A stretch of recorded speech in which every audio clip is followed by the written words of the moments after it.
Welcome to VCT China Live here over at Project Horizon. My name is Crafty and I'm joined by Naori Mizuki.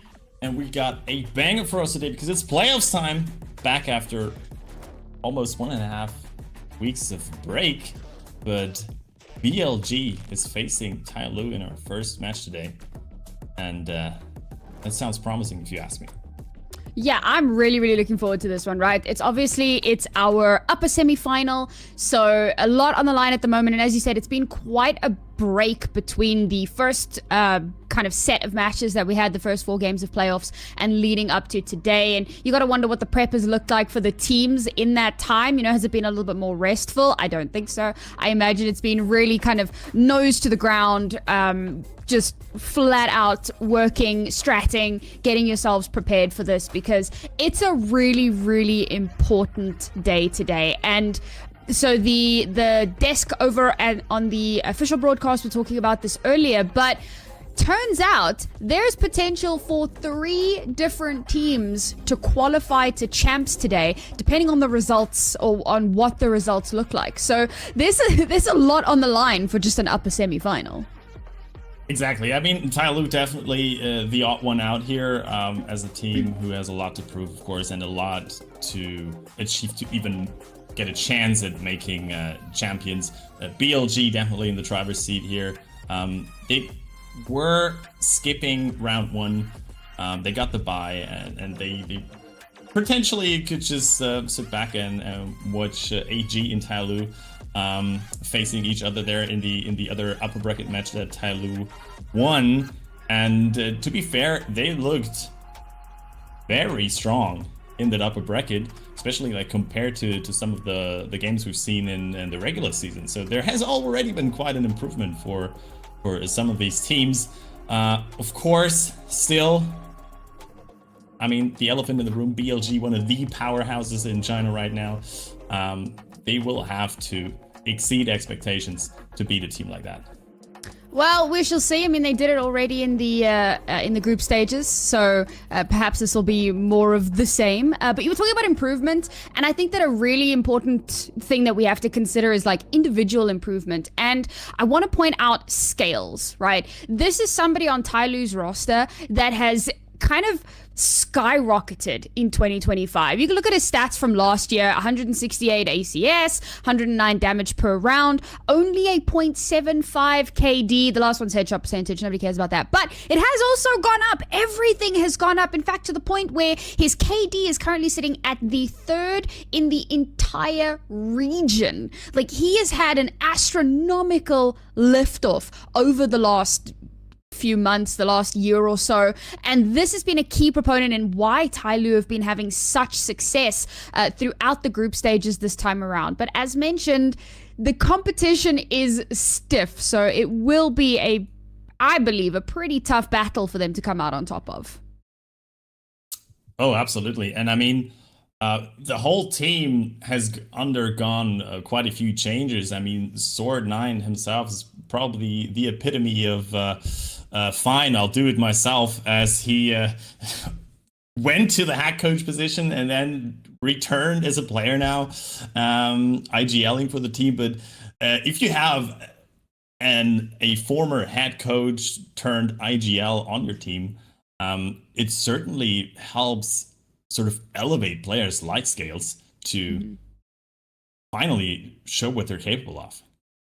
Absolutely. And of course, Bilibili is not without their own phenomenal players. We'll get to that in just a moment. But I was talking about how there's potential for 3 different teams to make it to champs today. So if the script goes more or less as it should and as is predicted, because that happens in China, right? I mean, we always follow the script in this region. If Bilibili and Shilai win their games today, not only will those 2 teams secure themselves a lock-in, but EDG by proxy will also lock in for champs. So this is such a huge game for 3 of the biggest teams in China at the moment. A really spicy day to see what results come through. And as I mentioned, right, Bilibili have their own star player that's made their way through the ranks this season. Yeah, Naf, the IGL for BLG with phenomenal stats right here as well. I mean, we're hyping up Scales being third in KDA overall in China right now. This is the man who's first in terms of a KDA, and not only that, but also in APG, and he has some phenomenal stats to back it up as well. He has sort of been, yeah, as mentioned on the graphic, the key player for BLG, and I don't see this team declining at this point. If they can continue this run. I mean, they only got second last stage, so I mean, they probably, I mean, want to reach for that first spot this time around. And they had a rather unimpressive showing at Masters Toronto's, but still coming back into stage 2, it looks like they're back to their old self. Absolutely. And why don't we go take a look at our caster predictions? Because as we said, everything in China goes exactly the way we predict it to. Yeah. Oh, goodness. Okay, Affinity is keeping on her trend of just constantly predicting the underdog. Now, bearing in mind that Billy did beat them 2-0 in the group stages, but hey, who knows? Maybe today there'll be a change. As for the rest of us, well, it seems like we have a pretty biased, maybe not biased, but a pretty one-sided opinion of what this matchup is going to look like. Yeah, I mean, on paper, this is probably the most one-sided match that we have at this stage of playoffs. I mean, it's just what you would expect from a team like BLG to, yeah, just quickly swipe the floor with TYL here. In a 2-0 fashion, but as you said, it is China. I mean, we've seen teams like Wolves make a run last time around. It could be TYL this time to surprise everyone. Wouldn't be the first time that China goes absolutely wild in playoffs. Yeah, I'm looking forward to seeing how that does shape up. I mean, obviously bearing in mind that the three of the best teams in the region have made their way to playoffs, as it should be. Okay, crazy turn of events that EDG find themselves in the lower bracket at the moment, but they're still in there. They're still in for contention. And then obviously Shilai and Billy, who did make it to the international stage recently. And as you said, maybe not the greatest of performances, but we have to bear in mind that having those international experiences, while they're somewhat few and far between, all it does is kind of feed that fire within them and kind of encourage them to keep performing and keep doing better. And I'm looking forward to seeing, you know, what that's going to look like now that we've hit playoffs, because even in terms of the teams that we expect to be doing incredibly well, there is a bit of shakeup, right? Billy and Shilai, neither of them actually went completely undefeated in the group stages. Both of them did have kind of upset losses. EDG lost 2 games as well. So there have been a lot of like crazy results across the board. And while it may look on paper like your top teams are, you know, doing really well and getting the spots that they need to be getting, when you deep dive into how we got here, there's actually a lot more shenanigans that maybe one might have expected. You still think that BLG and XLG are the top 2 teams right now in China, or do you think that especially like come playoffs and how the teams have evolved, how maybe some of the meta has shifted as well, that there are other teams that could make a run for the money?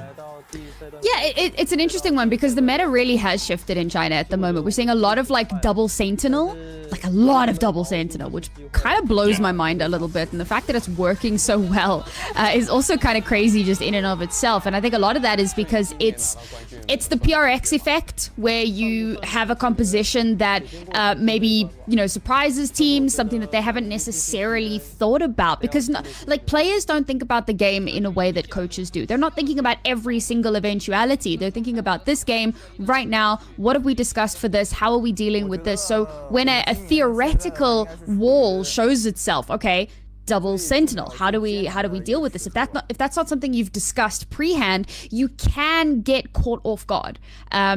But I think the fact that we've had an entire season of these really interesting compositions, it's forced a lot of the teams to have to think about that and how to deal with that. So now that we're in playoffs, it's a bit of a double-edged sword. Like, it's possible that we've read into what these compositions are going to be looking like and how to deal with them, but it's also possible that it's still a total mystery and teams have still, not quite been able to adapt at the level that's expected of them, and the teams that are pioneering these types of compositions are in fact going to just continue paving the way forward, and maybe we'll get a few more of those upsets. Based on the group stage results alone, I think it's still pretty straightforward.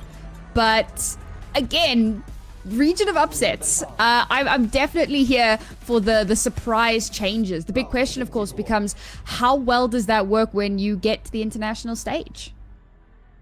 Speaking of which, I mean, we just saw this, we've basically seeing it right now. This cool trailer next to us. I wish I could actually hear what is going on on it, but as we approach our first match here, speaking of which, the adaptation that you mentioned,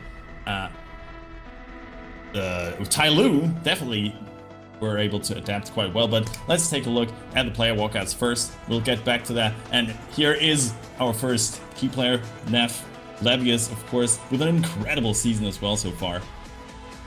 Yeah, I mean, for Billy, just across the board, okay, they had a little bit of a shaky matchup in that final, I think it was the second last week of groups. I think it was the second last week. An unexpected loss there, but, they got back on their horse and they slammed EDG straight back into the ground, sent them into the Shadow Realm, and now they're here in playoffs after having that bye. So I was talking about having a little bit of a break in between the matches to either rest or to kind of really hit the ground running with your prep and so on. They've had even longer because they didn't have to play that first week, and as you said, they had the advantage of getting to watch TYL in their previous matchup and to see kind of, all right, well, this is what they're looking like at the moment. These are maybe some of the adaptations that they've made, and this is what we need to be doing to kind of keep on top of that. So definitely a huge advantage in that one. But on the flip side, as we move over onto TYL, we have to remember that, yes, okay, they haven't had as long, but perhaps they're a little bit warmer, so to speak. They have played a game recently. They came through it at a 2-0 victory, so the confidence booster is there, and they can really feel like, oh my god, I love the poses. They can really feel like they have fought for this spot, and that obviously lights a little bit of a fire under you. Like, we've had to go through crazy trials and tribulations to be here, and TYL, like, this is a team that you can look at as a major underdog that have made it this far, and I think that alone can be such a spurring momentum for them. Exactly, and even in the interview, or the post-match interview, the TYL after their 2-0 victory versus AG, they sounded like they didn't even realize they just made it to the next round. They were like, yeah, we kind of got lucky. Yeah, we picked this, we picked that, and it worked out somehow. So you can tell they did not expect to make a run this far. But at the same time, I mean, this team is showing some incredible confidence right now as we see the players on stage. And this arena, I have to say, looks absolutely astonishing. Yeah, I love, like, how much effort China goes into to make these games incredible, to make these matches, these tournaments, everything about it so memorable. Not just for us as the viewers, but I think that this is so amazing for the players as well. I mean, how many players in this day and age get the opportunity to play on this many stages in front of this many crowds? It really is beautiful for them. But let's dive into the next little bit of nitty-gritty now, because we do have our veto available for us, and okay, I'm liking things so far. We're not seeing anything like really crazy in terms of the picks and bans that have come through there. Icebox is something that TYL have been picking. Well, they picked it once, but it was their most recent pick. So you can definitely feel like they're leaning into that map a little bit more. The bind is an interesting one because it hasn't been picked into in a hot minute by Billy, but they have picked into it previously. So there is some semblance of comfortability on that. But that's if you just look at the fact that they have played it. If you're looking at like the statistics, okay, they've won it 3 out of 4 times. So despite the fact that maybe they haven't played it as much recently, they've looked really good on it leading up to today.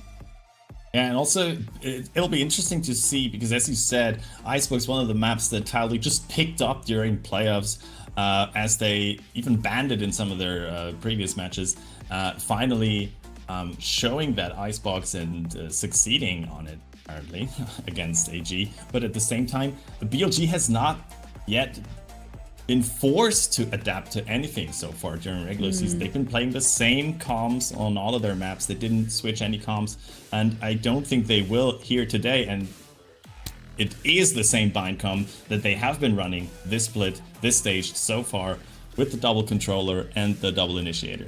Yeah, I mean, they were running a Sky some time ago, like way back at the beginning of the year, but as you said, this stage they haven't really changed much of anything. But I mean, the same is true for TYL. Up till this point, they've been playing the same composition. There is a change today, though.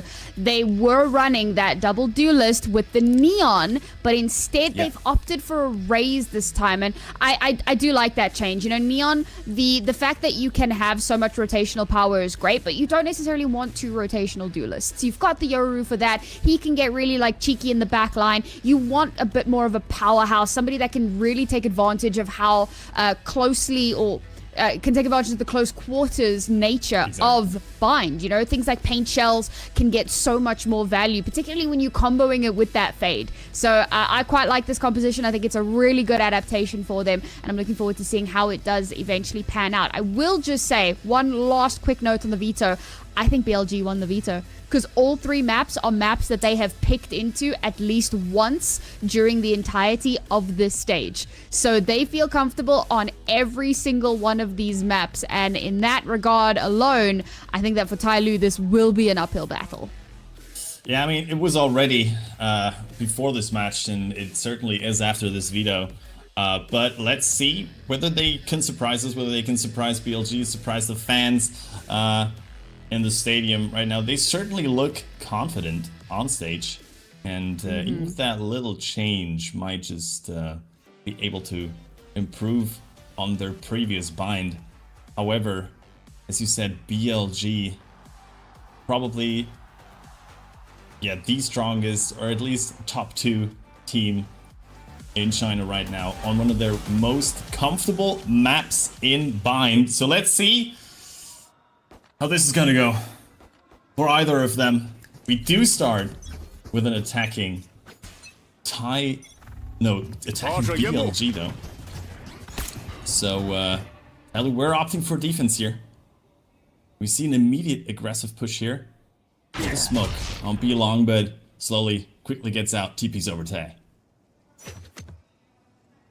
The last time they met up on this map, it was a 13-5 victory for Billy.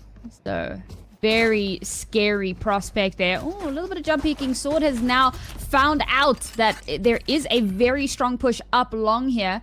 Does he realize that it is in fact going to be a commit? Smokes will come out. That'll buy them a bit of time, but not a commit. Good little bit of bait there from Billy. They're playing this very patiently right now on the side of BLG. It's only Naf that is sort of snuck into bathroom safari. No one checks the corner. He gets the double for free. The site is theirs as well. I don't think Slowly is gonna do anything crazy right now. It's just hiding in the smoke and has been spotted out by Neff as well now. Huge pick there for Neff. Still so much to be done here for the TYL squad. It's going to have to be a retake 3 versus 5, and still utility being thrown at them to slow them down that little bit longer. Crossfires are beautiful, and instantly we get Yo traded out. Oh, one player left alive here, Sword 9. It's just, it's mice walking into the traps. Neff is fired up already after one pistol round. Sending over some greetings to TYL there. Great round by him. I mean, the patience there from BLG over at B has certainly proven successful. And Neff, with that little lurk and bathrooms, being able to basically clear that side by himself. Massive start to this first map. Immediately switch their attention back over to B again, expecting that little push there from TYL that we saw in the pistol round. It is a little B stack. 2 players here in hookah. And Knight spots at least one of them. That's a good little bit of information garnered. TYL are heavily stacking that B site now. And off the back of just getting that little bit of information, you know that they're on a pistol round. There's a good chance that they're stacking. So the Prowler getting that bit of information should give over, hey guys, A site probably free and clear. So they'll make the rotation over very quickly, get that plant down, and now it's all on TYL to retake. The TPs have been heard. So Levy is immediately shifting over, gets support from that as well, but whoa, slowly actually winning that duel. Not able to pick up the gun though. Scales, however, with some good shots as well. Naf now needs to join the rest of this team. But it looks like they got everything under control after all. It's just slowly with the Sheriff.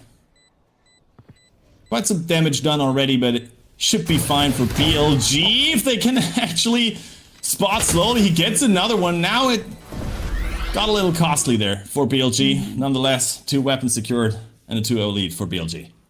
That is a really chunky bit of damage done in a round where they probably shouldn't have managed to get anything done. They chip away at what should be a bonus in the next round, and it's going to force either the reinvest or force them to have to play with lesser weaponry where they should have had a lot more to be able to do. And with TYL coming into this next round on guns, they're going to have a massive advantage here. I mean, they were already going to have an advantage. It would have been rifles versus like SMGs and so, but this time around it's going to be rifles. Okay, again, we've got some buy up, but that's what I was kind of saying, forcing that reinvest. So winning this round is going to put Billy in a lot of danger. Of course, assuming TYL can win it. Certainly an advantage here. We see the same setup over at B for TYL. Slowly, quickly TPs over to A after they don't spot out anything, but BLG are playing this very patiently once again. Always trying to spot out where TYL are putting their man advantage at. Could get a bit of a surprise here. Force out the TP, and it sounds like that has been heard as well by BLG as they're sending over the rest of the team back to A. But this time around, they do not have that shower control.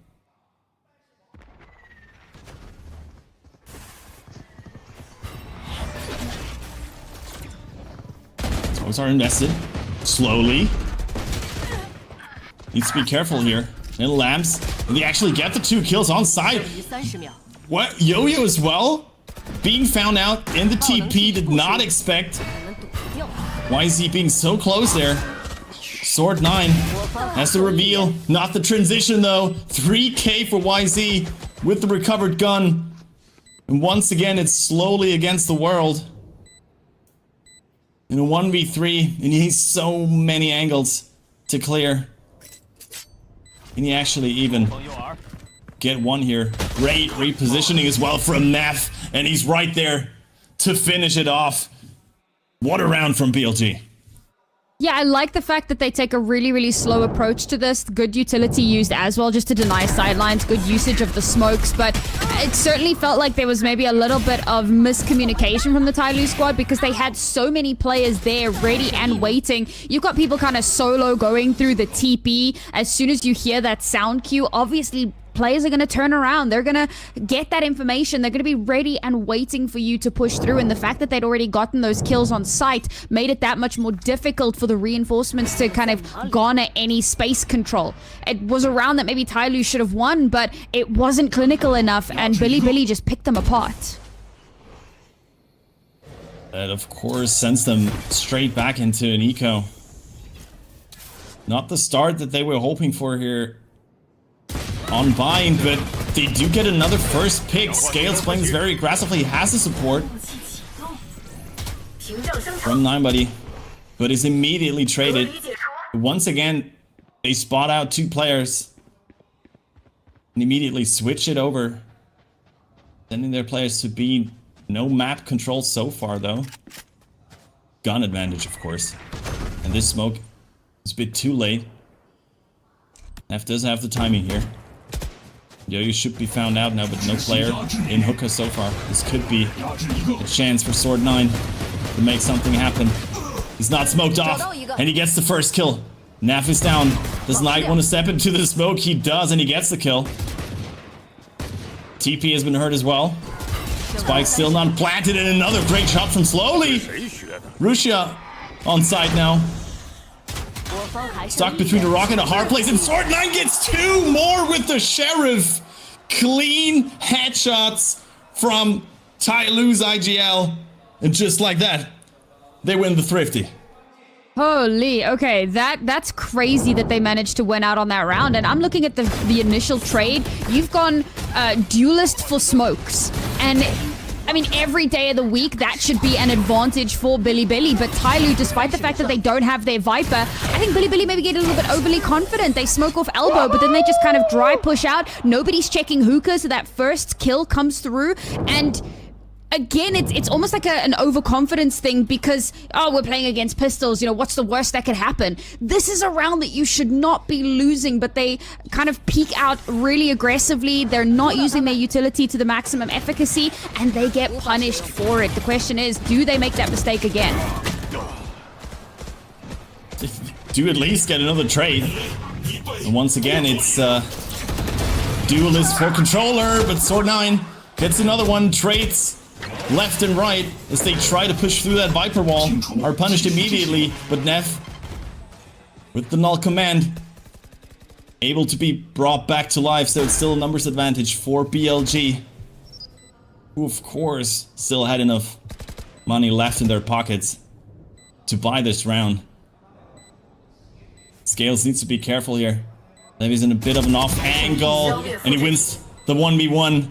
It's only 9buddy, who should be spotted anytime soon, and there it is, 9 with another one for BLG off of a chaotic push there on side, but the null command in the end making the difference.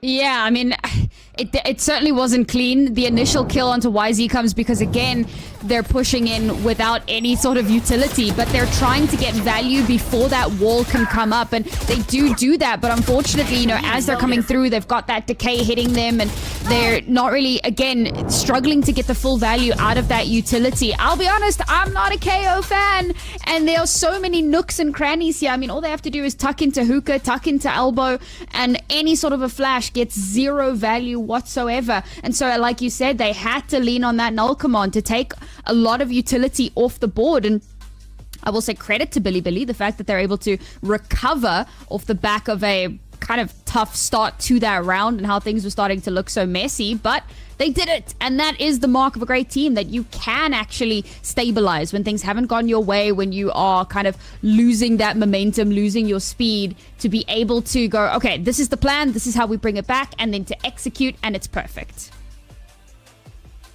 And this forces the first time out here from TYL. Sort of to be expected here as they lose another buy round. I didn't pay attention to the credits, to be honest, but I wouldn't be surprised if they had to go straight back to an eco. And that sort of downward spiral needs to be stopped as soon as possible for them. And I'll take that back as I do see an operator there in the hands of Slowly. Interesting choice here to go for another buy with 3 sheriffs, an op, and a vandal on the side of TYL. Yeah,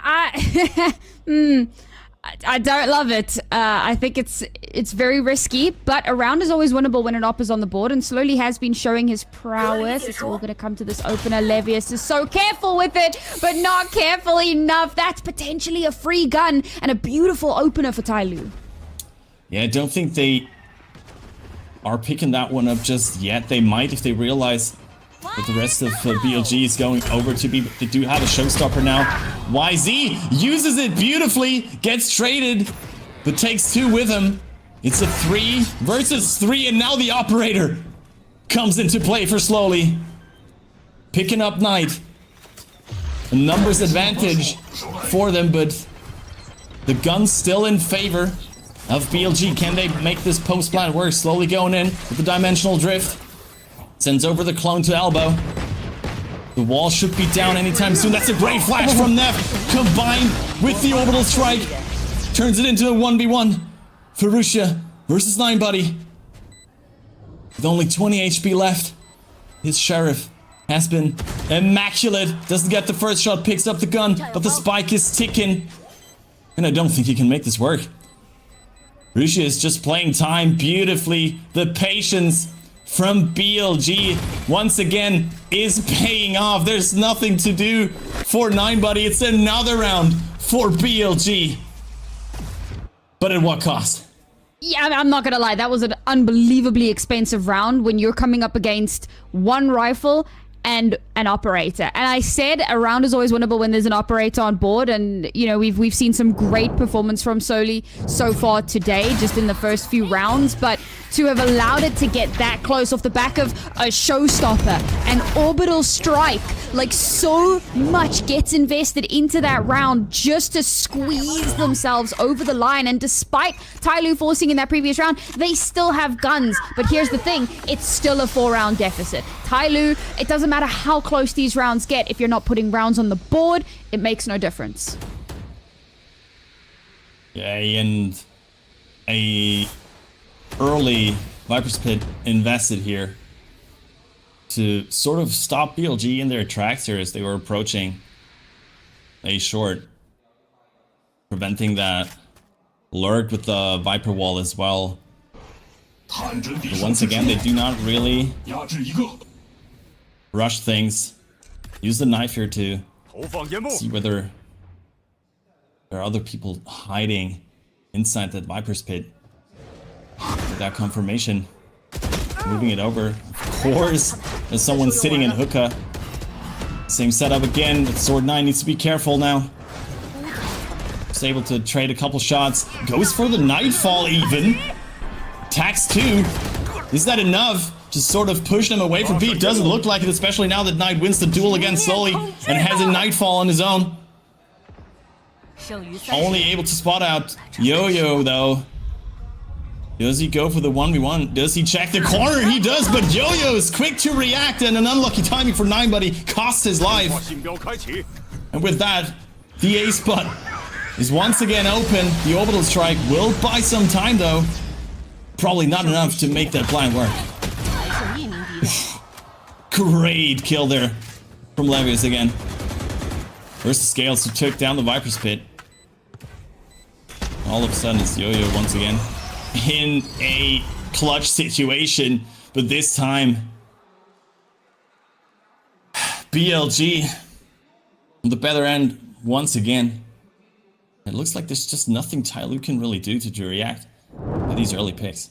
I'll be honest, that round was just pure chaos from start to finish. Like, there were fights happening on like 4 different areas of the map. YZ somehow gets into their spawn, manages to sneak up through elbow, get that kill, and then continue to just kind of keep wrapping around. Like, how BLG got that much space completely for free. And again, it's because they've been doing a lot of like committing full sending to one side, but this was one of the few times where they did like a little bit of poke and prod. And again, all those battles happening on all these different lines means that TYL have no idea where this is actually going to happen, so they leave too many gaps in their defensive line. Now they're into this round with nary a buy to speak of, one shotgun, and somehow, how do they keep doing this, bro? The sheriffs go absolutely mental, and it's down to a 2 versus 2. Oh no. Yo-Yo, so unlucky, and Rusia with the shorty in the end versus Scales. This could have been another disaster. I don't know. They probably should just play with sheriffs every single round at this point. Their sheriff shots have been insane. And it comes down to split seconds here. Russia got a 4K. Like, I don't know what to do with that, man. Like, Russia really just walked in onto the site and said, bet, and just held it down despite all of those pistol kills. But again, all that damage, all that reinvestment reforced in, and it makes no difference. 6 rounds is the deficit now, and TYL have to get these next 4. It's another early null command. It's away their position. They are able to get on side, but Levy is this time met by 2. Scales and 9buddy in showers. Great position for them to find that retake. So K9 actually wraps around to clear those corners. That is a great showstopper. Doesn't hit anything because nobody gets the kill with the pain shells in the first place.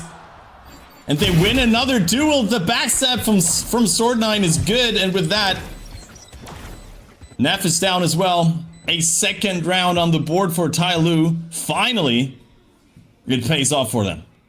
It feels like TYL actually really do have some good ideas. But the execution has just, they've really struggled to get momentum going. I mean, we've seen that Showers push a couple of times where they kind of hold hands, they push out, they get some like much needed opening kills, and then the follow-up just isn't where it needs to be. And the fact that they've kept so many of these rounds so dangerously close again shows they can win their battles, they can come out on top of those fights, but they're not doing it consistently enough to turn it into converted rounds, and they keep hemorrhaging players themselves, not holding on to their advantage. This is the first time that they're able to effectively communicate with each other, keep themselves alive that little bit longer, and actually get a solid round on the board where they only lose one player. But is that replicable? Can they do it again? Oh, that's a great reveal, and that should be a kill for Slowing bro. Levius. How are you supposed to find two there? That should not happen. And speaking of execution, once again, TYL give away, which should have been an advantage for them. Yo-Yo as well now. Bit of a dire situation there. He's able to get out there with the smoke, and Scales at least finds a pick with the lurk against K9. Ooh, 9buddy has knocked through short. With that, the spike already dropping. Levius is super low as well. Should be banging through the wall, and he does get it. Spike is secured, and this could just be the round for TYL. Unless they can make it work, of course. 9buddy has the backup from Scales as well. YZ, nowhere to go. It's just Rusia. 16 seconds left on the clock.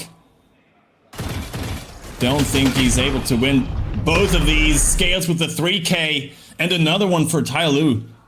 But again, it's so chaotic what is going on this map right now. It's absurd, bro. But like, so Billy are trying to do a similar thing to what they did a few rounds back, where it was like they keep kind of playing, they're drawing battle lines all over the map, they're taking fights all over the place because they're kind of leaning into their confidence and their individual ability. So they try to do something similar here, and then they go, okay, Spike, go through TP. We've definitely pulled all of the attention. But they haven't. There's still one player waiting for that crazy rotation to come through. And the shots through the wall that dropped the spike literally saved everything. I wasn't sure that was going to connect, and it wouldn't have worked if he wasn't already so ridiculously low HP. So again, it all comes down to it is the embodiment of the butterfly effect, and I love it. It's a butterfly beats its wings on B, and their teammate dies in showers through the wall. Like, it's absolutely unreal. But TYL are slowly clawing their way back into this fight. 2 more rounds here. And what started off as a very, very dominant 7-1 affair becomes recoverable when we swap sides. We're almost in a doable position. Yeah, I mean, it certainly depends on how BLG are gonna play out these next or last 2 rounds, especially after they take this timeout. They certainly want to increase that advantage, at least get an 8th round before it goes to halftime. But I mean, they do have such an economical advantage that they should still be able to buy after these last 2 rounds. And yes, that is, I mean, yeah, it's quite a buy. It's just a sting for Neff, but he showed some success with that one already. And I certainly expect the lurk to be a lot more careful, a lot more impactful now from BLG, as they need to spot out these players from TYL that have sort of snuck behind them in these past rounds. This is so weird. They kick off the round with an orbital strike in hookah, which does nothing because the Yoru just TPs out. Then they pivot over to the other side of the map. They get a free kill on slowly because nobody knows that Levius has just straight up walked onto the site. But now that gives away the game. The spike started to move in, but it doesn't matter because Levius will just get another one. What is happening? It's just the power of the Viper Wall. Welcome to Bind. Levius just straight up walks into them, as you said, and gets two. Should not be possible, but Sword9 still on B. Is traded immediately. Scale's finally able to get rid of Levius. The damage is done already. 3v2 Spike will be planted now. Can they make this retake work? Scales is known as he took the TP. And they expect Yo-Yo to come through elbow. It's found out now. There's a showstopper for YZ to secure things, but he takes matters into his own hand, finds one, is traded, but Rusia is there with the swing. And there we have it. 8 on the board for BLG, thanks to Levius. And again, this really does come down to gaps in the defensive line. If you know there's a Viper's wall there, and that's why they eventually send slowly back. They're like, guys, we don't have any presence towards lamps. So we don't know if somebody's walked up. The problem is he is too careless with how he approaches that. He just walks straight out, doesn't send a clone, nothing. He just walks, and he walks straight into the firing line. The real crazy part for me is the fact that there's a follow-up kill onto the Showers player who's coming to reinforce site, and it's as the wall is dropping. And off the back of that 2K, we've completely opened up the round, and TYL have fallen to pieces. Showstopper now invested towards Hookah, and this time it works. They find 2 quick kills onto site. Take the TP, but YZ just farms them. It's just slowly in the operator in a 1v3 now. Only able to find one. That's a great TP, but oh my god, the Viper spin is invested, but he does find Neff. Spike Clan interrupted can slowly make this work. Does use the dimensional drift to spot the Viper. But it's a 1v2 still, and they take the TP again. He just follows them. But boy, you only have a shorty. So he decides to TP out. What a crazy round once again. What is going on, Sam? Yeah, what is the plan here? So you followed them through the teleporter. Now you've taken the teleporter again, which gives another sound cue. I was about to criticize him for trying to retake with an operator, but he does swap over to a rifle. But they've heard you. They know that you've come through the teleporter. So now they're just going to play off-site. You have to 1v2 in a near impossible situation, but it is slowly. And he has been amazing up to this point. It's going to have to be a clutch. Yeah, but he doesn't have any util available to him. No flash, no clone. And they just he could have just stuck it and would have won the round, but oh my god. It's a great flick, but the time is running. No way for him to defuse that one. In the end, Levius finds the kill even, and it's 9 for BLG, but this first half has been absolutely mental between these two teams. It's definitely felt like there's been a hard lean on individual prowess as opposed to like solidly structured defaulting set plays, execs. Like it's not structured. It's very much go kill. And I mean, that's not to say that it's not like they're pretending they don't have utility. They are using their util, but it's very messy and it's very unstructured. And in a scenario where you're leaning on individual prowess, let's face it, Billy clears. Yeah. They are incredible. As much as we've seen a great resurgence from TYL, as much as we have players like Scales who have stepped up their game since last year to like an unbelievable level, unfortunately, gotta call a spade, they're not yet at the level of Billy, so they need to lean a little bit more on their structure, and this has not been that. It hasn't been structure. It's been the complete opposite. And I'm really hoping that, very often when you're looking a bit unstructured, you're gonna have a lot more success on your attacking side, because obviously your defensive side has to be like military precision just about. On the attacking side, you can get a lot better results. But there is a certain amount of care that needs to be taken. Like, how many times have we seen a Raze trying to satchel onto the B site and just getting like clay pigeon shot out of the air, right? Like, it's little things like that that you still have to be aware of. So you still need to be coordinating your util as much as possible. But at a 9-3 half, pistol is a bare minimum necessity. We need that conversion as well, and then maybe we can start to have a conversation. But if they don't win those first 2 rounds, that could be the end of the line. If you ask me, they should all just buy into sheriffs and just clear the house with it. But to be honest, as you said, yeah, BLG in these messy fights, in these 1v1s that they created so many times, they will certainly, or at least most likely, come out ahead in the end. And it's interesting to see because the map started out rather patiently and slowly from BLG on the attacking side, always trying to spot that player out on the defensive side, getting that first pick, forcing a rotation, then going back to the other bomb site. But after that one timeout from TYL, it just went south for both of these teams. Still, a comfortable lead for BLG here after the first half, and they gotta replicate their success on defense now, as Scales is taking a play out of Levius's book here. Sneaking into Lambs on A side, and Levius decides to peek into 3 people. YZ still holding that Shower's position. Could become so impactful in this retake. But they also got Yo-Yo waiting in the wings. YZ gets one, is traded. As Rusia has come onto site now. Could force a half defuse here maybe, but doesn't really care to step out just yet. But nobody notices him. And he gets 2. It's just Yo-Yo and 1 HP. I don't know if that Molly actually found the spike. They just get him through the wall. Yeah, there should be enough time, right? There should be enough time, but they got only 1 HP. Is that enough? Oh, this is gonna be so close. This is gonna be so close for TYL. Oh my goodness! 0.03 seconds separates them from the win.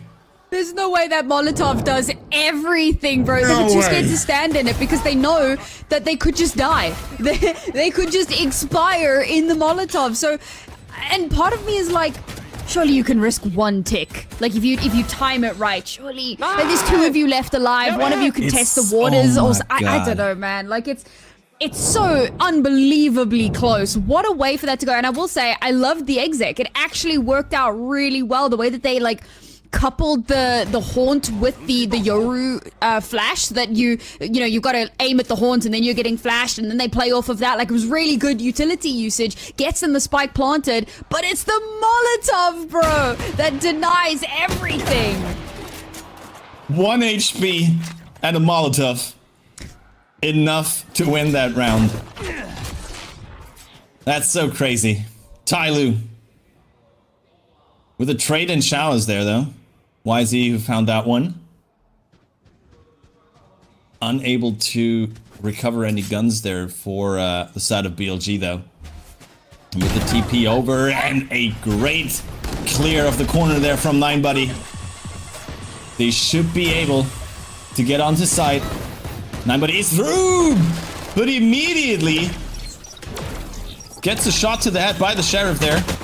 But Rusia, they're super low already, but still they can get all these picks through the Viper wall. And the DK hits just slowly on 17 HP. Oh my god. He's playing against the Yoru and he thinks that he's teleported away. So he's gone to clear A. Bro, you've overcooked this. I mean, he might still take He could still take the TP, yeah. That would be so crazy. But no, he has no time. He has no time. Bro, Slowly's taking too long. Slowly's taking too long. Oh my god.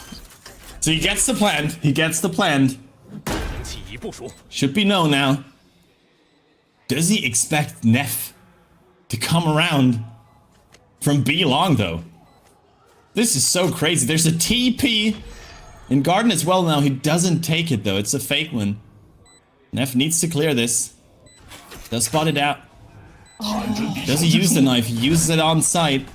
So he gets the info that it's probably elbow. This should be an easy half defuse. Doesn't go for it. Does he wrap around in time? Oh no! Oh no, they're like ships in the dark! And slowly gets the kill, the 4K as well. This could have been the round for BLG. Bro, somebody get Gordon Ramsay in here because the sheer amount of overcooking that I just witnessed is out of this world. You know, like, I'm playing against the Yoru, he's probably TP'd. The Yoru's like, I don't know where this guy's gone, so I'm just gonna chill here forever, waiting to see what happens. He gives way too much time for the entirety of the A site to be cleared, and then when there's only 4 seconds left, then he plants. The knife gets the wrong thing, so the information is over that it's the elbow, but then he, like, starts to clear. Oh man, just it was pure chaos from start to finish again. But props to both of those players, I suppose, for trying to play that out perfectly. It's going to be slowly again. Beautiful clutch from him to keep that tide ticking over. And I said, if we get pistol and conversion, we can start to have a conversation. But look at this buy. Billy, massive advantage in the round. Yeah, I was about to say, this was still an incredibly expensive round for TYL. Only able to recover that one bulldog in the hands of Slowly. So, not only a numbers advantage now that Neff got Sword 9, but certainly a gun advantage here for BLG. And Scales is just ignoring the smoke here. YZ, the judge, this is gonna hurt, bro. No way! No way they just miss each other. What are the odds? Does he get the kill? Yes, he still does. K-Knight as well, with another one versus Slowly. BLG should have this. It's the second, it's a third. No coming through here for the side of TYL and double digits for BLG. So we deny the potential Viper lurk, which is amazing in and of itself. That was very scary though. Like the way that they just kind of went straight past one another through the smokes trying to find that opening. But unfortunately, that B site was so heavily reinforced that it really was just a little bit of a spraying gallery. Some really good utility thrown down to deny them any kind of point of egress. And unfortunately, they get stuck in Octagon. So there's nowhere for them to escape to. And as they try to escape, they get mowed down. Very quickly, the advantage they were getting for themselves is snatched away from them. But they have guns now, so they're not down and out just yet. A loss here, however, could turn the tides irreparably back in favor of Billy. Oh, absolutely. K-Knight gives up the position just as slowly. Gets the peek. And finds the first kill. With a quick trade towards 9 buddy. Evens the number. And TYL. It's stuck here now. Forced to use the dimensional drift to clear side. They spot out 3 players here. A lot of information gained for Slowly. Can he find a kill though? Decides to pop out in the smoke, but K-Knight snuffs it out. Yo-Yo, the only one remaining on B. But look at this positioning from Levius. Immaculate. Doesn't get the kill though. Stops the plan with the molly. And has the support from Lucia from heaven, and Yo-Yo with the knife in hand trying to rotate over to A. Spells disaster for TYL. There is the 11th for BLG, and this is certainly going to force another timeout from TYL. This could very well be the end on this map. It has looked very, very strained for TYL. I mean, even in this round, like I was praising their exec on the pistol round and how good that had looked, but in this round, I mean, there's a lot of just kind of running out in the open without any sort of util. You're kind of banking on there not being anyone there, and unfortunately you can't do that. You have to be clearing stuff. Sure, time wasn't on their side, but again, it's messy and it's chaotic, and the follow-up isn't where it needs to be, and that leaves them now on a very broken buy and on the precipice of map point, but that's a good opener. Great haunt there once again. Together with the satchel play from 9buddy. That first kill. Not able to recover that gun yet though. But Spike is planted. They still got showers under control. Oh, this paint shell should kill him though. Has to peek. Why is he there with the kill? Need to wait out this Smolly though before they can actually get into showers. Now able to re-clear it. They do find the kills on site. YZ needs to check that corner, sees the shoulder of Scales, and that's enough. Even the showstopper invested now, but 9buddy finds another one. It's still a 2 versus 2. Time is running in favor of TYL, but YZ with the ace, but he doesn't have the time to defuse the spike. Oh man, this is just getting crazier and crazier the longer we get into this map, and I can't wait to see what that final round is gonna look like if we carry on with this trajectory.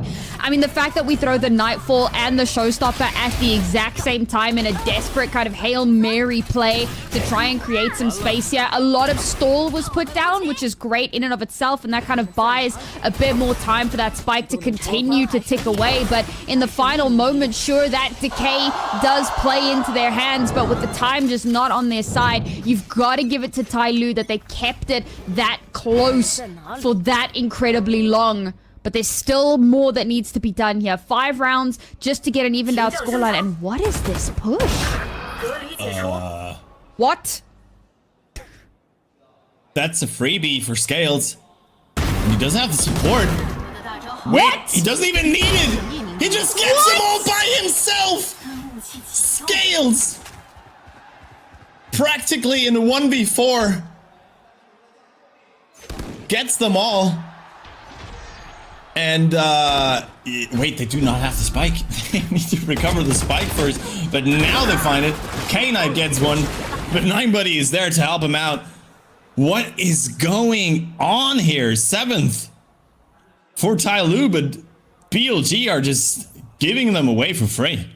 Alright, Kowalski's analysis report is that was ridiculous. Spots one person through like a pixel gap, suspects there may be more, holds the line, they continue to peek him 1 for 1, and I'll be honest, I looked at that graphic and I went, headshot percentage, whatever. 4 consecutive headshots? Sure, fair enough. Apparently, headshot percentage matters when you're Scales. That's the analysis of that round. Headshot, go burr. I mean, Scales, we pointed him out prior to this game. His improvement compared to last year. And he's shown it once again why he is that key player for TYL right now. On the Viper. But that means another eco. Bit of a half buy here for BLG. Rushi allowed to play the judge and hookup. But I don't think anyone wants to face that one.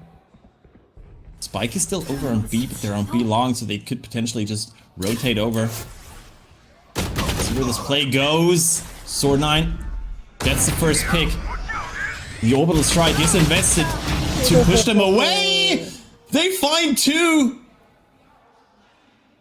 They do still have the spike over at B, but now slowly is actually going to run into Sedjudge. No way, the timing. This can't be real. But they still get the kill towards Yo-Yo, and now slowly has to actually jump out of hookah straight into the judge of Yo-Yo, of Rusia.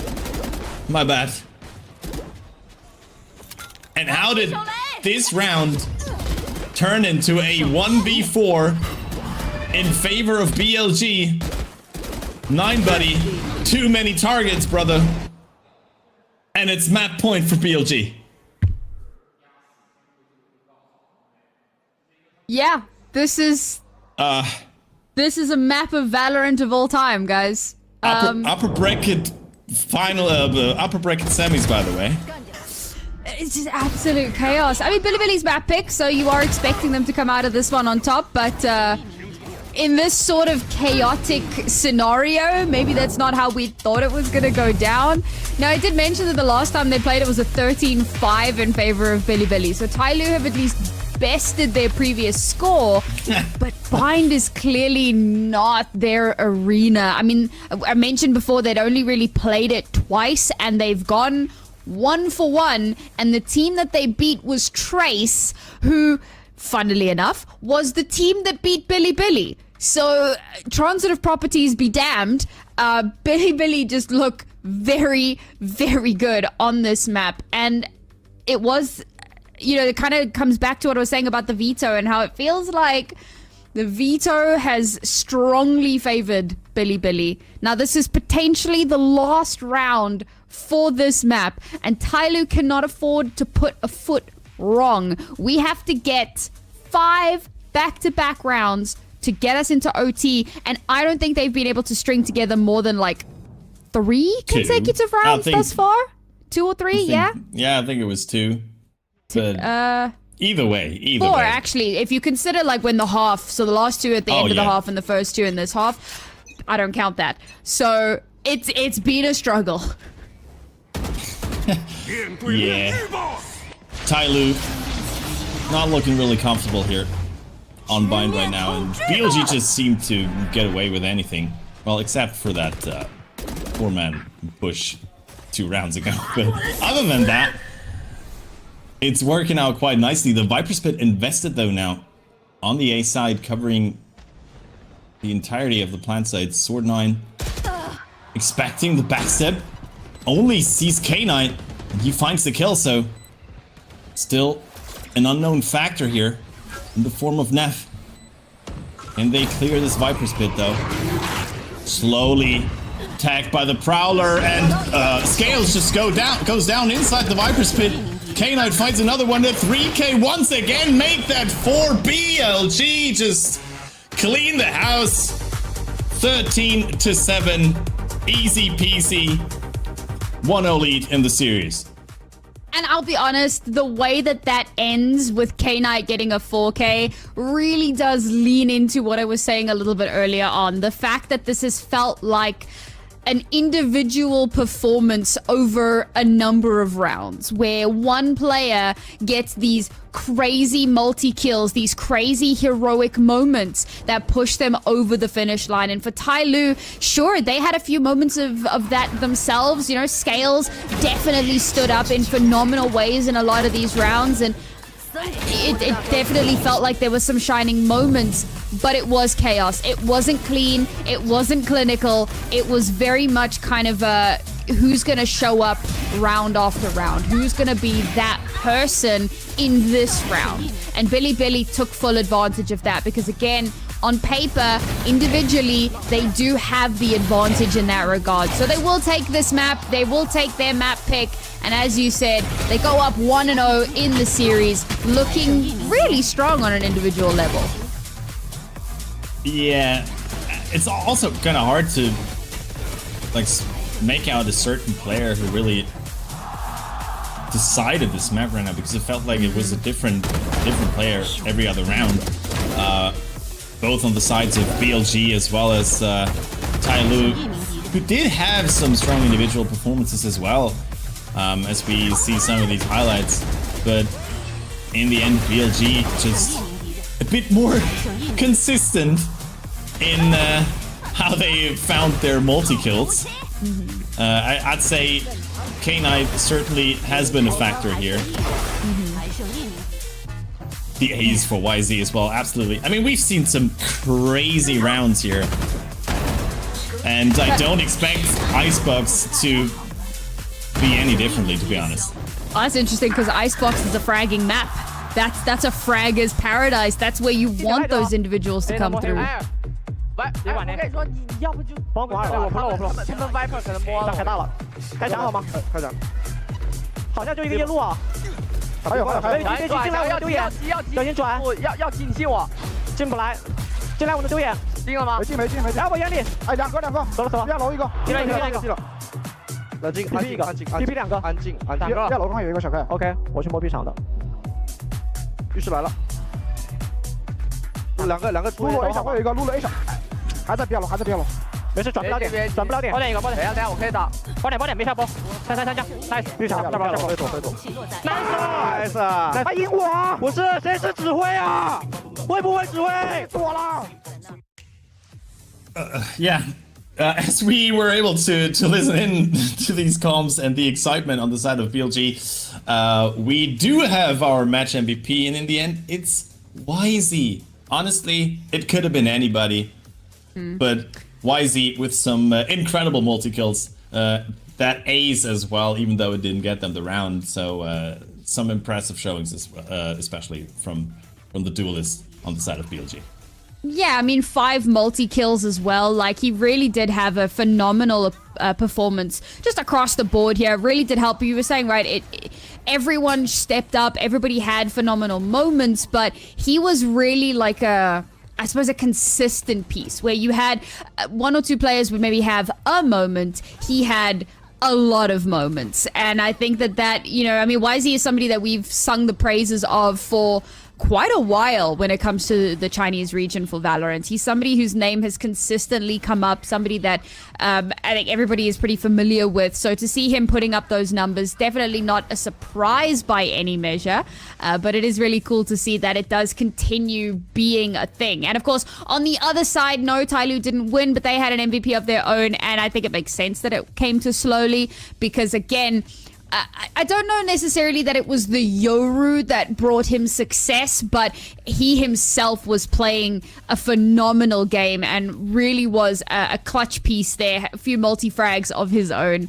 So looking forward to seeing how that's going to continue on here. But it was a pretty dominant start for BLG in the series. And I think, again, on paper, we do expect them to be walking away with the victory, but TYL certainly put up a fight. And I'm looking forward to seeing what that second map is going to look like, because obviously that's going to be the pick of TYL, so they should be feeling confident on it. And their stats recently haven't been terrible by any measure, but they were certainly comparable. You're looking at about a 60% win rate over the course of 2025, but only 5 games played. And this leans into where I thought that maybe the map Veto skews to Bilibili, because they've also got around 58% win rate, but they've played it 12 times. The number of reps, the number of times they've played it to keep a high win percentage on it, the concerns, they are a knockin'. Yeah, and I mean, even though Icebox certainly is a map that TYL will be more comfortable on, we'll see whether they can actually figure out BLG, and some interesting words from Naf that we had in those voice comms at the end there, who was throwing some punches at Sword 9 saying, "Do you even know how to IGL?" Ouch. That hurts, most certainly, but that also means he's very confident in his ability to out IGL Sword 9, former coach of TYL, on the other side. So we'll see whether Icebox will actually be the resurgence for TYL, whether they can send us to a third map, or whether this will be the predicted or expected 2-0 for BLG. We'll take a quick break and be right back after a couple minutes, so don't go anywhere.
Welcome back to VCT China Playoffs Upper Bracket Round 2 BLG versus TYL. We just saw first map Bind with a 13-7 victory for BLG. It was their map pick. My name is still Crafty and I'm still joined by Naori Mizuki. Thanks for being here. We had a, let's say, a special first map here over at Bind. It was chaotic. It wasn't the cleanest approach, to say the least, but in the end, it was a dominant victory by BLG. Yeah, really looking forward to seeing what Icebox is going to look like, because if this is what today looks like, that we're leaning a little bit more heavily into the individual prowess of certain players, or all of the players, I suppose, and seeing how well they can kind of pop off in the moment, then I think that Icebox is a pretty good battleground for really testing that out and seeing what that's going to look like. I was saying this a little bit earlier, but it is a bit of a fragger's paradise. It is where you can get away with a little bit more kind of crazy explosive shenanigans than you could on some other maps. And well, we'll take a look at the compositions here, and it's looking pretty bog standard. No changes for Bilibili. This has been their kind of bread and butter comp for basically the entirety of 2025, and over for TYL. They started playing this composition fairly recently. They had changed away from the Gecko, so only the second time that we are going to be seeing them play this composition, but it's a good comp. The Omen has been getting a lot more playtime on Icebox as of recent times. I remember a time when Omen was troll on Icebox. Not anymore. In fact, now quite a powerful addition to the roster of players. I will say I do favor Bilibili's composition though, because I think that the isolating capabilities of the Harbor are just that little bit more superior to what Omen brings to the table, with just the ability to kind of teleport around a little bit. And sure, you've got like cross map smokes, and that can make a difference as well in terms of like faking and, you know, crazy setups that you want to go for. But I think having plant isolation for that B side can be a massive difference maker. However, all comes down to what happens on the server and how well that utility is actually utilized, and how much we're going to be leaning into the utility as opposed to just somebody go kill. Yeah, I mean, after Bind, and if that map was any indicator for how Icebox is going to play out, I don't know if agents matter at all at this point. We just 5-man group mid just shoot at each other. I think that's how we should play this out for 22 rounds. Either way, TYL once again starting on defense. I'm excited to see this. I mean, China loves their double controller team comps on Icebox, but I'm also a fan of that Harbor. Probably because I love playing Harbor as well, as like one of 3 people in the entire world. I mean, that's more than who enjoy playing Sage, right? Which is like 0. That is true. She does get a buff though, so I mean, hey, she can only get stronger. BLG, their first approach here onto B side, investing that Harbor wall so they can save some of that toxin, but slowly. It's a great pick there. Where's this Vizy? And they make this retake work. The wall will be down now. Spike has been planted though. And the lurk from Levius is spotted by Sword 9. Gets the kill. They can't clean yellow as well. Slowly with the second one. Beautiful shots, and the crossfire from TYL is good. And a flawless round to start Icebox. Solid kickoff into the round. That plant isolation that I was talking about clearly didn't really get much done, but it was a bit of a weird plant spot for that bit of utility in particular. So we'll leave it for now. It is only just round 1 after all, and they were trying to garner more positioning on towards the site, but unfortunately, again, just getting picked apart a little bit there and not able to actually get the space that they wanted. So given where they were holding, you really want the plant to be more focused towards that default position. Unfortunately, it was a little bit off of where you'd like it to be, and the attempt to hold on was stopped in its tracks. So we go round 2 now. TYL winning that pistol, a huge boon for them, a feather in the cap. And hopefully they can follow that up.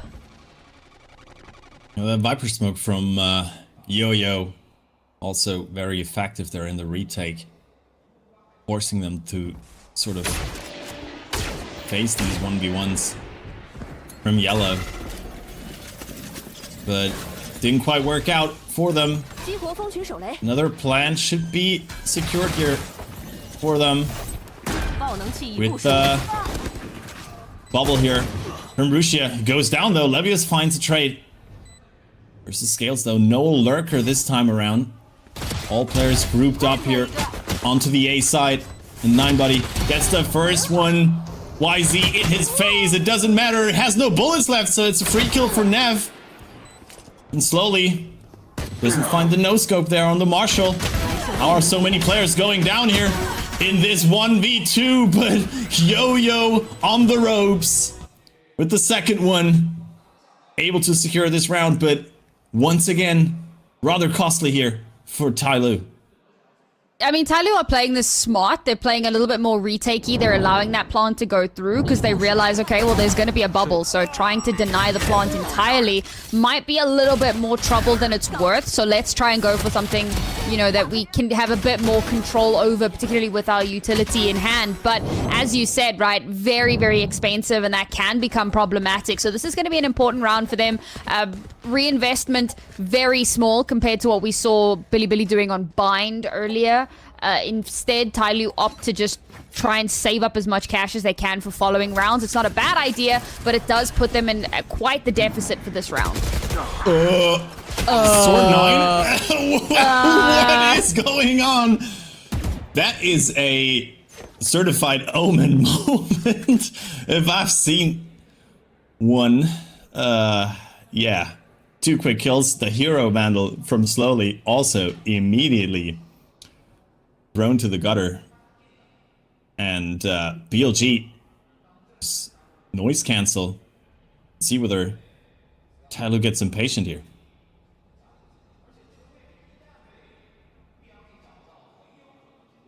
Oh my. They're taking the bait. Oh no, they heard the drop. Drone invested as well now, so Scales might find a pick here, gets one, but Rusia is there. The wall's a bit wonky here. The Viper wall especially buys some time for Yo-Yo, but decides to go for the peek. Only gets 1 kill. And it looks like Neff is AFK in spawn, but he's not. He's just covering the cross there for a potential rotation from Ninebody, who is by himself now. Can't hear him. Also needs to destroy the alarm board now, so they should have this in the bag, and they do. Levius finds the kill. And yeah, that round was practically over after 2 seconds. Yeah, this was... There were a lot of questionable moments here. I respect what they were trying to do, right? Get a little bit of aggressive, try and kind of catch them off guard, throw off their momentum, their rhythm a little bit. But again, right, the TP directly in front of Levius, and the fact that Scales also gets caught out up towards the rafters, you're running into the entirety of Billy, and they had no way of knowing that they were going to be there, but it was, again, a bit messy, a bit uncoordinated. It was an important round to win, to kind of keep that momentum going. But because they didn't force up in that previous round, they'll still have guns into this round. So there's a bit more of an opportunity here. And we're being a little less gung-ho about it. Still a 5-man push here. On towards A, and Sword 9, another unfortunate timing for him. With the smoke in hands. Will be found out, and this might just actually trigger a rotation here for BLG. The spike is still on A though. Keep it slow. Going for the lurk, the reinvestment of the drone here. Or Scales only sees the killjoy. That could actually make them think this is gonna be a rotation over to B, but Palu as well. Rather patient. And now, with the wall invested, this should be the go, but slowly gets K-Knight. Scales could have a huge moment here. The Reckoning to spot him out, but he can actually dodge it. Finds 2 kills. And all of a sudden, it's just Neff with the lurk, and they can hear him already. 9buddy with the second one as well. TYL, incredible hold from them. Low and slow. Beautiful timing there. The Reckoning should actually have done so much more, but forcing that reposition somehow played into TYL's favor, played into Scales' favor, because he moves into just the right spot to spot the jet popping up over that box and able to shut it down. And with that player advantage already garnered, they can kind of snowball off of that. And again, they've been playing off-site. They've been playing a little bit more retakey. So they have that advantage as well. Allow that space to get taken early on. It's a really good recovery, and it's forced Bilibili back down onto a broken buy. But now Bilibili have to rethink, because they've hit A couple of times, and you'll notice that like the harbor wall has changed ever so slightly round after round. And that's good because it keeps things keeps them guessing. But look at Rusha's positioning now as well. They've installed him super deep over towards the A side. That could sell a fake, but TYL have instead played really aggressive out towards B. So even the attempt at the fake gets shut down. Oh, this is beautiful, beautiful stuff from TYL. They just farm them right in front of B. The rest of TYL on A side just watching the kill feed as the entirety of BLG are swept. It was a small buy for them, but still a great round from TYL, and another one secure. Round from TYL is exactly what they were trying to do over on the A site earlier when they got completely decimated. They take that aggressive approach as a team, as a stack. You've got like 3 or 4 players pushing to take that space away, but this time it actually works. Over on the A site, they were very messy about it. They didn't clear angles as effectively as they could have. They didn't get that early information. This time around, funnily enough, they also were not necessarily getting early information, but they had gun advantage and they could lean into that. Previously, they were at a massive disadvantage, so they weren't able to get the space that they needed and to kind of isolate those ones as effectively. This time around, it works out. So off the back of Bilibili winning a game, or rather winning a round, TYL very quickly turned things back in their favor, and that's going to do some crazy things to the economy as well, because Bilibili will be reset back down to a 0 loss streak bonus. So this has actually been a really good round for TYL to win in the grand scheme of things. But again,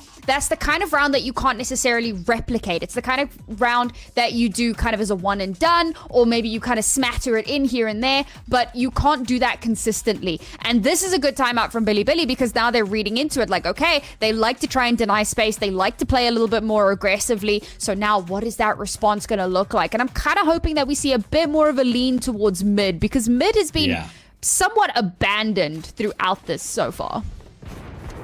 Yeah, on both sides actually, and you can see heavy investment towards mid from TYL, so they sort of expected a move there from BLG, but as it is, they all group up in front of A once again and use the lockdown to clear the site. No Hunter's Fury on the sides of TYL, so no way to clear this out.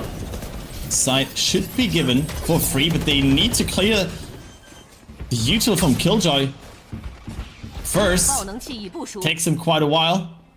Now that the wall is invested though, they can even snuff out the backstab from Sword9. Do they expect another one? Yo-Yo is waiting in the wings. But these elevated positions are paying off right now for the side of BLG. K9 finds another one. Yo-Yo now found out, and Levius gets away with a slither of health. Oh, they're trying to defuse, but YZ still waiting for them, and even gets the last one on the ropes once again. Double kill for him, and a great round for BLG with only one ultimate invested. And this was much better, right? Off the back of that timeout, they realized, okay, they're either playing off-site or they're playing hyper aggressive, right? There's no like standard happening here. So once you can isolate which one it is, get that early information, figure out, okay, it's not going to be an aggressive push, so they're probably playing a little bit more off-site, they're probably playing a bit more retakey, so we can take that space. They do that, they get that spike planted, and they themselves take space. Yes, some of their players pull back to play for the post-plant, but some push out more aggressively to deny the retake potential. And oh, this is so good. They hit the A site the one time, they immediately pivot towards B. The Viper's Pit is invested over towards A, and they have all the space in the world they could ask for over towards B. This should be another free-ish plant. The Molotov will buy them some time. They should be able to get spiked down. A great reveal there towards Yellow to spot out YZ, and he's immediately killed. Slowly gets another one.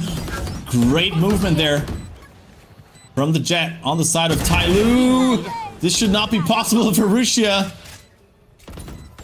And all of a sudden, it's just Levius in a 1v4. It was a great switch of tempo there from BLG to get access to the side, but the retake is perfect for the side of TYL. Oh man, the Decay's doing so much work. It's crazy how much value they're getting off of that Viper's wall. Not just obviously in terms of sightline denial, but the fact that so many players are just kind of running through it. And sometimes that's what you have to do. You've got to take that space, but they're positioning themselves to perfectly take advantage of the fact that, okay, you're going to be running through this. You will have taken a little bit of chip damage. They'll just be waiting on the other end for it. The retakes have been immaculate so far from TYL. A 3-round advantage for them, and what was looking like a questionable decision to pick into the Icebox is slowly becoming okay, this makes a ton of sense. And speaking of the Viper's Wall, of course, usually we see it being played just like that. See it in this round on the A side, but as that Viper's Pit was invested over towards A, they had that availability for the Viper's Wall over at B. So great usage there of the Viper once again for the side of TYL. And the knives in hand for YZ. Once again stalling this out over towards A. The drone spots YZ, takes a couple shots, and slowly even finds Russia. With that, the security, the Cove planned, is gone for the side of BLG, and they immediately back off of A. And it's been red as well. Look at how TYL have started to rotate over so quickly off the back of that little bit of information garnered. So they're going to be able to really heavily reinforce this site. But will they realize that Neff has slipped the net? They know they're waiting for him, and this round is falling apart. Levius does get scales though, but will it be enough? YZ on the knives, finds slowly, but there's too many players to kill for him. It's only 15 seconds remaining. A 2v2. But Levius on the lurk. Once again successful. It comes down to a 1v1 between Sword Knight and K Knight. Here's the drop. Oh, that's beautiful movement. Beautiful movement from K Knight. He will never expect this. This should be the kill. There it is. The 3rd round for BLG. But this could have gone either way. Yeah, Sword Knight had a bit of time there, and the fact that he was able to smoke the spike, I feel like maybe you want to play that a little bit more carefully. Maybe get that half and then reassess the situation, because as you said, there was some great movement there to wrap around, but this is kind of reminiscent of Bind in the sheer chaos of how the round went. And again, mid does not exist apparently, and so we get like some crazy kills coming through from that mid position. That lurk gets way more value than it probably should have, and TYL now in a very uncomfortable spot because that round starts really good. They're playing very patiently. There's a bit of poking and prodding happening. They're getting early information, they're getting early frags, they're not over investing into anything. They read the rotation perfectly, but the problem is that when they start to rotate across to reinforce the B site, they're messy with it. and they're not clearing angles effectively. They're not checking for a potential lurk. They're not aware that this crazy stuff could be happening. And so they're kind of punished for their hubris, for thinking, oh, we've got a good read on this, so this should be simple. And it's not. It's anything but. When you're in China, you cannot expect anything to go the way that maybe it should on paper. And of course, Bilibili taking full advantage of that, get themselves one more round, keeping this at least somewhat contested. 5-3 is not an unrecoverable position by any measure. And of course, with the way that the economy will have been affected, or infected, however you want to look at it, it's been so back and forth. So we still do have robust buys coming through. But what really interests me here is the alt economy for TYL. They have so much into this round. If they lose this round, it will be heartbreaking. Oh, there is an early reckoning from Russia. Sent towards A. They do get the spot for free, but as you said, a couple retake ults available. The Hunter's Fury invested to delay the plant here on the side of BLG, or on the side of TYL rather. That is one ultimate. It didn't really do much. Slowly taking a huge kill here onto Levius. Viper's Pit invested now even for Neff, who slowly finds another one. K9 is down, and with that, a potential Hunter's Fury as well for the side of BLG. So this lockdown should go through. No, because Neff finds it! And YZ finally getting rid of Slowly. I don't think they can work against this Viper's Pit and Russia. I don't know where he came from. But that is another round on the board for BLG, and so many ultimates invested. Russia from the top ropes with the pistol. Almost sounds like a game of Clue. Yeah, I don't know, man. Like, the problem is post plants. Bilibili's post plants have been not great. They get onto site, they get the spike down, and then TYL just retake. Alright, sweet. We'll just take that space back. Thank you for playing. And sure, in this round, they had some ultimates to play off of, so that really does lend itself to them being able to do that. But for the most part, Bilibili have struggled. However, in that round, they managed to keep things going that little bit further. And I spoke about the economic problem that came into that round and how back and forth this first half has been. So TYL now again back onto, it's not even pots and pans, bro. It's a hero guardian, for goodness sake. Complemented by some sheriffs and one classic. And they do have knives, but do you pop that? Do you invest that? After losing ultimates in the previous round, do you actually go for something that crazy to try to confirm yourself another one? I mean, they did already. Slowly found the first kill on the knives, and he gets a second one. And the start of the round looked exactly like that oopsie round we saw from Sword9 earlier, and slowly finds 3. That's a value ult. And Neff should not be able to recover this. Doesn't get to the spike, but gets rid of Slowly.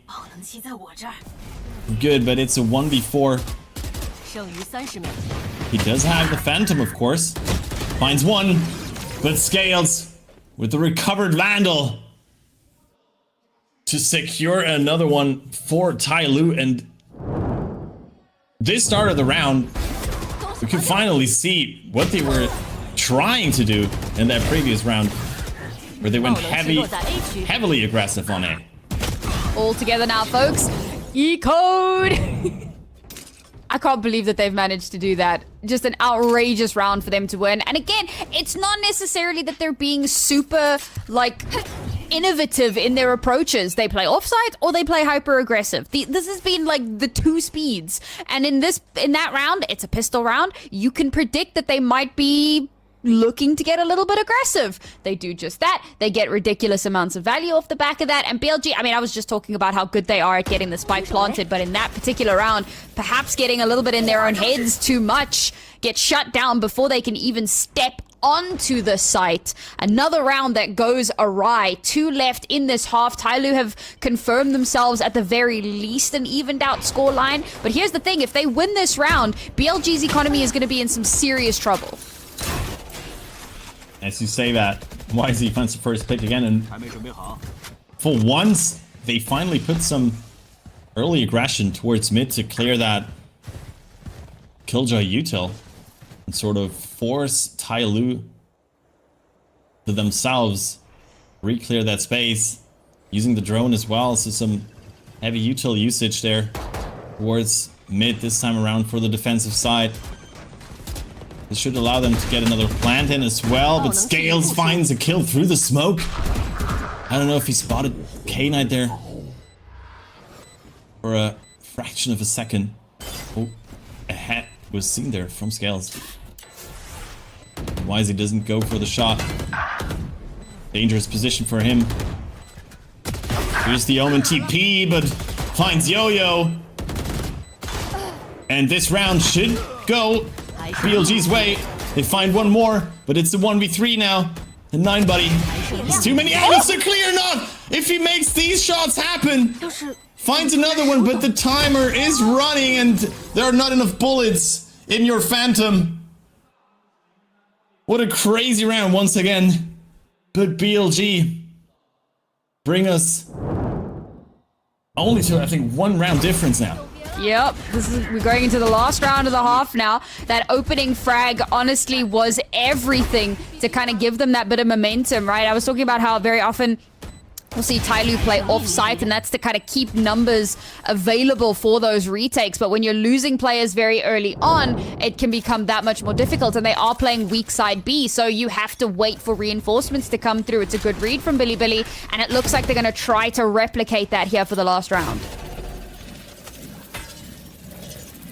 Using that harbor util again to sort of clear B long, making them think that they're gonna switch up the tempo once again, but it's only been the cascade being used there, forcing Yo-Yo back onto B side. And with that Killjoy util alive in mid, once again, don't really have to worry about a split just now.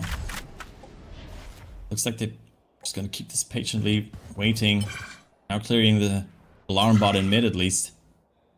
And getting that ult orb for, I think it was K-Knight. Does have a Hunter's Fury still. Also the Reckoning on the side of Rusia. Are they gonna use that to clear B?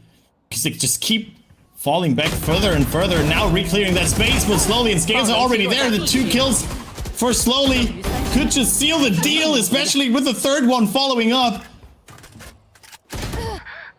What is this round once again? BLG overcooking. There's still 3 players left on the spot. You have nowhere to go, Naf. TYL increase their lead again as we go into a 7-5 halftime. Slowly is having another cracker of a game, bro. 17-8. I think he was like 14-7 at the start of that round. And I mean, a 2.0 KD is crazy, but to then just kind of keep pushing that forward, getting 3 kills in that round to help TYL secure it for themselves. I mean, what more could you want from a duelist? He's doing absolutely everything that he should be doing. 7-5 now, but it's going to take a lot more when we swap sides. And I think for Billy, they're definitely starting to feel the pressure here, because I spoke a little bit about, you know, if you're not being super structured in your play, maybe you're just having a bad day. Sometimes that does happen where, you know, you're having an off game, you're not being able to execute your plans as well as you'd like to, for whatever reason, you know, communication could be a bit off today, whatever. There's always some sort of a factor that could be leaning into it. And so in those scenarios, you really are leaning a bit more heavily on your attacking side, because you can play a bit more crazy with the attacking side, and you can kind of play a bit more mind games. You can take a bit more map control and know that trades favor you every single time. So getting an opening kill already gives you a massive advantage. So all of that said, because BLG come through their attacking side with only 5 rounds, defensively, it's going to have to be just short of a masterclass if they're going to bring this back around into their favor. For TYL, on the other hand, they've had a really solid defensive half, and I wouldn't necessarily say that it came off the back of massively structured play either. They kind of had 3 plays. It was either play offsite for retake, play hyper aggressive, or just play reactionary. And those 3 speeds got them through that defensive half. So I'm looking forward to seeing what they're going to show us on the attacking side. I think that there's a lot of potential with the composition that they're running. But obviously, they're not going to have things like Paranoia, for example. They're going to be, or rather, Billy won't have that available to them. But they're not, TYL aren't going to have that potential for plant denial. So will they lean as heavily into post plants as Billy did, or is it going to be more about getting early frags and, you know, creating space? Certainly will be interesting to see, as we saw those halftime numbers there. Of course, slowly he's on his way to another MVP performance. If TYL can make this work, can convert this lead into a map win, it would certainly be a bit of a success story already, a bit of an upset. They could take this one away from BLG. Of course, are still the favor this matchup. And we heard Hypnotizing TYL's coach talk about how TYL were struggling in the past to sort of convert their successes from scrims into officials, and looks like at least on Icebox could be able to do just that. Get the free plant here with the smokes onto B. They're still allowed to fall back to yellow thanks to that Omen smoke. Ooh, Lurk found out though. 9buddy's still expecting someone from A to come over. He's all by himself now, so this could be a 5v4 retake if they go quick on it. Neff gets one, and this one-way smoke is actually paying off. Yo-Yo through the smoke. Only gets one, and they all just jump in his face with the knife in hand. But they're just gonna stick it. And that's the round for BLG. Just like that. The Harbor Util doing his work again. At sightline denial, I mean, you really cannot underestimate the power of a map slicing agent. Just redrawing battle lines and forcing players to be that little bit more uncomfortable. You don't have sight, you don't have information, because obviously at that point most of the team has already expired, so you don't have anything to give you any sort of information through that smoke, through that wall. And it can just be a little bit of cleanup. Solid retake here from Billy. A much needed pistol round, and on the verge now of evening things out. And the Outlaw. This could get spicy. It's just the Lurk here. Oh, he sees the shoulder and finds the kill. Quick on the trigger. YZ, the great opening. And yeah, these harbor walls, of course, also not that easy to peek through in these retakes, as you're being slowed. And slowly it scales. Find 2 kills they should never be able to find. Clearing that side.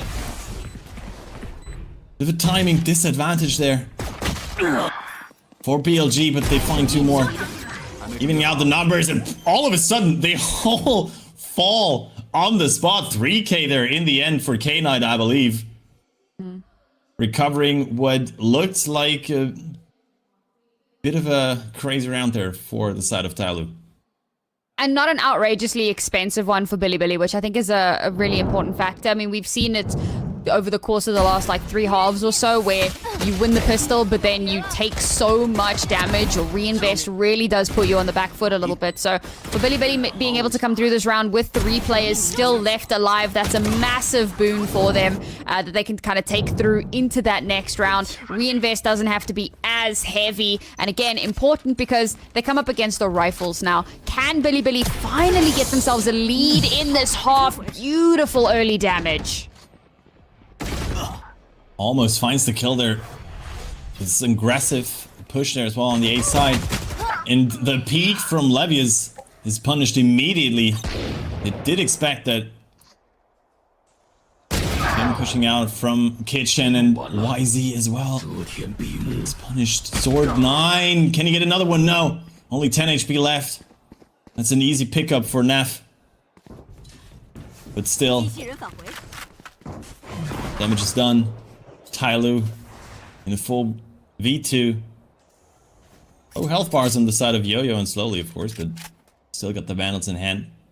And once that toxin is recovered, they should be able to plant here. Does Neff go for the cheeky peek? No, he doesn't. It's just... Whoa, he actually gets Yo-Yo. Didn't see that one. Even got the Molly out as well. Slowly needs to be careful with these peaks now. Has to rely on Scales and 9buddy to draw their attention. There's the harbor wall again, but they're already past it. The cove is not enough. Slowly finds the kill, and 9buddy's there to clean it up. Important round for TYL to regain the lead. Yeah, I think for Billy, that was a key round for them, but unfortunately with the disadvantage that they had and the fact that it was the weakest site that was hit, and it takes a little bit longer to get those reinforcements into position. When you're in that 3 versus 2 scenario and you're at such a heavy disadvantage, to regain any semblance of control in the round is incredibly difficult.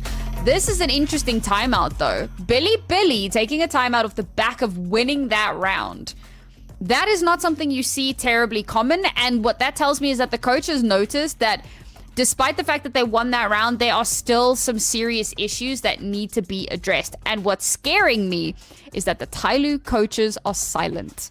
And I mean, I get it, right? It's not your timeout. You're feeling confident because you had the lead at the half. You're feeling like, you know, you've got a lot of control still. You're only 3 rounds in, but this is a good time to kind of be reinforcing some of those fundamentals and just kind of reinforcing what they're doing well and reminding them of, you know, things that they can continue to be doing. The fact that it's like really quiet is a bit of a concern, but I suppose they've left it up to their players to talk through the timeout, and maybe they're hearing, oh, the players, they've got this on lock. We don't need to step in, which I suppose in and of itself would be a good thing as well. We'll see how it pans out now, because of course, we'll get into our 4th round of the half. It's a full rifle round across the board. Which team can come out on top? So ultimates available potentially there for, or like 1 each team. 2 in total, and Sword 9 with the aggressive TP. I mean, you mentioned it earlier how you'd prefer the harbor over Omen's ability to just TP around the map. There you go. Quick one to get rid of Levius, which opens up so much of this map, of course. Without the Killjoy util, and Neff needs to be careful here. 1v4. I don't think they can actually deny any of these plans, and with the lurk, 9buddy finds 2 in a potential 1v3. Can he even get rid of K9? I don't know, he still expects him there. This might just be a save for the side of BLG.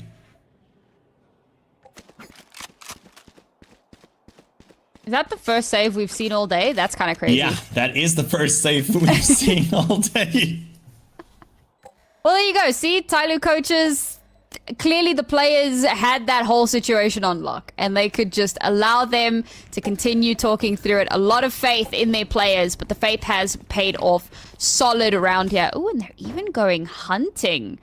I like this. This could backfire, but it obviously could also end really well for them.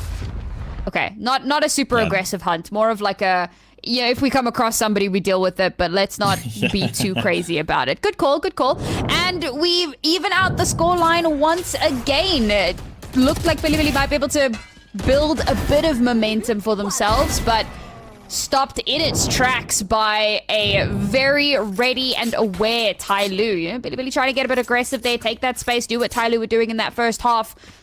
But I suppose TYL are like, you're doing what we do. We are expecting it, and we are ready. A 2-round lead, in fact, for TYL. That's a scary prospect for Billy. And once again, it's that elevated position for the side of TYL. This time, it's slowly with the updraft to get onto tubes, and he even finds another one. What are these shots from Slowly? In a 1v4, and then he goes for a crazy one over towards Russia. But he's the only player left alive for BLG. And Yo-Yo will find him. What is happening right now? I mean, I've been singing Slowly's praises quite a bit throughout the day, and apparently I'm just going to have to continue doing so. Beautiful round from him. Really solid stuff. And again, not exactly like tactical genius here. He just got up onto an elevated position. He had the high ground, General Kenobi, and he shut down everyone. And again, it's 1-for-1 peaks. And I cannot stress enough how dangerous 1-for-1 peaks are in any scenario. But that'll put Slowly at 23-11 casually. He continues to be a shining star here as TYL get themselves up to double digits and are one step closer to a map 3. Yeah, it just looks like Icebox, who TYL have not played for the entirety of the regular season, might just be their map. And teams watching this might certainly think about banning it in the future. They continue to find successes like that. BLG on the back foot. They do have another buy in them. But if they lose this one, this could very well be the end of it. It looks like it's just going to be another A hit for them. The Harbor Wall buying a lot of time for them though. And it will be followed up by Viper's Wall once this goes down. Slowly got through though. Let me find a surprise pick here. Neff needs to be careful. Get Slowly though. And that's their best player down. And only 15 seconds remaining. They're taking too much time. Can they find the kills? The spike is down and K-Knight is just cleaning house. 3K for him. Levius finds the last one. And with no time left, it's an easy hold for BLG. Low and slow. Sometimes that is the exact approach that you need to be having. Playing that little bit slower, playing that little bit further back, a bit more patiently. Good util usage as well to try and force some uncomfortable angles. And the fact that they did hit the more reinforced site and the space was kind of given over so they could play with that space a little bit more. It's a much needed round win for Billy. Like, that was kind of a do or die scenario for them and they opted to do, which is objectively the correct choice. But we got to keep doing 2 more rounds to even out, and a win here in this round could do some serious damage to the economy. But look at the ultimates. Yo-Yo 1 away from the Viper's Pit. We've also got Lockdown available. We've got Bladestorm available for the next round if it is to be an eco. There's a lot in the back pocket here for TYL to continue making this difficult.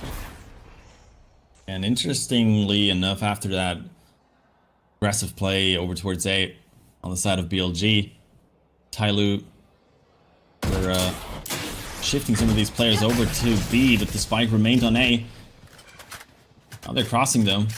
B site is free, but do they actually go for the plant here? It does look like it. They do still have Viper Util available, but the Reckoning and the Hunter's Fury is invested to stop the plant. How much damage can they do? 2 players tagged, it looks like, in the Viper's Pit invested now over towards B as well. Both of them, in fact. This could be a tough spot for both of these teams to be in. The lockdown comes through as well to clear the side, and this should actually destroy the Viper's Pit. But K-Knight delays the plant there, finds another shot. The time is running for TYL. They just spam these smokes. And it's all they need to do. There's no time left. How are they finding these shots? 9buddy with the 3K to secure the round. Sorry, I need that replay. No. What the hell just happened? That's outrageous. That has to be like a decay scenario where you just kind of hold M1 and 3 people just die. All right, hold up. Oh, good. We have angles here. All right, so that's the shock dot. That makes sense. Oh my god, bro. Like, how does he... I mean, they're just all out in the open, but how does he sort of seclude them one by one. But they give him ones. But at the same time, with the sheer amount of pressure that is on the site, you're not expecting him to be ice cold and to get 3 shots back to back to back, hitting perfectly, hitting their mark, and turning an unwinnable round into, oh look, we just won the round. I mean, there was no time left to plan, but he drew so much attention towards the default plans, but that slowly also, on the back of that, was able to get 2 more to secure the round from yellow. That is absolute madness. I mean, BLG will look back at this round and think this is where we could have secured the map. But now we were looking at a potential eco following this one for TYL, which could have brought us to an 11-11 scoreline, or a 10-10 scoreline rather. But now we're looking at an 11-8 scoreline in favor of TYL. 2 more rounds to bring us to Lotus. My heart can't deal. This is, I mean, what is this series already? Let chaos reign from above. And I love that TYL off the back of that just slap the insta timeout. Like, okay, we did just win that with the craziest performance imaginable, but like, can we clean things up a little bit, please? We're so close to the finish line. Oh, BLG. Push on B. Lucia could get a timing here. He finds one. He only has the classic. And the Baki is enough to get rid of 9 buddy. And chaos continues as TYL will be able to plant the spike on A. Lucia got that Vandal off of these 2 kills, and Neff somehow finds Sword Knight. It's a 4v2 retake scenario. They do have the Harbor util. Can they spot slowly? They do, but slowly! Oh my god, brother! How's he done that again? He can't keep getting away with it! Brother. How has he done that? 4 kills back to back. And at a point, like, they're not trying to give him ones. They're trying to swing off of each other. Swing off by contact. Trade me. And slowly just like, nah. I love how once he spots the player up on Raptors, he immediately takes that step to the right to get another 1v1, even though Neff was dropping as well. It's just insanity. It's just insanity. And map point for the side of TYL. K-Knight, however, the first kill was slowly is still online. And that's something to be worried about. Interesting hole there in the harbor wall. But what? I don't know what YZ saw there, but he gets the kill towards slowly. And this puts BLG at a numbers advantage. Still not able to recover some of these guns, but Guardians and Spectre is all they need, it seems. TYL are readjusting mid-round, taking that space in kitchen, potentially going over to B, but even though they use the harbor wall again, looks like they're going to re-hit A. How are they going to do it? Lucia, only 3 HP. Oh, the Viper wall goes back out. This is so annoying to play against. For the side of TYL, they use the ropes, but YZ is there. And as I said, the Spectre is all they need. I don't think there's time left for Scales to recover this round. He might get a couple more kills, but no. Even that is denied by Levias. And it's not over yet. Talk about a stay of execution, bro. Like, One more round we go again. Getting slowly off the board early was such a huge impact move for them. Just deny him that space that he's been getting so consecutively, and usually he just takes it. So this time around, to have been able to shut him down fairly early on, maybe not as early as they would have liked, and BLG has to or rather YZ has to kind of channel that same energy a little bit here. Remember, he was the MVP in the last map, and he's just not really been performing to that same standard. Slowly has dropped 30 and has double the number of kills as YZ right now, and just continues to be a menace. BLG here, life on the line, 3 rounds needed, advantage in terms of weaponry in the round, but TYL so tenacious, not willing to give up. Oh, this is gonna get dicey, slowly. Versus the Hunter's Fury, decides to step out of that smoke. Finds a quick kill. The alert from Yo-Yo pays off as well. What can YZ do here? It's a 3v3.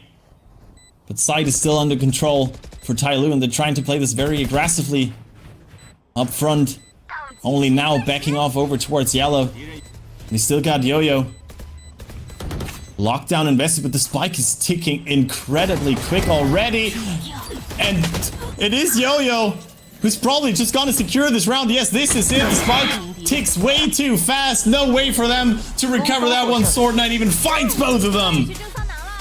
And TYL, just like that, bring us to a third map versus BLG. Okay, questions asked and answered. I was concerned because they don't have as many reps on Icebox as Billy do. This is only the second time that they're playing this composition this year. There were a lot of uncertainties, but they showed up, and more specifically, slowly showed up. What a performance from him here. And Billy, I'm amazed that it looked this rough for them. You know, Bind, we spoke a little bit about how they were relying a little bit more on individual skill. The structure didn't look like it was where it needed to be. And I thought that maybe Icebox would be a bit more forgiving for them, given the fact that they have looked a little bit more messy than what we've come to expect from them in the past. But the fact that TYL managed to take such solid control round after round, yes, they conceded quite a few rounds, but they don't care. All they care, I mean, the scoreline, whether it's a 13-11 or a 13-2, at the end of the day, they won the map. They did it. They took it away from Billy and forced us to a third. And that raises all sorts of questions. We talked about how this is the region of upsets. This could potentially be one of the biggest upsets of the season if it does actually come to fruition. We'll have to wait and find out, but I've been very impressed with how strong TYL have looked individually and how good Slowly has been performing. Yeah, I mean, they certainly did their homework here on Icebox. It looks like. I mean, there were a couple rounds that should not have gone their way. Like, especially that one. It's just, nah, that should not help. But Slowly, you mentioned him, certainly the MVP of this map.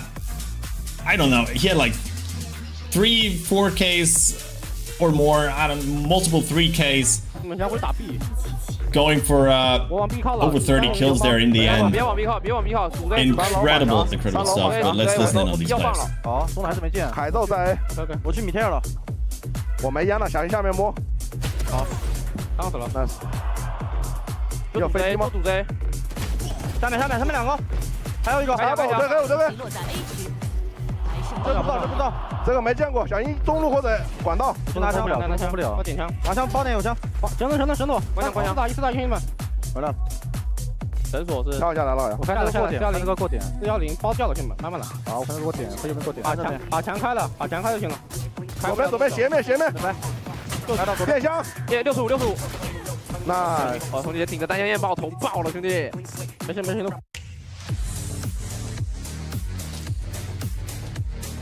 And there he is, no surprises. MVP Slowly, a 2.4 KDA. What is that? A 376 ACS? That's just insane numbers, even for a player like him. He has 9 multi-kills, okay?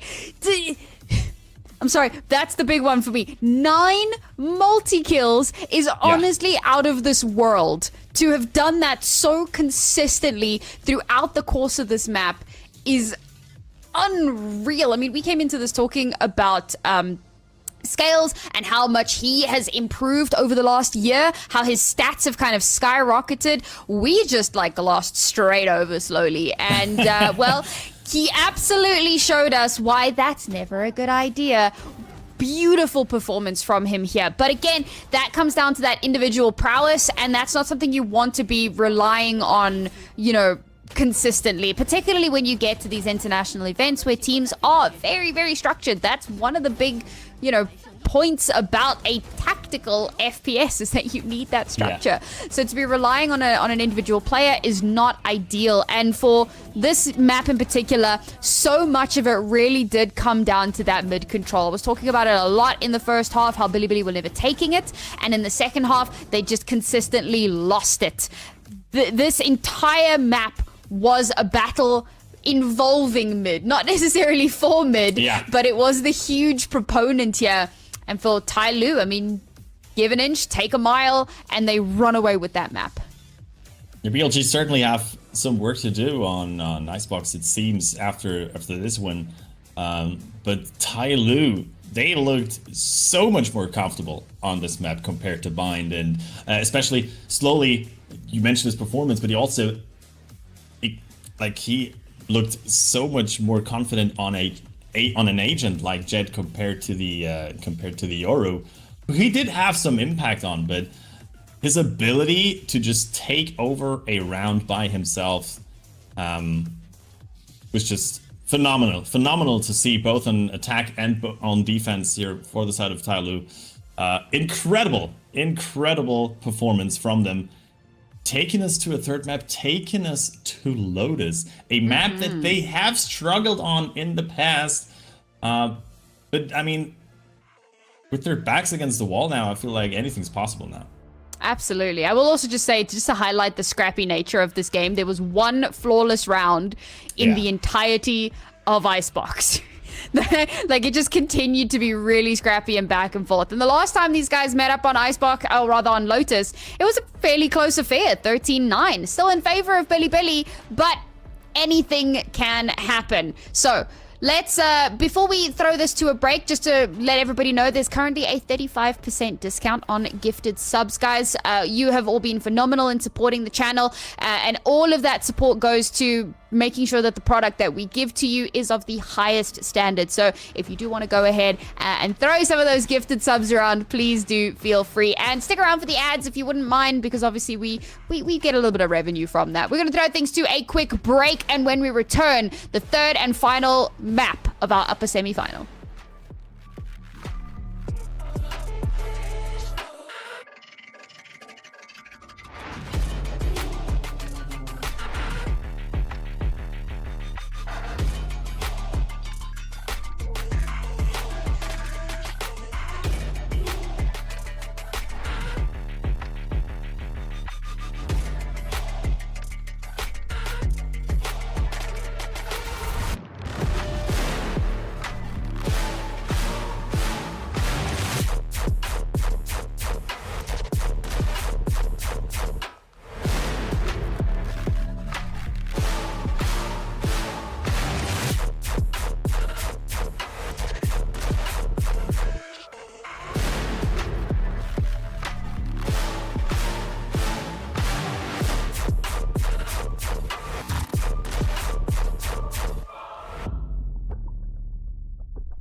We have one more map for you guys between BLG and TYL. Welcome back to VCT China playoffs here over at Project Horizon. My name's Crafty and I'm still joined by Naori Mizuki, and we are being treated well today in terms of exciting matches, at least. I mean, it's not the cleanest Valorant we've seen, but incredible individual performances on the sides of BLG and TYL, bringing us to a third map, Lotus.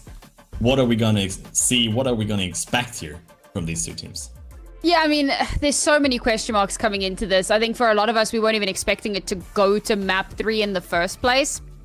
So in that instance alone, there are a lot of like, ooh, okay, TYL put up a bit of a showing here. TYL have like shown up. And again, looking at the last time they played off on this map, it was a 13-9. So again, TYL put up quite a fight in that particular instance, but at the time it just wasn't enough. And now the question is going to become, well, can they do a little bit better this time around? And okay, we're looking at a little bit of a mirror matchup here, and no changes from the last time that they played this map either. So far, pretty much bog standard. A big question for me is, what are the sides going to look like? Because with BLG having started on the defensive side the last time, they had a bit of a runaway. I mean, they got like 6 consecutive rounds before TYL were even able to get one, and it ended off as an 8-4 half. So I think for TYL here, starting on the defensive side could be a big boon for them, but is it going to be enough, and have they actually been able to do that? Yeah, it's going to be interesting to see. I mean, you mentioned it. The comms, they have not changed for either of these teams so far throughout the stage. But TYL have played this map quite a bit to great success. I mean, BLG was the only team that was able to beat them on Lotus. They won their match against All Gamers in the quarterfinals. They won their match versus TC in the regular season. So can they transition that momentum that they obviously gained from their win against AG onto this last map? Can they make this upset happen versus BLG? It certainly is a surprise, as you said, that we are on a third map right now. But I'm mostly certain that BLG are not going to take this lightly. Early aggression here from BLG towards B main, but just invest a bunch of util, and the rest of TYL already over. And Rubble towards a spike, still in the lobby though. They could just try to force a rotation here on the side of BLG. Just looks like BLG are actually reading this before TYL even acted out on the map. I do like that we've taken some very, very early control over towards a main. And we've set up that Viper to potentially be that late lurk later on. Oh, we're pulling back. That's interesting. Okay, so they got some control towards Mound, but with the smokes going up, they've pivoted away. They're trying to like sell some sort of a fake. We have the Vice Wall in tree though. It gets triggered now and slowly finds the player in B-Link. But K9 is still holding strong in B, and even with the jump peak, gets the second one versus Sword 9. However, the A side is wide open now for TYL. It's a 3v3 retake for BLG. They're very quick to it in drop already, but slowly doesn't miss these shots. Scales with great movement up into heaven. Spike is not planted for either of them, but Nobody gets him on the cross. And another pistol round secured for TYL.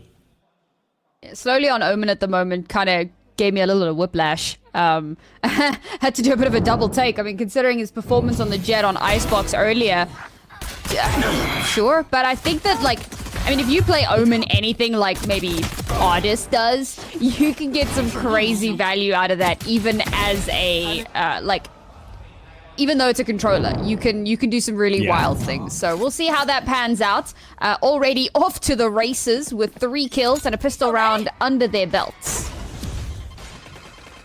You can hold a gun with Omen as well. Doesn't matter what agent you're playing. If you are able to make these shots, you can frag out on pretty much any agent. At least you can get to the same elevated positions on Omen. But as we see TYL gaining that rubble control once again, they are met by multiple players from BLG once again. We're not willing to give up all of this space on the A side. They're using that Viper wall to great success. Have not really secured any space. Oh, the Arc Rose goes wide for Levius. With that false sense of security, goes for the peak, but Neff at least able to trade his Vice. Even gets another one on the Classic. How is he able to do that? Yo-Yo with 2 quick kills, but also traded by K-Knight. It's a 2v2 versus the eco round of BLG. They can't even plant the spike, but Scales in a great position here. And it looks like the spike is just going over towards A. It might just be overcooked here for TYL. It's a Guardian in hand for K-Knight, and he's a bit too confident. Slow peeking Sword 9. And just like that, it's a second round for TYL, but so many shots traded here for either side. Yeah, I mean, that was very, very chaotic, right? You kind of start off over towards the C site, you get that opening kill, but the pistols go kind of crazy. Somehow Yo-Yo getting 2 here is wild, because you got like 3 players staring down at you, so they have to pivot away, move the spike over towards B, but the re-aggression is so quick that they have to get forced even further back, and I'll be honest, that very open plant, I was concerned, but ultimately... doesn't matter. They make it work. Magic at their fingertips. And it's a good start. It's much like what we saw on Icebox. So can they follow it up? They reinvested quite a bit. Looking for these close quarter duels versus BLG. Yo-Yo with the Bucky in hand. But he only brings Russia down to 35 HP. Goes down. Choose to not trigger the wall simultaneously. That's 1 kill going over to the side of BLG. Another one followed up, and Russia is there. You can secure the plant. The rest of the team is so close already.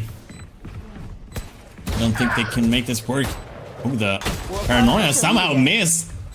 And Russia is able to find another one. 4 kills for him to secure the round, but with only HP 8 left for him, this was way close, way too close for comfort for the side of BLG.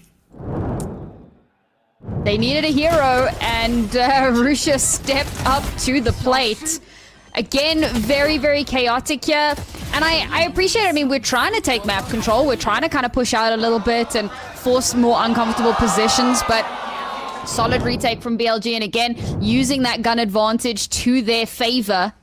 But this is already a better start to the map than what TYL had the last time they played up against Bilibili here. So perhaps we might see a bit of a resurgence. Unfortunately, having it pulled back into Bilibili's favor, well, maybe not their favor, but giving them a bit more of a springboard so early on in the half could turn out to be a tough one for them. So they've opted to reinvest quite heavily into this round.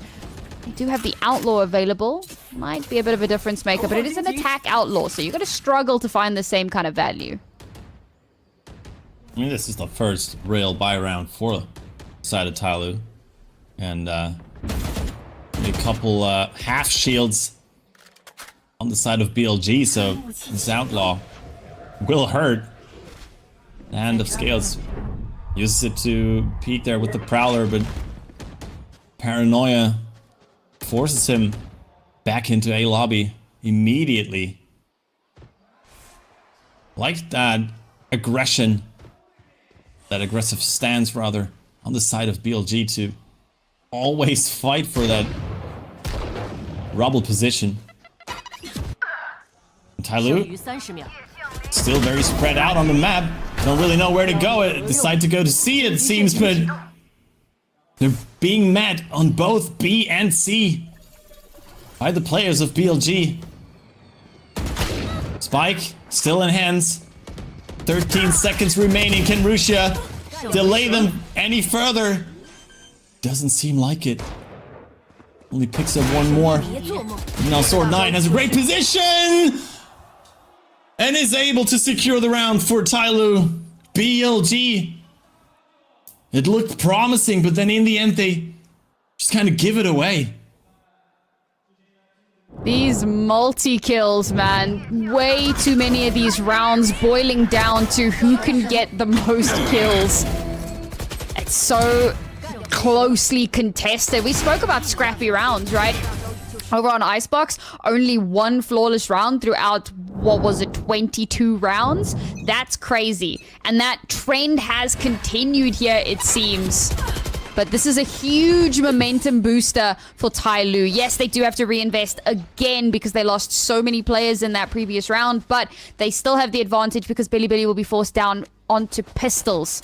So how we press this advantage could be a game changer here. Bilibili are close to a lot of ultimates though, so now I'm thinking that from the next round, and this would have been, in my opinion, a good moment to take a timeout, get the coaches involved, but they're probably thinking about what happens after this, like after the next round. So you get through this pistol, then you have a rifle round with ultimates, and if you still can't get around, then I expect to see the coaches. The problematic bit of that is that if that does come to pass, it's 5-1.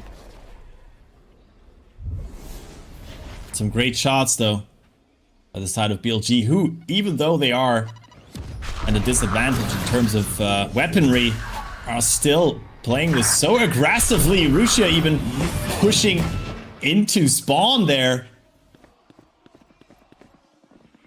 Pays with his life for it though. They do still have that advantage over at Rubble. But they're being TP behind, but how is Neff getting two with the classic in hand there? Yo-Yo finally able to get him and slowly struggling a bit there versus K-Knight. YZ uses the showstopper even, but Levius is quicker. 9 seconds available. I don't think you can make this work, Yo-Yo. And just like that, it's another thrifty for BLG. You just can never write these guys off. I mean, we've seen TYL pull some similar kind of eco rounds previously. So, I mean, Bilibili are like, anything you can do, we can do too. And we see now why the coaches weren't ready just yet to pull that timeout. We allowed these pistols to get ridiculous amounts of value. And because they've kept so many of these rounds so close, this could be a bit of a tight one for TYL to get a good buy out of it. Oh man, the excitement from Bilibili, realizing what they've done and how they've potentially reset the entire course of this map off the back of that round. YZ with a beautiful opener because it is another anti-eco, but this time it's in favor of Bilibili. Yeah, it just looks like they heard that TP. That second smoke is off a bit, so being able to use that second one way, but with the wall being triggered by Scales, it's Russia on the Outlaw this time around. I don't know if he expects Sword9 to be this close already. Takes his way back with 9, buddy. It's an opener. Versus YZ on the spike is down on A. And Yo-Yo just disrespects the Viper wall there. Jumps right into K9. And 9 body will be met by Levius. There it is. Even numbers on the board. Clean round from the side of BLG. It was maybe a little touch and go there. I mean, we know what the Sheriffs can do when in the hands of the TYL players, but we're seeing a lot more kind of consistent map control here, consistently kind of holding down angles a little bit better, and again, not being too overly confident. Yeah, it's an anti-eco, but why be silly about it? Keep things low and slow, keep it calm. A 3-3 scoreline now, and Odin on the board just for that extra little bit of shenanigan. Ooh, and again, like really aggressive rubble control as well. This has been a staple for Bilibili through so many of these defensive rounds. And what it allows them to do, obviously, they just kind of position 1 or 2 people close up and personal, and then they can rotate over because they'll have so much information for later on. And I was kind of expecting a bit of a tempo switch there for the side of TYL, knowing that they're always met by 2 to 3 people on the side of BLG over at Rubble. But once again, they still can't really make any of it. It's incredible to see for a 3-spot map like Lotus how much map control is BLG is gaining on defense every single round. Not giving away any space, and they do have the Steel Garden available. It's just popped right as Yo-Yo is jumping in. But it's a Steel Garden versus Steel Garden. Only pistols being used over at C, but the Viper's Pit should force them away. Over towards B. Do still have to cross this wall though, and K9 in the off angle. Finds 2 quick kills. YZ, don't be too confident with this one. Sword 9. With the advantage, but Levius is coming over and has the backup for Rusia. It is chaotic once again. I'll be honest. BLG with the better end. Like, that was looking like BLG were going to lose the round, and it's wild because they used the Steel Garden and the Viper's Pit after so heavily reinforcing what is usually a weak site. They had so many players kind of holding over towards C. They drop those 2 ultimates, but they're also dropping players like flies. And there is a world in which they lose out. And I think a big part of that is, I mean, Neff's trying to like help. He's pushing in from the Hobbit connector area with an Odin. And at long range, that's very difficult to kind of get value out of. And that kind of plays into Bilibili's hands that little bit more. But that was a very tight round, very, very expensive, and they needed it to be a bit cleaner. But they've finally given themselves a lead in this map for the first time. I mean, I don't think they took a lead on Icebox, so it's been a minute since they've had a lead in the series. For TYL, this is a really good time for them to be taking this time out as well. You know, you want to kind of slow down, not even slow down the momentum, you want to stop that momentum from being able to build. But you also want to read into how this defensive line is being set up, because you were talking about that map control, and you're absolutely right. Bilibili are doing a very good job of corralling TYL's forces and forcing them into kind of more uncomfortable rotations, and TYL need to find a way to stop that. Yeah, and I mean, it'll be interesting to see whether they can actually force BLG off of Rubble, but so far it does look like it.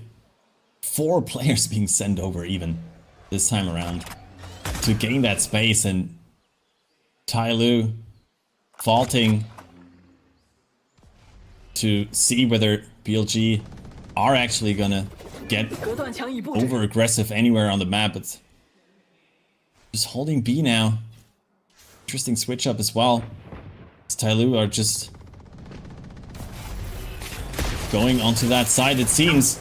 It's a great engage. You do get on site. Spike as well. But it's not yet planted. They gotta be careful with this crossfire.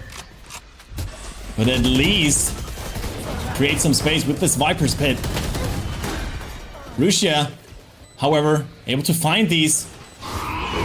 Can they get the Viper into a position where they can keep this Viper Pit up? But it doesn't look like it. The Nightfall is too good from K9.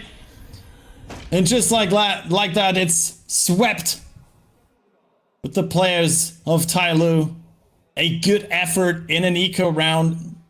Viper's Pit invested, but in the end, it's not enough. I mean, they put too much faith in that Viper's Pit. when you're taking B, you really need to be kind of pushing out and taking more control. You either need to be pushing out into connector, one of the two connectors, right? Either the C connector or the A connector, or you need to kind of be pushing out towards that stairs, like balcony position. You need to be taking space. And they're like, oh, we'll just drop a Viper's Pit here, it'll be fine. That'll shut down, you know, sightline. They won't want to push it, and even if they do, they'll be decayed. It'll be fine. And Bilibili are like, we don't care. And they just pushed straight into that Viper's Pit and went out on those duels. And unfortunately, that is the danger that you face. Bilibili now up to a 2-round deficit and have already opened this round with a free kill onto Slowly. Yeah, and again, it's 3 players over here at A. The Odin in hand of K-Knight. Very good position there. This crossfire. Scale's probably taking some damage. These pain shells from Yo-Yo, and Neff is finding these kills versus Sword9. The double backstab here for the side of BLG. It's paying off once again. They're basically backed up into their own spawn at this point for the side of TYL. Incredible showing from BLG. Yo-Yo at least gets one. Still a numbers advantage for them. Important thing is, can they actually somehow recover that spike? It's only Naf that's holding it right now. This could have been a timing for them if they had timed that. With him pushing into that spike, Scale's at least able to recover it now. But it's only 12 seconds remaining. And they're running straight into an Odin. They get one. But do they have the time to plant? It's 4 seconds. Ooh, this will be super close. For the side of TYL, they get the plan, but immediate follow-up by YZ. BLG. Already 6 on the board. I mean, this was the concern. I mentioned that the last time they played, it was a bit of a runaway. Bilibili took the half 8-4, starting on the defensive side. And it looks like we may yet have a repeat of that happening all over again, just in a different order. Previously, they won pistol. They had a runaway of 6 rounds. They lost 1. They won the next 2. And they lost the last 3. This time, they've lost the first 3. They've so far had a runaway of 6 rounds. Now, if we're going to go like full-on palindrome, then they lose this round and win the next 2. Well, we'll see if that comes to fruition. But so far, they've looked very much in control of the situation. Yeah, this is a different look from BLG compared to Icebox, but also different look from TYL, who aren't as comfortable on this map, it seems, compared to Icebox as well. The Nightfall invested to clear A, but there's 2 players waiting in heaven already who are not tagged. K-Knight, the Odin in hand. Oh, the C's nade combo is beautiful. Goodbye, Scales. He's able to plant though, and Yo-Yo finds at least 1 kill, but YZ on the showstopper to clear that spot. Beautiful util there. For the side of BLG, but once again, slowly. Tree again finds 1 beautiful shot there towards YZ. It's the 1v1, the Odin versus the Vandal, and slowly, of course it's him, able to secure another round in the clutch. Slowly, brother. He's been a little bit quiet on this map, and again, we spoke a bit about how it was a bit odd to see him on the Omen, given what a performance he had on the Jet earlier, and he's kind of struggled to get that same momentum that we saw before. It's a very different role, it's a very different play style, so it's good to see him stepping up in a moment when he is absolutely needed. Surprising, but it looks like we could go full-blown palindrome. I said it as a joke, but yeah. It's certainly feeling... You jinxed it immediately. Was it cast a curse or was it cast a bless? It's really tough to tell.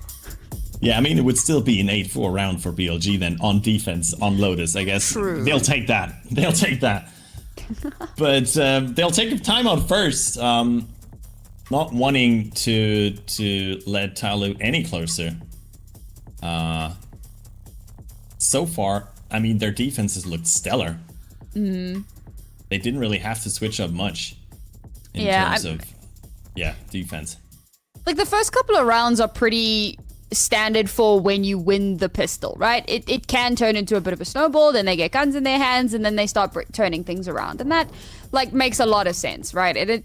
Pistol rounds can be a little bit coin flippy, so it is what it is. But now we're really starting to see them come into their own and utilize the composition to its full efficacy. This is where the big question mark is. This is where TYL kind of have to win this round if they want a better opportunity into that second half. They've got a couple of ultimates to work with. They've got full rifles. Everything that they could ask for, they have available to them. Now they have to actually use it.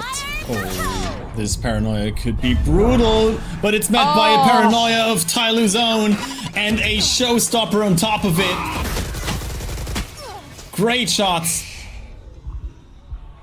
And YZ a bit too aggressive there, giving TYL a comfortable position in this round. Rusia even down to 10 HP. This should be a safe for the side of BLG. Quick one, just like that. Yeah, it's solid bit of turnaround. I mean, that timeout, I think that there's... Okay, I by no means think that the coaches were also thinking about the palindrome. Like, I think that that's maybe a little bit too excessive. But they were probably thinking about the fact that there's only 2 rounds left in this half, and they have some ultimates to work with, and you know, they've been BLG have been pretty consistently going for rubble control early on, so how do we take advantage of that? How do we push back, counter paranoia, showstopper to come through and completely deny them any sort of space to hold on to? And now, hunting for the rifles. It is a power move. And they do actually manage to take away one of those guns. Very, very important for them. A flawless round at last for TYL, giving themselves a bit more room to breathe, and potentially they could even out the score at the half. If Billy's economy is even close to as bad as I suspect it may be, given the fact that they've opted to save, then this could be a really tough position for them to be in. Oh, I didn't realize that it snapped back. That's how it got to. I was like, how the hell did it get to? But it snapped towards the breakable door. That's so nasty. Yeah. Beautiful reactions. Yeah, Yo-Yo showing his skills on the raise there, and also the Nightfall invested at the same time on the side of BLG, so they will lack that ultimate for a potential retake in this last round of the first half. Really big ultimate they lost there. Levius could get another Steel Garden in. Ninebuddy does have one of his own. Nine needs to be careful here. And it looks like they're going to use it to get onto B. Yo-Yo can connect already. Turns his attention towards Heaven. And could just find Rusia, but no, Rusia finds him. The plant is down. How can they defend this? Can they take this extra space? The TP is cancelled immediately. And Levius spots him out. Can use the Steel Garden now to re-aggress here onto B side. They're all forced into B main with their shorties in hand, and they will just stick this. No way TYL are gonna recover this one. The wall triggered even. And with that, it's 7 for the side of BLG going into the second half. Definitely a better performance from TYL than what they'd had the last time that they matched up, but that round, I wasn't expecting Billy to have that much of a buy coming through, and that obviously makes such a big difference for them. And I mean, TYL tried to take the space necessary to make a B hit, like, contested, well, not contestable, to make it that little bit, to increase your chances of success, we'll put it that way. But I think that Billy play that really well. They just kind of hold back a little bit, expecting the aggression to come through. And as those pushes come out, as that space is being taken, they're holding the angles and holding off angles as well. So ready for when those players show themselves, they can slowly whittle through those, I suppose by that point it's a defensive line because Spike's been planted. So now they're trying to hold on to that, and you just kind of chip away at those reinforcements and bring that round back into your own control. 7-5 now, nothing to snuff at. And I think for TYL, like, there's an amount of pressure here that is definitely more on Billy's shoulders, right? Because so often you'll talk to teams and you'll be like, you know, particularly underdog teams, and you'll be like, oh, you know, the pressure, and they go, what pressure? We're the underdog. No one is expecting us to succeed. No one is expecting us to do well. If anybody's putting pressure on us, it's us. And we're not, because we're not even necessarily sure that we can do this, right? We'd love to, and we're going to try really hard, but there's no pressure. But for Billy, they come into this as, you know, a team that have played on the international stages, that have played at Masters events, that have, you know, kind of put the Chinese region on their shoulders, along with teams like EDG and like Shilai Gaming. So the pressure is mounting for them. And for TYL, they can really lean into this now. Because a loss here, they go to the lower bracket. They still have chances. But for Billy, there's a point of pride on the line. Oh, absolutely. I mean, no one was expecting them to lose this. No one was expecting them to not make champions, most certainly. But it looked like TYL almost got them close to a loss here, but BLG,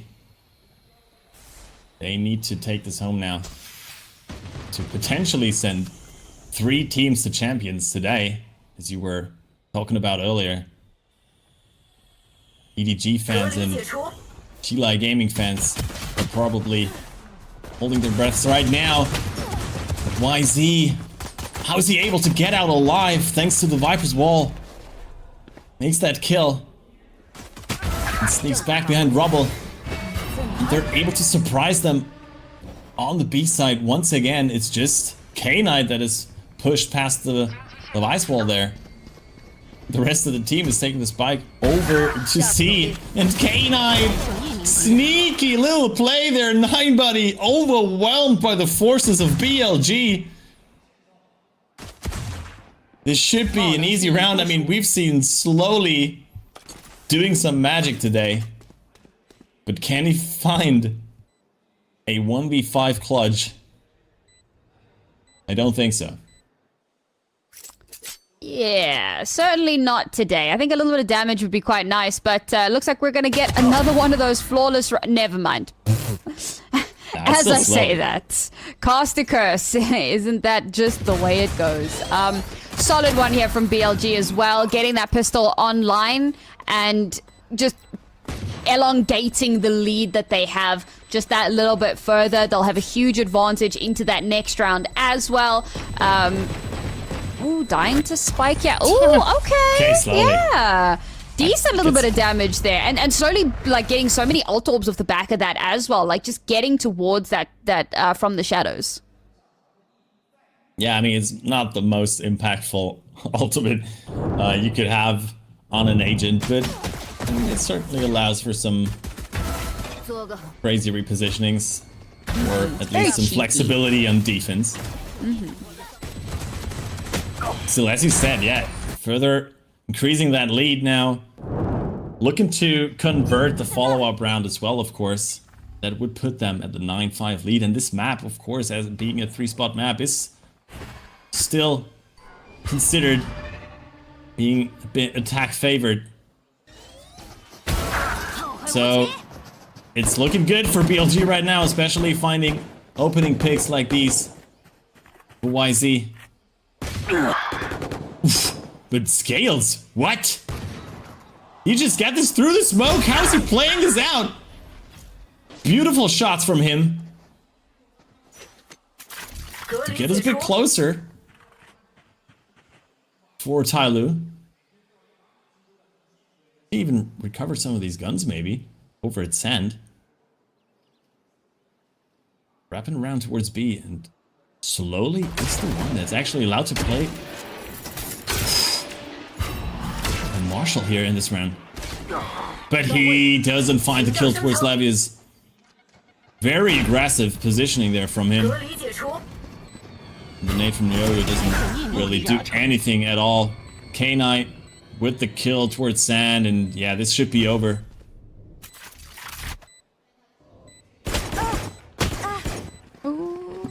It's a bit messy. It's a bit messy still. But Levius is there with the crossfire. Still 3 guns lost, only 2 recovered, so a bit of damage done here from TYL.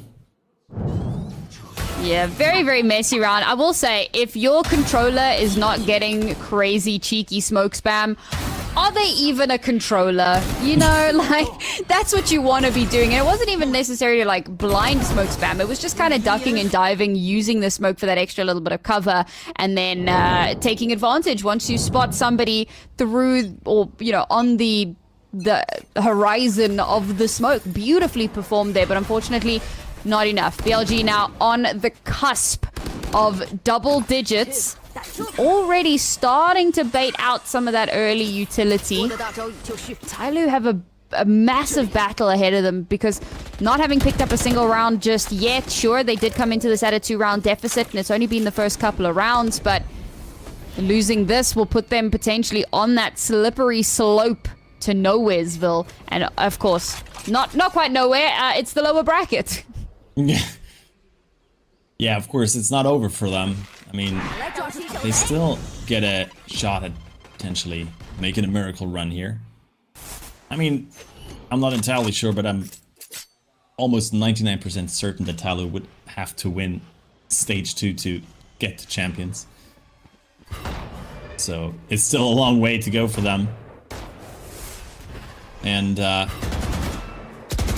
they at least are doing what BLG did perfectly on their side, which is take rubble control. And as I say that, Rusia in a 1v3 gets 2 kills, dissecting TYL's defense 1 by 1. And B side is wide open for BLG. Even through already great paranoia, but doesn't hit 9, but he still gets the kill. The stinger on Neff just hits differently. TYL are looking devastated right now. Thumbs up.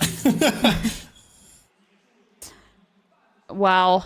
Yeah, I mean, this is very much a scary situation to be in. I don't think that... Yeah, I think for TYL, like, they would need to win the entire season for that opportunity. Or I think second place also gets an invitation, if I'm not mistaken. Yes, second place also qualifies to champ. So there's a very difficult path for them. So obviously losing here will drop them down into that lower bracket, and chances are, I'm fairly certain that loser here plays EDG. If the bracket does that flip thing where, like, you know, you don't play the same. Yeah. So they wouldn't have to play all gamers a second time, assuming it's TYL. So yeah, loser here has to play EDG. That's... For Billy, maybe it's less of a concern because they have beaten them previously. But that being said, they've beaten TYL previously, and TYL have been putting up quite the fight here. On the reverse side, TYL coming up against EDG. Yes, it is an EDG that has looked a lot weaker than what we know from them in the past and what we've come to expect from them. But knowing that Champs is on the line and that their ability to go to the next international event is hanging by a thread before them, I think that it will be a tough matchup no matter who ends up there. So for TYL, while the pressure isn't necessarily a factor, the odds of getting to Champs certainly will be ringing in the back of their minds ever so slightly. So now coming into this on a pistol, very little to utilize. No ultimates have been built up yet. This could be the beginning of the end, or... okay. Or it's just VCT China once again. Hey.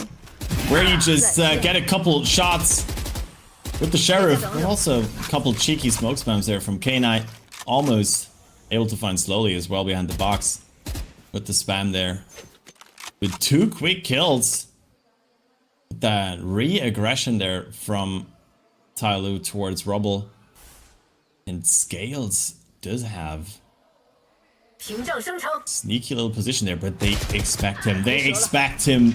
Beautiful stuff from BLG to clear that spot, but Rushi is left alone over at A, and there's 3 people from TYL able to pick up these guns now. So not only is it a man advantage for the side of TYL, it's no longer a gun advantage for BLG either.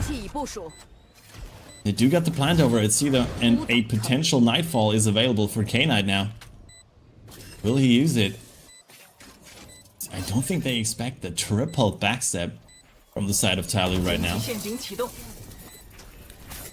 Those are some great mines. Invested from Levius, buying some more time. Have to use the TP. I don't know where the arc rose is. The nightfall comes in, hits all 3 of them. They do start to tap it. K-Knight finds one. Can he find another one? Levius is there to trade him immediately. What a round from BLG.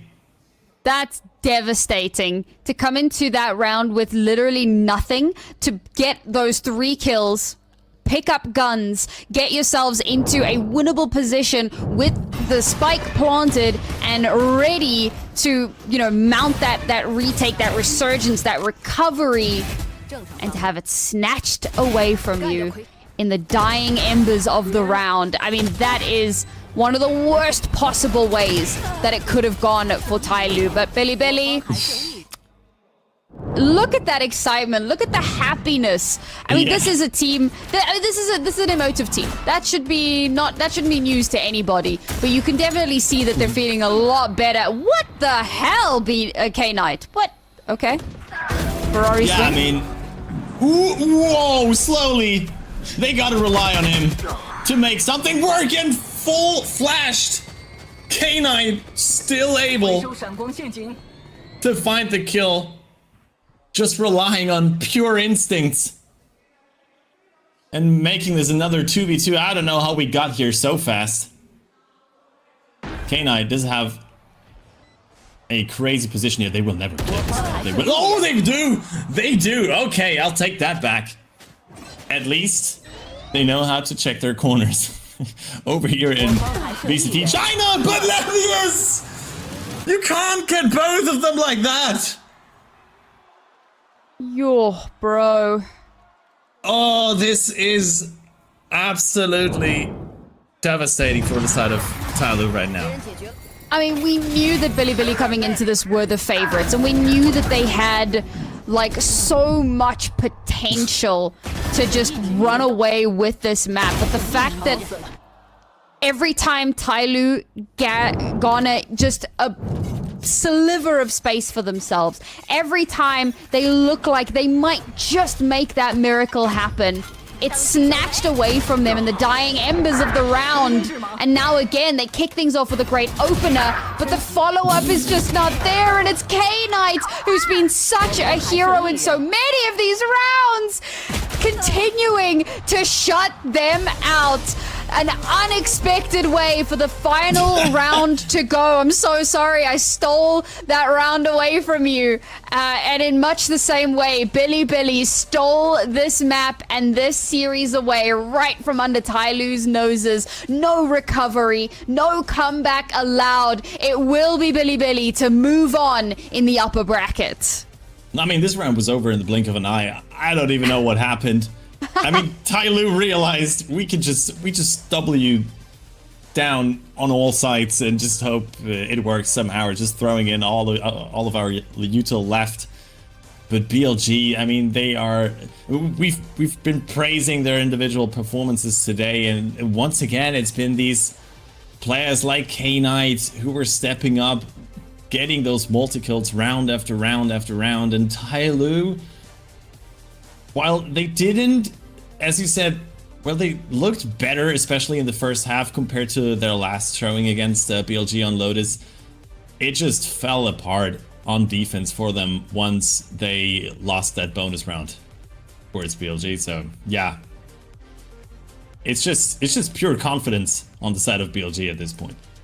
And that's good. I mean, I was talking a little bit earlier about recovery and how that's the mark of a really strong team. The fact that they lost that second map and instead of allowing themselves to kind of become devastated by that, they came through, they refreshed, revitalized, and they were ready to kind of grab this map with both hands and drag it kicking and screaming over the finish line. A beautiful performance from them, and yes, they do confirm themselves that spot. They move forward in that upper bracket. Haters and non-believers, well, it sucks to be you guys, because Billy show no signs of slowing down. But I'm really looking forward to that upper final, because there is a very good chance it's going to be a BLG Shilai game. And of course, they were the two teams that topped their bracket. So very, very excited to see how that one is going to pan out. But obviously, we got to get through our second matchup. Shilai have to beat Dragon Ranger, and they've also been looking really strong. So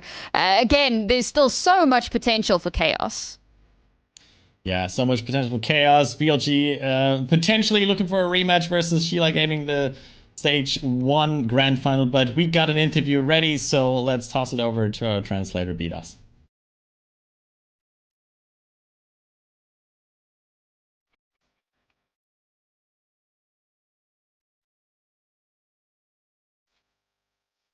Everyone's like playing very well when all take down like crucial rounds.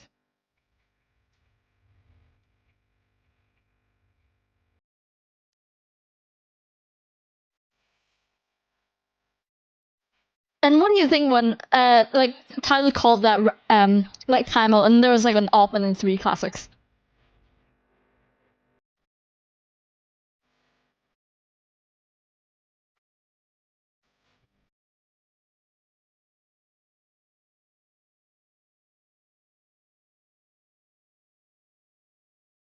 And then tell me what the point of 3 defeat.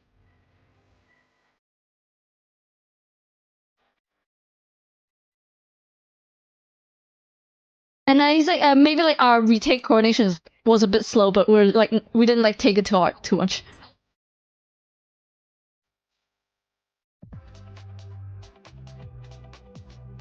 How do you get the ace? He's like, yeah, good luck.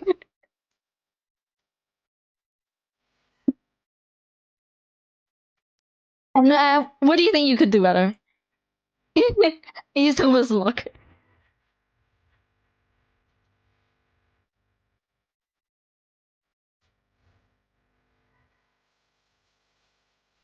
You think maybe like the ace like use like up 40% of his luck.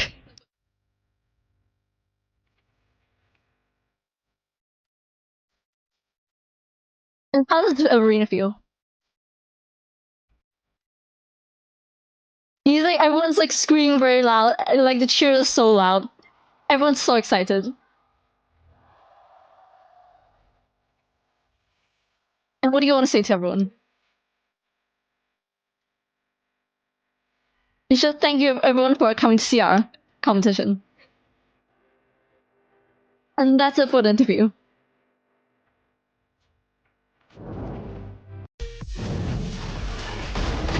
Thanks, Peters. And yeah, BLG, even in the interview, it looks like they're just vibing. I mean, it certainly wasn't the cleanest 2-1 victory against TYL. Does it have to be, Sam? Does it have to be clean? It doesn't. I mean, that's Just what I was vibe. saying after TYL won Icebox, right? Whether it's a 13-11 or a 13-2, as long as you come out on top on the other side, that's all anybody cares about. And you know, the fans, even when it's like a 16-14 overtime shenanigan, they're still going to be typing easy in the chat, right? The fans don't care. Not even close, except it was. Nobody cares. As long as you win the game, that's the only thing that matters, and that's what it takes to be a champion. Just keep forging forward. And that, again, leans into what we were saying about Billy and the mental fortitude. The fact that they lost the second map. Who cares? We're still in this particular game is still happening. We can still win. We need to win the second map. Okay, the duality of those two reactions. Like, I love the crowd reactions. You've got one chick that's like, ah, and you got one that's like, what the hell was that? And that perfectly sums up a lot of how I felt throughout the series today. I love this region. I love watching these teams. I love seeing the growth and the improvements, but also some of the wacky shenanigans. And I do believe we've got some team comms potentially. 别上没进进不了，开墙准备开墙，开了，我有雷，炸住墙，有下烟，有雷了。我本 TP 了，没往后踢的，往后加的没进，我在下，OK， 你走呗，你别管我好不好？你下一下，别，你走，开墙，我们没枪，没事。大烟，这是我的，开了，还有两个吗？对，两个，我来推王者，贝德70，不一定进了，下包了，给我开门，别急，我可以开了，两个，慢慢玩。 别急，我有个烟，别急，别动。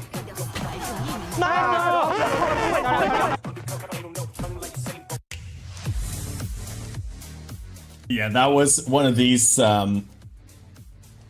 wacky shenanigans rounds. But K9 picking up the MVP for this round. I mean, it doesn't come to a big surprise. Is that an 11 multi-kill?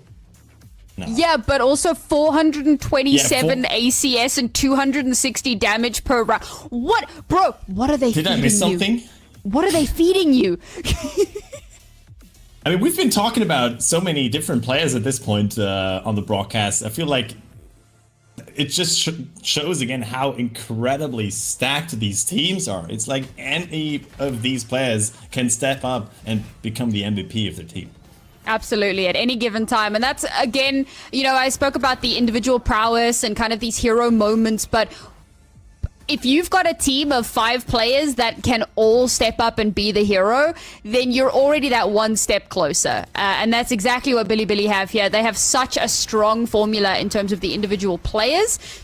And I think that one of the big things for them now is just getting that structure and stability to the level that it needs to be for international competition. Because I'm not going to say that they don't know what they're doing. Of course they do. They're an incredibly good team. But there are certainly some gaps and holes that need to be worked on if they want to be able to compete with the very best in the world, which is obviously the ultimate goal. I will also say, in the comms, we got a little bit of insider information there. There was actually a moment where just before things kick off, one of the players is saying, oh, they're definitely going to play contact, which is what was happening. So they were ready and waiting for that chaos to erupt. Beautiful, beautiful performance there. Great reads across the board. What is that? One flawless round apiece? And one thrifty. Yeah, pretty chaotic. Yeah, I mean, it's what you would expect. I mean, it's crazy that something like contact does even exist in this region, but it does happen every now and then. But BLG, nonetheless, with a great showing, and especially in the second half, I mean, in firm control of the series and the map, of course.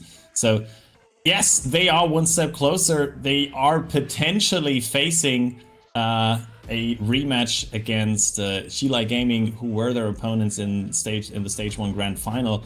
So that would certainly be exciting. But that also means Shilai Gaming needs to win against Dragon Rangers first. And that is certainly a match to watch. A match you can watch right now. Because that's been it. It's been a pleasure casting alongside you, Sam. Make sure to follow her. And make sure to follow Project Horizon on all the platforms, of course. And thank you for your support. We'll be tossing it into a quick break, but don't go anywhere because there will be another match today between Shilai Gaming and Dragon Ranger. Certainly exciting to see. That's been from us, and that's been it from us. And with that, take care, and we'll see you soon. Bye-bye.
Hello everyone, welcome to your second game of the day of the VCT China Stage 2 playoffs. I'm Zach, and with me here is Maddie, who is here doing us a favor, joining us at the last minute. How are you doing, Maddie? Last minute thing, but I'm happy to be here. We're very happy to have you as well. Thank you for not leaving me for this epic game on the desk and the Costream desk alone here. But talking about this epic game, this decides one more team who's going to be going to champions. It's between Shilai Gaming and DRG, Dragon Ranger Gaming. So for those who haven't been watching our streams for the group stage, a little bit of a catch-up being done here. Shilai Gaming did top their group. They had a pretty good track record heading into this particular one.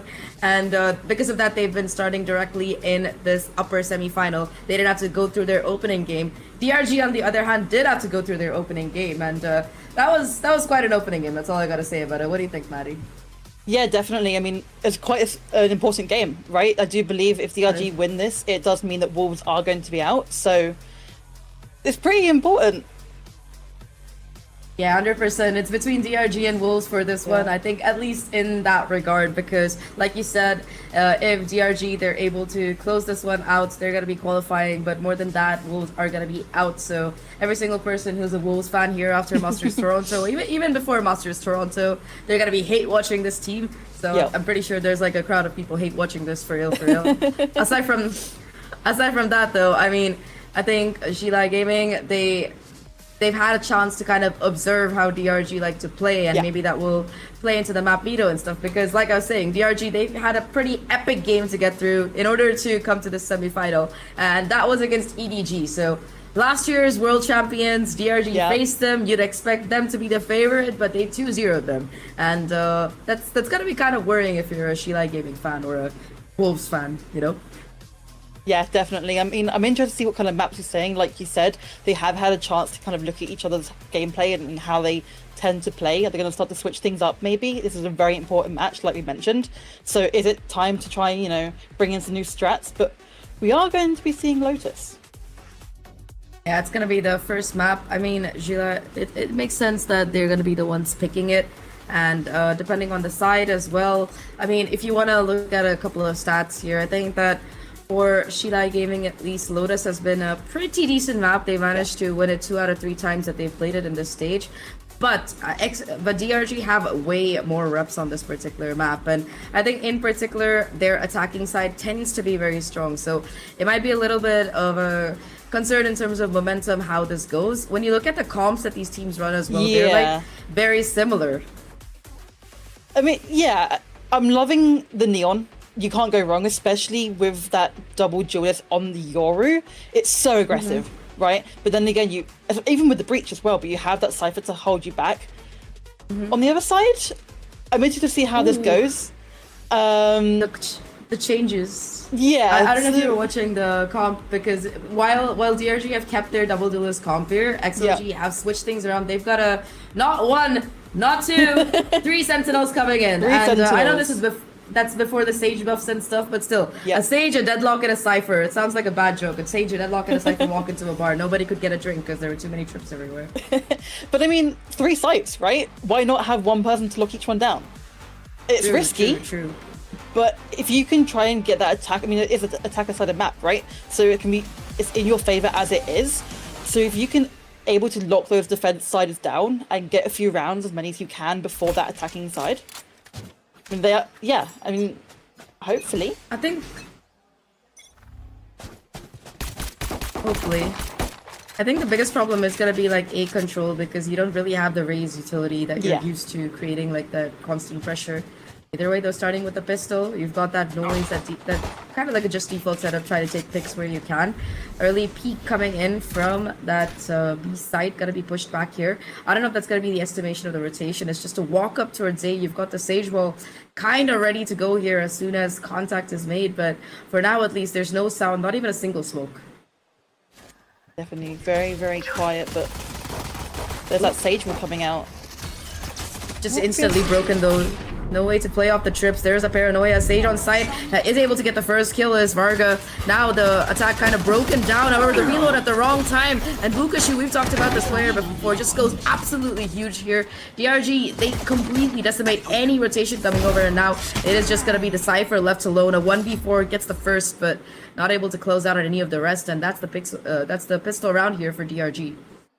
Yeah, definitely, and a very strong one at that. Mentioned that Sage wall coming through, and usually they are very, very strong on those pistol rounds, right? But when you've got all 5 players waiting for it to be pulled up and then immediately gunning it down, there is not much you can do. And the first kill coming out here, but afterwards that site control had been taken and lots of 1v1s being had. 100%. I think, yeah, especially with that first kill coming in for Rarga, I think perhaps they didn't expect like the rest of the players coming in that close, because like I said, there was just no noise being made. Talking about noise now though, once again, it's this pressure, initial pressure on C, but look at the setup coming in from XLG. They've put all of their eggs in the same basket, expecting perhaps the same kind of play, but instead it's just gonna be XLG testing the waters across the map. Bukashu and Spawn. With an outlaw. I respect it, honestly. But it's just very slow plays. You do not want to be wasting these guns that you have. The 5 stack towards A. Even with 3 Sentinels, I know, you know, they are on a save round, but do have some sort of utility still. Taking control of C, so Spike should be coming down imminently. Bukashu ready to watch for the rotate. Oh, I don't know if an outlaw is going to be capable. Yeah. People. Just finding the gaps. Spike goes down. That's going to trigger the rotation. 1. All right, now they know where Bukashu is. Might expect the second player as well. He's able to cross over, tries to run through here. Actually, going to be falling back. Gets the second as well to get the reload, but not enough time to really pull out another shot. Still, that's the rotation stalls. We're plenty of time here. 4v3 situation, and everybody is coming in through CT or B. Already you can see Spirit having a very aggressive position out in main. Gets a dink already. Does have some util to try and stall things with. I don't know if there's a TP active as well, but there is some backup anyway from their teammate Neon and Yoru between them. They'll clean up whatever remains, and with 4 guns remaining, I think they're able to recover the outlaw as well. Or yeah, definitely. I think that's a Marshall, never mind. I mean, they were willing to sacrifice that outlaw, right?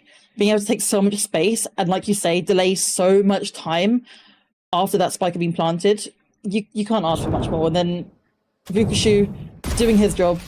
Look at that. Like you mentioned, the outlaw, it can be hard. You only have 2 bullets and it is a long reload time. But being able to get 2 from it, you can't complain. And like you said, that Neon and Yoru doubling up again and being aggressive even after that spike had been planted.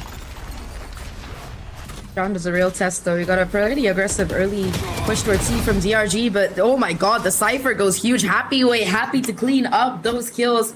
3 for 1 and barely takes a little bit of damage, but not too much. Still 75 HP, fairly a decent chunk left, and you've got, of course, the strip as well for some more aggressive information. Off the back of the one-way, what a play. I don't even know if they were fully blinded for that one, but suddenly you just only got 2 players left alive from DRG. You got Bukashu still with the outlaw in hand, and of course Spirit, who did buy into that Phantom here, but I mean 2v5, 1 minute left in the round, you barely have anything to work around with. Yeah, definitely. I mean, on these bonus rounds, you don't expect much, possibly a pick or 2, but the rotations are coming through on that defense side, and like you say, there is not much left to do. Information to boot. I mean, yeah, 2 players spotted out. They know exactly where they are. The door tapped to maybe cause a little bit of a fake before they head into C, but like you said, the rotation, 3 players here. Spirit though able to get 1. All right, 1 for 1 trade though, and Bukashu outlaw not the best weapon when you're surrounded on every angle, and Coconut cleans that one up. First round here on the board and almost flawless one. They did lose a player, but yeah, 4 rifles into the next. That's gonna be doing wonders for their economy heading into this game. Oh, definitely. We're probably going to be seeing a little bit more of a equal buy throughout both teams now. The outlaw was bought, but that is wild. Yeah, I mean, you can't ask for much more, right? 30 seconds left. 100%. But nearly flawless round, like you mentioned. And we're going into the 4th round right now. So we're going to start seeing a few ultimates coming up earlier towards the horizon. And maybe a little bit a few more aggressive plays being had. Yeah, they've already managed to take a decent amount of C control, perhaps to slow it down. You already see the Sage coming in, but that barrier are gonna be instantly bullied out here. Now you got the Euro, I think you're having the Euro ults very close to it. If they can get a kill, that might be very valuable. But full on execute through, and Euro already TPing and able to find their first victim. The controller gone here. Vukushu does have the Cypher ult, but it's a question of who can spam a little bit better. Here's the reload, comes running around the corner, and Spirit capitalizes perfectly. A 3K already on the round, and once again, it's a quick, fast execute that works out perfectly here for DRG. Just the aggression of their comp, the breach flashes, the omen flashes, the Yoru flashes, the neon stuns. They're just not able to hold against it even with 3 sentinels, and that's just going to be the remaining 2 players, Varga and Viva, holding onto these guns because there's just no way they're getting back into the round. Yeah, Raga managing to get one just enough to back off and save this gun, but like you mentioned, such an attacking heavy comp, right? And there is so many flashes that even if your trips are working for a little bit, you can't even see them, right? You can't even see anything to try and shoot. And this is the defensive side for XLG, right? If they aren't winning these rounds, obviously, sure, it's only 1-3 right now, but they've really got to start switching things around a little bit because this attack isn't going to go that well for them. 100%. I mean, yeah, like you said, they really don't have too many attacking resources. They don't have really a space taker agent. The zero duelist comp, perhaps not the most advisable one on a map like this. But yeah. Also, that previous round, they lose all of their guns. So it's going to be a full eco round heading into this one for them, probably. So, question remains to be seen what they can do. I mean, they might be able to pull off a cheeky kill. Oh, never mind. They still do have a buy. Only Happy Way, the one with the low buy. Euroworld's committed into this one. That's the information garnered. The stun perfect, but there's 3 players already in the shorty. Well, at least it's a 1-for-1 trade, but that's the Cypher down, so that makes the site look even more juicy for the taking. Definitely, but not opting to push just yet. Weighing up their options a little bit before deciding where they want to go, but that's the thing with these Sentinels, right? Second that Cypher goes down, that deadlock wall can go straight up again. And it's looking good for now. Lots of information trying to be gathered through taking space and a few prowlers coming out towards B. First time it seems like all of this delaying util is actually buying a delay. Yeah. People haven't been dying in the first 20 seconds of the round, so definitely a success here for XLG in terms of defensiveness. Still though, noise being made towards B. Rotation actually heading over towards it. There's only going to be a fade here. It's all a question of timing, all a question of the angle. Oh, that's a really good peek. Spots out at least 3 or 4 players. And I think the expectation is that they might try to go from B to A, but instead it's just going to be a straightforward lead plants. And oh my god, what a reveal. Just no way to capitalize off the back of it as that spike goes down. Oh my god. Again, like key info garnered, but it's just a full-on 1v1 or 1v2 at this point. Yeah. Rarga with the Phantom ready to sweep in, and I mean the constant pressure that Viva was exerting with their utility, with the Odin from up in heaven. I think you're gonna be seeing a possible res for the eco. Yeah, there we go. And that's the handy thing about Sage, right? You don't tend to see Sage being played that often, but that res can be so powerful. And like you said, like they haven't got much money left, so getting just that extra Vandal is so helpful. Another thing is, it's interesting to go to B, right? Because I feel like B is very difficult to attack on if you haven't got some sort of mad advantage, and due to being a 4v4 after that plant, like you said, there was so much pressure from all angles that it's impossible to hold it down, especially against an Odin, right? 100%. Either way, though, that was a very convincing round coming in from XLG there. I think that's kind of what they needed to get back into this game. And again, like the res for that, not just the extra gun there, but also the fact that they're gonna have that deadlock ultimate online, so one more tool to pressure down. Talking about pressure though, it's just a straightforward execute into B for now. Coconut already though with the first kill with the help of a Guardian. Very nicely done there, but no way to get out. In the meantime, Rarga still holding strong, able to control the space, but Vukushu gets a crucial kill. That's the neural theft available right now. Information there, and now that they know that there's this attack towards VC is almost empty, they're just gonna go walking in. Vukushu happy to take that first contact, that initial space off the back of it. One player, of course, going to be caught by the net, but there is that counter play available with the Cypher util as that spike finally gets to go down here. There's still that Odin available to the spam, not quite connecting this time around. Ooh, this looks very dicey. Yeah, definitely. And not much utility to try and get that site back inside of XLG. Few prowlers, but even so. Ooh, they come Rolling with the breach Thunder? ult towards CT. Yeah, Vukushu. Oh my god, cosmetic Rolling Thunder. Vargar still gets the kill, but the problem is the clock is ticking and it's still a 2v2 situation. They use the fade outs as well. This is a very ult heavy round here. Vukushu 30 HP and a dream, trying to kind of bait for the teammate perhaps, but it's all a question of timing. Vargar on fire. It's a 1v1 right now. Odin versus Phantom, and oh my god, flexing, just flexing on his opponent right there as DRG find the 4th round. It was neck and neck. So many ultimates committed. I think you saw the Nightfall, the Rolling Thunder, Neural Theft. My god. But once again, we're seeing C being taken pretty easily against these 3 Sentinels, right? And it's a matter of, sure, it did go down to that 1v1 situation, and the retake was great, but you should be stalling a lot longer, like we saw last round. And it is now going to 2-4. Going to be an eco round for XLG. Finally. Yeah. Maybe try and use the time to reset, rethink. I also like this, like the awareness from Vukushu that, alright, they're gonna be broke this round. I think a really good option in terms of a gun is that Outlaw. And again, he's just the guardian of spawn, denying any kind of rotation through that angle coming through. Stage wall finally broken. You've got 3 people out towards heaven there, but no real way for them to get into the space until, of course, they just try to raw dog it and jump in. You've also got the Cypher cage to cause a little bit more pandemonium. Vukushu already doing God's work in spawn, finding that deadlock kill. At least Coconut able to find 1 for themselves before being shut down. A second, a third from Happy Way. Alright, suddenly this is getting pretty interesting. You got the Neural Theft available. A 1v2 situation. Knows exactly where these players are, but not gonna be able to connect the shot as Vukushu comes sweeping in to cover their teammate. A very close round. You know, Happy Way made it look a bit competitive for a second, but Vukushu in the end, the final boss, you just can't beat him. For sure. I mean, you can't really ask for much more on an eco round, apart from the win, obviously, but it's just so unfortunate after getting such nice kills. I mean, look at these. That was wild. Yeah. Vukushu with the Outlaw as well. Like you said, such a brilliant play. So that, yeah, they're weak. Why waste my money? Especially on that Cypher when you have such an attacking comp already. There's no need for you to be really having that aggressive guns, like, and rifles, sorry. Just sit back with your Outlaw and, you know, cover your team if they need it.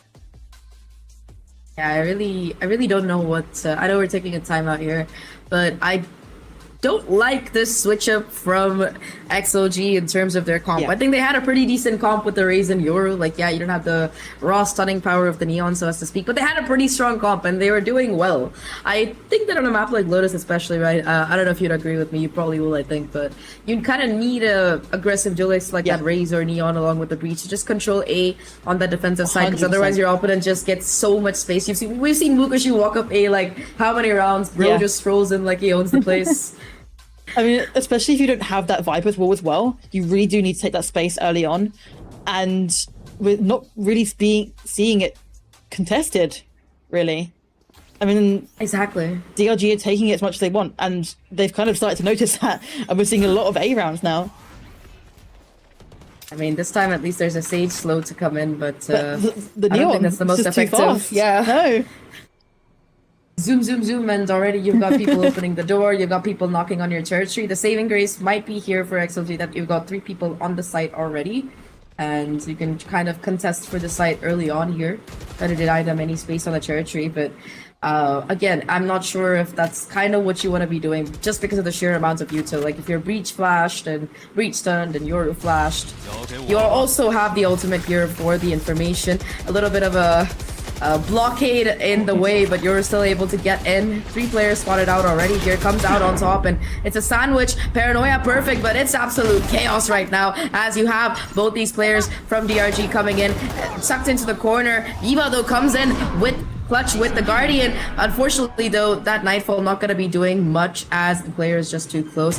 1v2 situation. It's all up to Happy Way. We've seen them pop off with the Sheriff before, but not much util, unfortunately, for the Cypher to work with.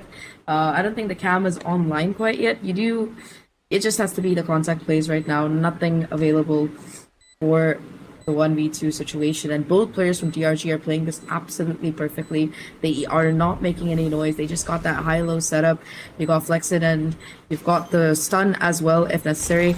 You do have it coming through right now. The timing though, perfect, and Happy Way actually with the 1v2 clutch plays it to perfection, baits out the breach stun and peeks knowing that they might have a timing without them, you know, concurrently aligning. Beautifully played there. Wow. Definitely, and it's the round they needed, right? This gap in the rounds is starting to get away from just a little bit, and a little bit of chaos this round. Lots of smokes and trades coming through, but managing to clutch it out, especially once that spike's diffused. Sorry, planted. And the transfer, exactly what they needed to win this round. 3-5, and we're going for this stage slow again. Not looking like an A push. Opting to go back towards the C once more. Look at this though, it's a 3-person, I wouldn't say it's aggression, but 3-person hold towards B. They think that they expect this equal round to kind of be a push towards there, but no, it's just C side again. I think they found like a bit of comfort in being able to attack the C side, and you can kind of see Happy Way adapting as well. All of their trips are kill trips at this point. It's a retake setup that we have fully on the site, so just trying to get a couple of cheeky kills with spam through the smoke, even if you let them take the site itself. You've also got this really nasty cam for the information. 2 players already spotted out. They expect it as well, so that's kind of wild here. I don't know if Spirit's gonna expect this trip. Oh, never mind. Happy Way still able to just take the contacts and get the kill, but that's a 1-for-1 trade, so that's a gun that you can also pick up here. Spirit, I don't know how that was possible, but that's 2 kills garnered right now. A 3rd gun gonna be able to get dropped to your Prowler. He's still holding really strong as an anchor and spawn, but Rarga able to find that 1-2 combo. The paranoia and the peak though, it is still DRG with the numbers advantage in the situation. Mukushi doesn't really have the HP to play with around, and he just goes down. It's just gonna be Nick in a 1v2. Classic in hand, goes for the reload, has to get the right click, but does not connect an XLG. For a second it looks pretty crappy there, but that play from Waterfall enables Viva to close out that 1v1, and they narrow the gap once again. It's 5-4 now. Definitely, and like you mentioned, Happy Way playing just off a site a little bit for that retake, and ultimately managing to get that first pick anyway and getting traded out, but allowing your team enough time to then rotate, and you have that man advantage. I mean, I feel like that was kind of where they lost the round. Like Spirit going down, like could have seen back, given the run to a teammate with a bit more HP. That's the thing, you have that double duelist to take that aggression, but it's knowing when to stop. And sure, you got 1, bro, you got 2, amazing. Come back. You're on 20 HP. There is no need to keep fighting this. Your team are on site. Just chill. Now, this sounds like a conversation I have every freaking day while I play ranked with my friend. And he plays Raze and, you know, all these duelists. He's like a duelist main. Bro goes in, gets an entry, then goes in and dies. And I'm like, well, what's the point, bro? What's the point? But sometimes I feel like VCT, these guys probably have the same feeling. Like, I know you're my duelist. I know you got 2, but can you come back, please? Like, I feel like that's it. Yeah, the side of a good duelist is getting entries, but a side of a great duelist is knowing when to stop after getting an entry. And for sure, that round was a little bit of a judgment miss, but. Either way, though, we're equalized up here, ready to go into this next round. I think both teams do have a full buy. We haven't seen an operator yet, so I wonder if we're going to be seeing any of that action coming through. I mean, obviously, on the defense, we do have those 3 sentinels, so you don't really have that kind of that sniper, if you will, the go-to person. I wouldn't be surprised, so maybe Happy Way, but that C has been quite strong so far, so maybe that rifle is better off in his hands. Sage Ball coming up, not being destroyed early on, like it has been so far. Oh, never mind. Did I speak too soon? Not as thoroughly destroyed, perhaps, but yeah. I'm surprised Vargar is playing this aggressive as well, with that resurrection being in their back pocket. You kind of want to keep that gun for, you know, just in case. You want to keep that move just in case, but I don't know, Coconut creating some pressure with all of these smokes as well. You can see that DRG have kind of lost that initial confidence. They're just playing a little bit more slower now. They have some respect, I suppose, after those last few rounds. They're definitely having to try and rethink what's going on. You know, just a few mishaps in their plays, like we've said, have caused them quite a few rounds now. They want to keep this lead for as long as possible. The lurk's still coming through, though. A little bit of information from B.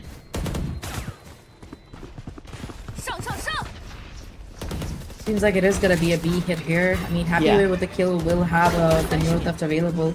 You also have the Res available, but on the opposite side, you've got the Neon ult, and they're one off of the Rolling Thunder, so you can see them getting it online thanks to the Breach being the one to get that spike plant.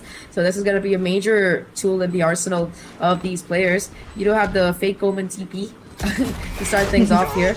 Ooh, that's such a nice combo. The net as well as the stun, but you got the Rolling Thunder to deny the 1-2 punch onto this player. You also have Spirit watching this CT. Nice counter Paranoia, but you still got Akeman fighting on site here. 3 kills already on the round, out of ammo, but you've got the backup from Nick. The Breach Rolling Thunder saving their life in the beginning of that retake, and that nets them 3 kills. What a beautiful round and post-plan played by DRG there.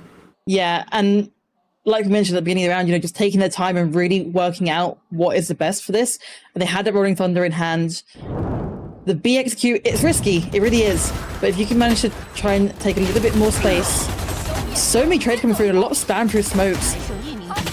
I mean, Ackerman closing out these kills, but not doing loads of damage to them. We saw a lot of the players on the other side being very weak as it is, and sometimes the kills aren't necessary. Just managing to chip away at their health is all that's needed. And now it's an eco round for XLG. Not exactly the position you want to be in. You're kind of letting DRG, they're giving them a chance to build this momentum up. And again, they know that the safe side, without that raise initial util, without that safe slow, they just walk up here. At least a little bit of information garnered early on. They spot out one player, but yeah, again, this 1-2 punch of the stun as well as the Paranoia started on every side by enemies. Able to get at least 1 kill, but Diva gets another counter frag, and that's a gun that you can pick up. Lukashu though with the Outlaw again, managing to catch out Happyway, and alright, Flex and somehow being able to get that kill. It's just pandemonium on the side. The Deadlock ult actually captures a player here. But Nick there for the rescue, a 2v2 right now. And the Thrifty comes through thanks to No Man finding Mukashu.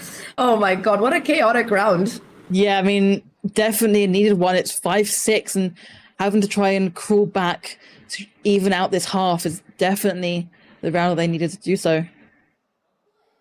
I mean, get those early picks on site as well with the classic, and then being able to bring it back and get a Phantom of them, get, was it 1 or 2 more kills after that?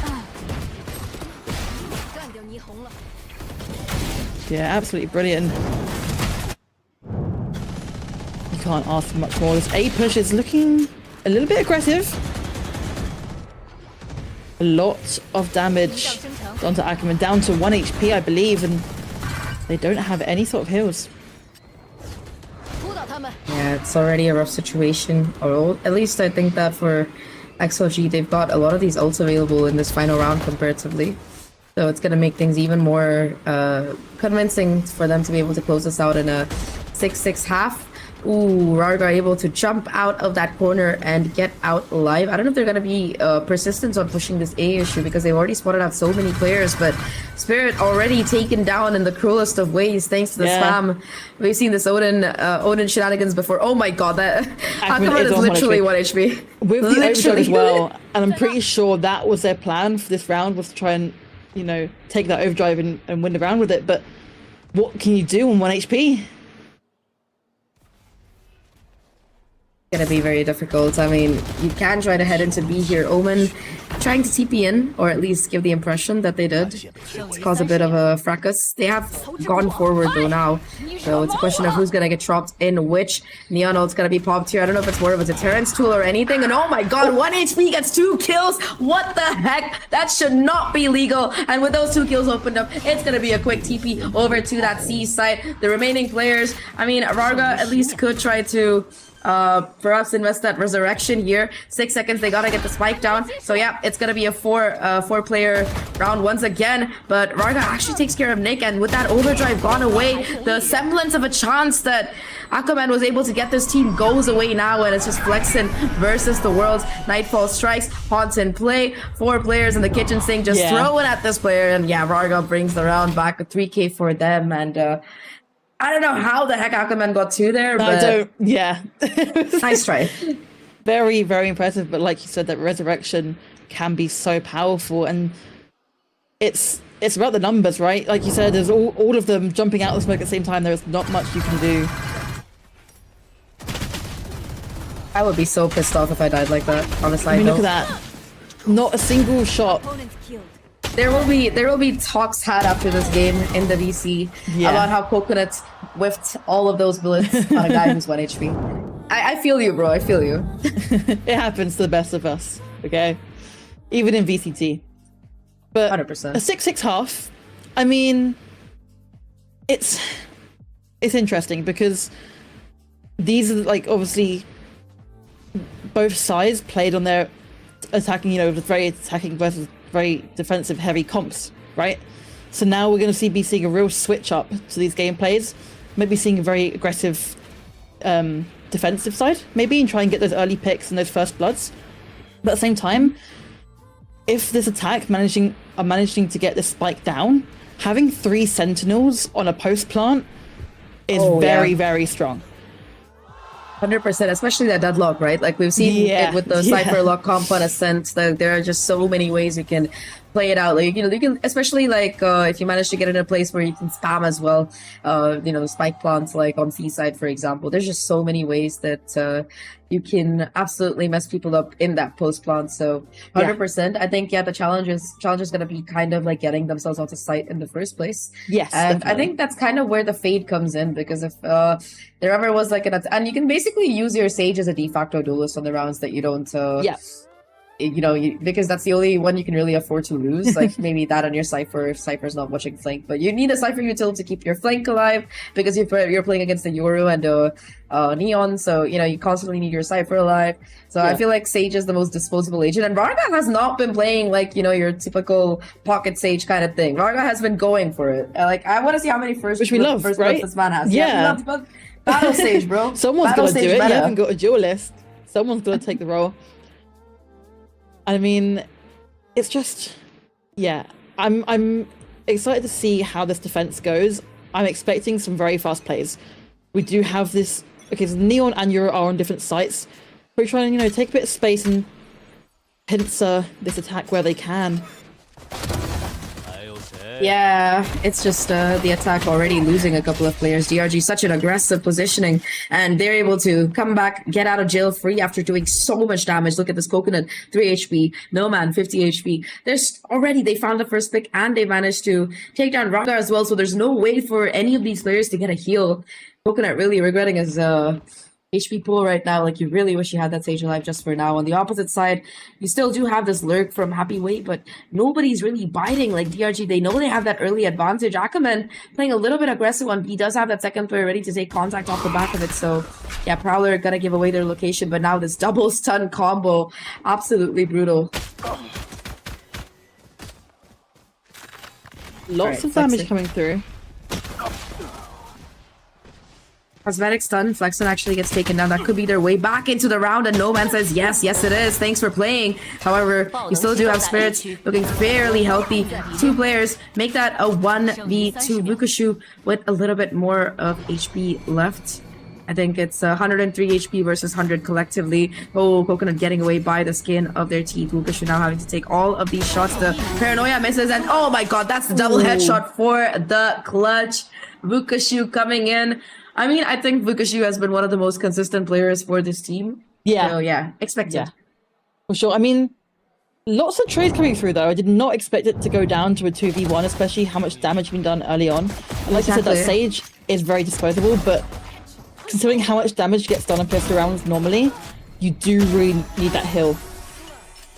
And also the Sage wall, right? That's like the one round where it doesn't get instantly broken. And now you're not going to have those guns, and like you say, that wall's immediately going to be taken out. Ooh, again, it's just early aggression. 1-2 punch, just not ready for it. I mean, at least in this case, to be fair, you can make a claim for the guns not being as great as you'd expect. But yeah, Outlaw and Spectre just ripping apart any kind of play that they have going. Okay, a little bit of a greedy play. I like this. The gun conservation taken away into CT. No way for them to pick it back up. They're looking around for it, but oh, spray down. Oh, spray down. Yeah. I mean, it's interesting because, like I said, that defense is going to be very heavy on that attack, right? And be very, very aggressive. But jumping out one by one over that one-way smoke on C probably isn't your best option. You know that Yoro's going to be there every single time. I mean, look at that.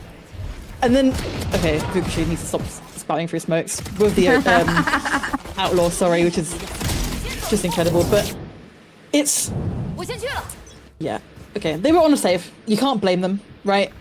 So but true. now things really do have to start switching up. Maybe try and play a little bit slower and force these guys into you, but so much space being taken A.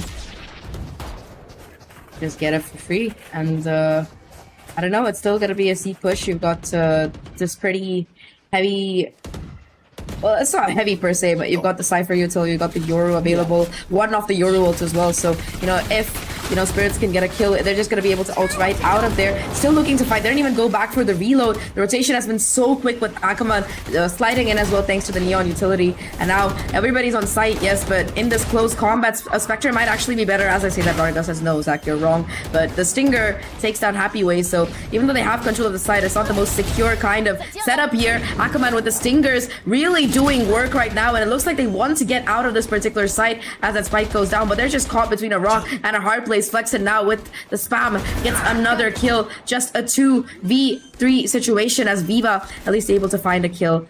Looks to get that spike down, but the spam this time not gonna connect.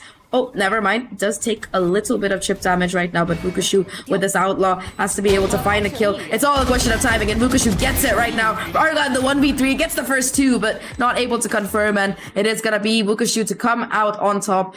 Outlaw for 2 kills, the classic for the finisher, and the bonus round, I think, here. One by DRG. I mean, obviously a lot of guns taken out from both sides, but I think DRG care if they lose their guns. Yeah, sure, you guys can have our Stingers. Bulldogs, absolutely fine. You still have the Outlaw as well. He saves the Outlaw against the Eco. And it's going to be an Eco again.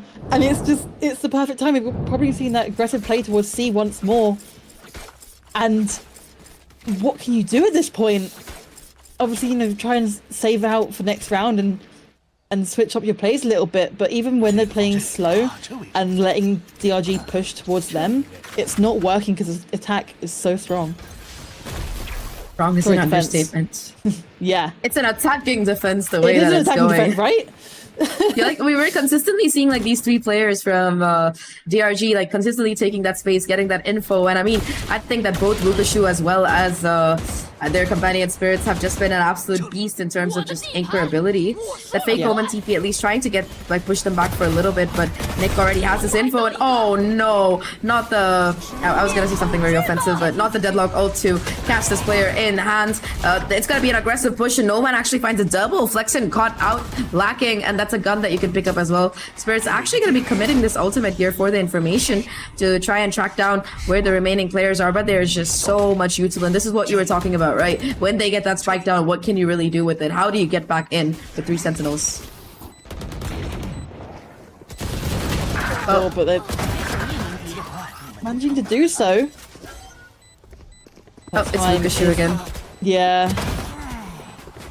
Not this time though. Happy Way closes it out with the 3k. Really nice push and pull coming in towards the end there, and I think that entry as well with the help of No Man's ult really impactful, because I think they realized that okay, we've dropped some rotations over to A and C. Let's just try to go for this B hit, and yeah, poor Nick was not ready for that. And also, I also like the fact that they're using these ultimates on an eco round still, having that confidence to do so, because they really did need that round. And I also think Beam was a great choice, right? They're not managing to get these sites very well. If you can go to a site that's a lot smaller and compact, you're all there to get those trades coming through early. And it means that they managed to get that site pretty well. 100%. I think that, but that, like you said, that was a major momentum breaker round. They really needed that one to get back into this. But oh god, yeah, the Bucky doing, Bucky just doing some great work there in terms of being able to find opening kills. Still a 2-for-2 trade, and they lose their breach as well. So that takes out the Rolling Thunder from contention for this round. That could have been a very important ult here for the defensive side. And with that noise being cut, there's just so much territory that they want to kind of be clear perhaps, but they're not moving an inch. They just make a bit of noise and holding on very passively. They've got that Sage wall that they use, I think, for a res, or at least they tried to use it for a res, and Largo just gets taken out. RIP. I think they were peeking with it. I'm not sure what they were doing with it, but yeah. It's fun. Very, very slow. Very nice angle. The wide swing comes through. Happy way. That's the neural theft available as well off this kill. So yeah, Omen is just screwed here, flexing nothing that they can really do. And once again, it's a 1v3 for Wukashu. Happy we're already taking up that extra bit of space. Oh, but Wukashu's here already. Just a double peek though, perfectly done. And another round here for XLG. It looked very convincing as well, despite the difficult starts, I would say. Yeah. I like that they're slowing things down. Like you mentioned the round previously, they managed to take a little bit of rotates and going through from A and C and take that B site. And once again, the few players down, take time to reset. Imagine you get the Northwest online as well. I mean, double peak, yeah. It's perfectly played. You can't ask for much more, especially after being so many rounds down and slowly bringing it back. But they're yet to try and get this advantage in the rounds, obviously. They've evened it out at 6-6, but they're still crawling back every single time. Yeah, it's just keeping it neck and neck. Like for a second, it looked like DRG were going to be able to run away with it with that 9-6 score.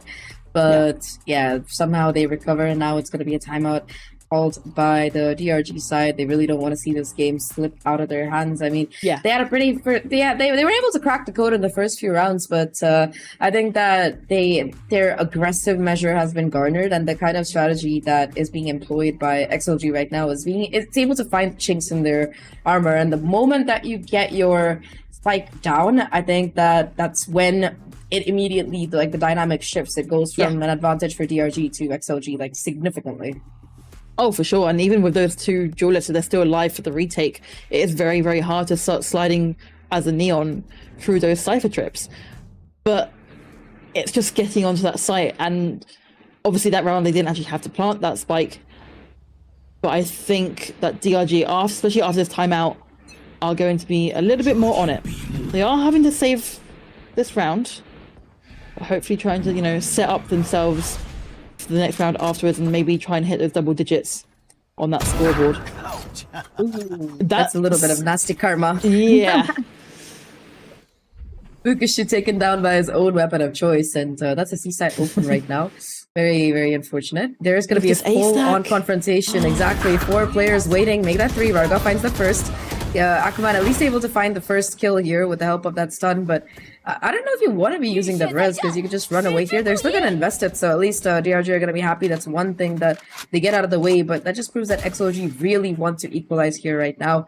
Varga just being an absolute beast on the server, and 2v5 situation. Happy Way knows that, alright, both of these players are probably here. C is empty. I got Wukashu. Let's just go and get the spike down here, guys. No problem at all. And yeah, it's completely open. Definitely, and it is down to these two duelists, which is, I want to say doable, but even, I mean, you're on an eco round, right? There is the Neon also, you know. There is that overdrive, and we've seen Ackerman do it on 1 HP. So I will not put it past him. It's 21 this time. Yeah, exactly. But again, look at the util on site. I mean, I think you just died to the spike, fortress, bro. Right? Yeah. But hopefully they've managed to try and set up themselves now for this buy round they had this timeout for. However, they did get taken out pretty early, especially Wukashu, you know, like you mentioned, that C push, or just even the peak, getting taken out early by that outlaw. 100%, and yeah, full 5 players left alive here. for the side of XLG. Gonna be doing great job for their economy, and yeah, DRG just go down to the spike.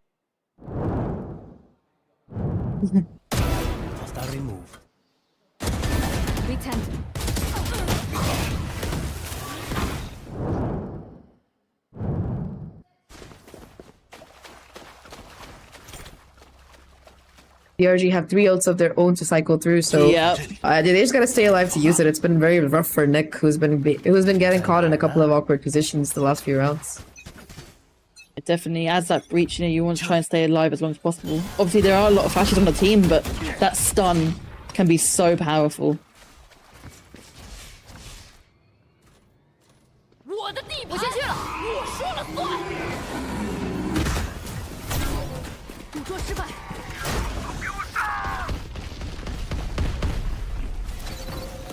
Make their way onto the site. A double stun as well. Varga though gets one. Akaman able to trade out, but Varga still doing absolute damage right now. Both players stuck onto site.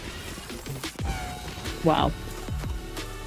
With the help of the breach flash, they storm in and DRG get themselves to double digits. They do not get that spike down. They've learned their lesson at this point, so yep.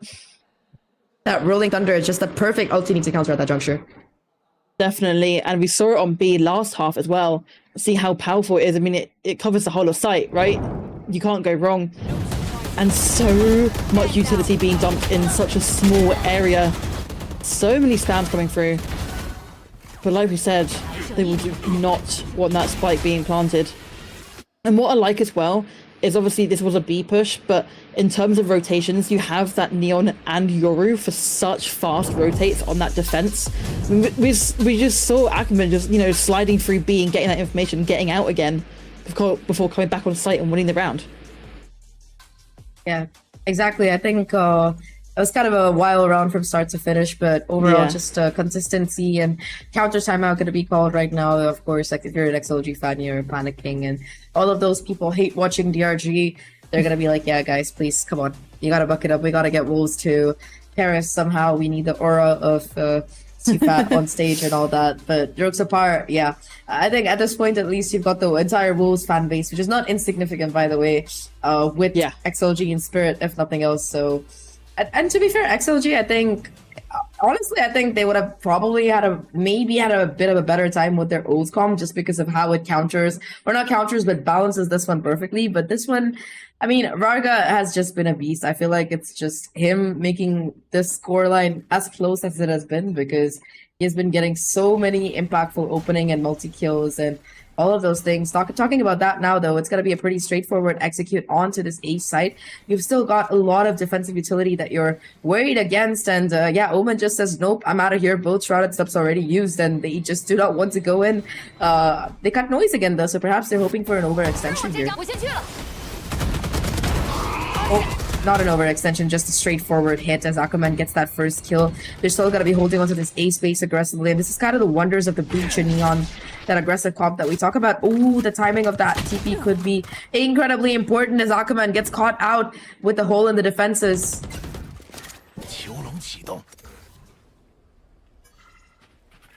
Back down to not restart, but rethink these strats for the round. I mean, after the timeout, you really do want to try and make something of this round, especially bring it back to this 10-all. If DRG manages to get this round, I mean, 11 is not a place you would be going against. Yeah. Yeah, to see execute again, Varga with the wall to try and go forward into Vukachu just needs one kill, but oh my god, he gets spammed thanks to that elevated angle. It is just now the Yoru on site, but Happyway just absolutely taking names and headshots right now. It seems like this team can do no wrong, and Varga starts it, Varga finishes it on the C side, 10-10 right now. You said it, this was a must-win round, or a very impactful round that XLG needed to win, and they made it look so easy despite losing that first player. Just Happyway and Varga between them, man. Like, the amount of map control they have been able to get away with has been absolutely crazy on the other side. What I find interesting, though, is with that Sage wall, it kind of forced DRG to have to take 1v1s. I mean, we've seen them instantly peak about 3 times there, 1 by 1. Even if the flashes were coming through, like, sure, it wasn't enough. And there wasn't no other angles to hold from. right? And it's these little impactful plays from these stage walls that I love to see. I really like the angle as well because it lets you look into the site where the Cypher is so often going to be anchoring. So you just have a headshot angle and half the time they don't see it coming. Really nicely done there. Now in this round, Eco here, Spirits in the corner, trying to do a bit of damage, tries to TP away, but overstays his welcome just a little bit too long. Yeah, Vukush immediately like, yo, look guys, I don't want to play alone on C. I know they're probably going to come C, but I'm just a Cypher without any guns or util to play off of. Just gonna have to hold down the fort with raw aim. To be fair, Vukush does have the hero rifle, so if anybody can make a huge impact here, it has to be him. But yeah, they don't want a chance. They want nothing to do with the Cypher side. It's gonna be a hit into B. And look who's here. It's Akamet and Nick. They do have this crucial neon ult available. It's just a question of who's gonna be flashed, who's gonna be stunned, and who's gonna be caught out as the overdrive comes into play. But the stage wall, oh my god, that's gonna completely shut down and waste this ult. Unless of course you just go sliding into the DMs. Still XLG able to get 2 for 1 and get control of the site right now. A 3v2 situation. Sure, Vukush does have the neural theft available. They should be able to retrieve a couple of these guns. The counter neural theft from Happyway does come through though, so now they know both of these players are towards CT. There's one in the corner. They've got the haunt. There's just so much utility available right now. Vukush though still able to get the first. That's a neural theft immediately launched in counter, and now they have to find a way to break this crossfire somehow. Vukush is so low, and yeah, unfortunately, despite everything coming to XLG, they're gonna be the ones to come out on top in that. Again, you know, that post plant, that sentinel util, not a good place you want to be retaking in. Definitely, and this is the first time they have actually had the advantage in the lead. Which, I mean, if there's any time to do it, now's the time. True. 11-10.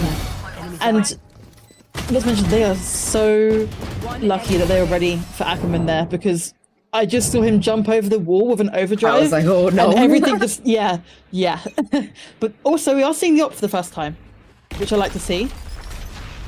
Spirits. With Making that those money trying moves. to, yeah. Last resort of hope. 1 for 1 trade, and the problem here kind of is that you overextend here. The timing on the flash not perfect, and once again you're left down in this numbers disadvantage. Nick having to kind of play for their life here. Already you've got the Omen TPing over. You don't know where you're going to be attacked from. Can you back away is the question, but Nick seems like, no, I don't want to back away. I kind of want to take this fight. It's all a question of timing right now, and it's perfect for Nick. 2 kills found already, a third possible as well, but yeah, the op in hand. You've got the ultimate as well from the Yoru. Are you going to be able to spot out both players? Yes, you are. I don't know if you're going to be going into that gap here. Oh my god, Vukush with just the sheriff drops, but that's so perfectly played. Drops the op for a gun, gets out of the ult, and Vukush was just a bait. The real worry there was Spirits, and Spirits makes it look easy. 11-11, we're tied again, and oh my god, this is just map number 1. Yeah, I mean, you shouldn't not be getting in those sorts of situations. Okay, first of all, full blind. And the timing that Nick got the second that Omen turned around. Perfect. And it's keeping them in the game. 11-all. XLG know that they need to get onto site and get that spike down. They dropped the op. It's kind of interesting. Even though they had a chance to pick it back up, they're like, all right, this round might not be the best gun. They might be expecting it. Well, a lot of reasons, probably. But yeah, again, just this 1-2 punch. Again, you've got Spirits playing very aggressive here early on. Gonna be forced to TP away this time around though, because of all the util being dumped here. But that was so much util. That was a Prowler, a Paranoia, and all of these are crucial tools that you need to get yourself into sight. So you really don't have anything to show for it, because that's still the Cypher site that you want to get into. At least they're trying to farm up the Annihilation, so no man can get that ult into play in the post plants. But without the Paranoia, and also with only one Prowler and Haunt, it's gonna be much more difficult to do it. Yeah, for sure. I mean, that is the only information you kind of have, unless you want to start Omen TPing all over the place. But there's that Prowler gone. And they're backing off again. 30 seconds. They gotta figure out where the heck they want to go, because Right now, at least, it seems like they want to head towards C. You've still got the trips, you've still got the Yoru util, you've got so much available right now. We're finally, that stage wall gets broken early on. Spirits here to be an absolute menace, gets the second as well, but Varga and Viva between them able to take down Mukushu once again. 3v3 situation right now. You do have the Rolling Thunder available from Nick. I don't know if they're going to be using it to get back onto the site or if it's just going to be them taking contact, but no, here comes the Rolling Thunder. However, everybody is quite far back right now. Mukushu gets taken down. Coconut was not ulted by it, so he's able to get back into site and help his friend out. 2 players still on site, and now the Cosmetic Stun has worn off. Nick, though, gets 2, and now it's all up to Varga, who's been an absolute beast this series, but not this time. It is going to be DRG getting themselves to match point first here. Wow, that was such a banger of a round. I know, and it's difficult, right? Because, like we mentioned, so much information. Well, not even that much, but they do only have that fade, really, for that information early on. And if you try and make a bit of space and do what you can to try and quad a few rotations coming through, you need a lot more than that. And this C push was red. And not to mention, like you said, Flexing, I believe it was, managed to get past those ultimates and just caused a little bit more chaos for the team. Match point. They deserve it though, right? I mean, they've 100%. Had the lead majority of the time.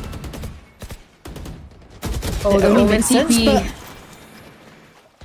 That was such a nice counter to this Yoru presence that has been such a menace for them taking their way onto C. And yeah, just TP into your own smoke, it works. What a play to make at the most crucial round. This time around, though, it is just going to be Mukushu left alone. Going to be falling a little bit back here. All of his utility as well as the Deadlock ult comes to nothing. They're able to get the sight off the back of it, though, despite this lower buy. And they do have a numbers advantage, so this post plant, it depends on how it's going to shape up here. Yeah, definitely, but they do have this spike down. And the fade ultimate as well. Waiting for the right time.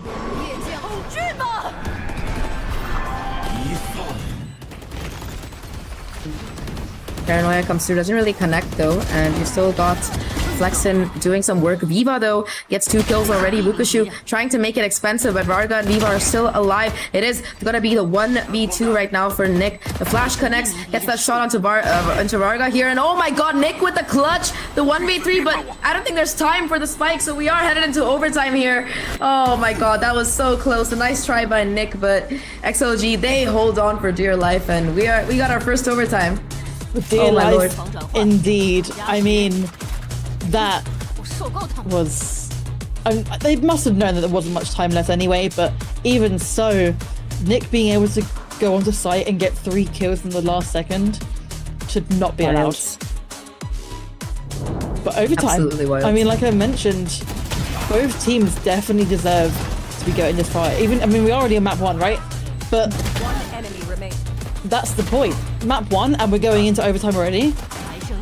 We're seeing such good VALORANT. A little bit, you know, from each team, you know, they have to take their time to really understand how each other are playing.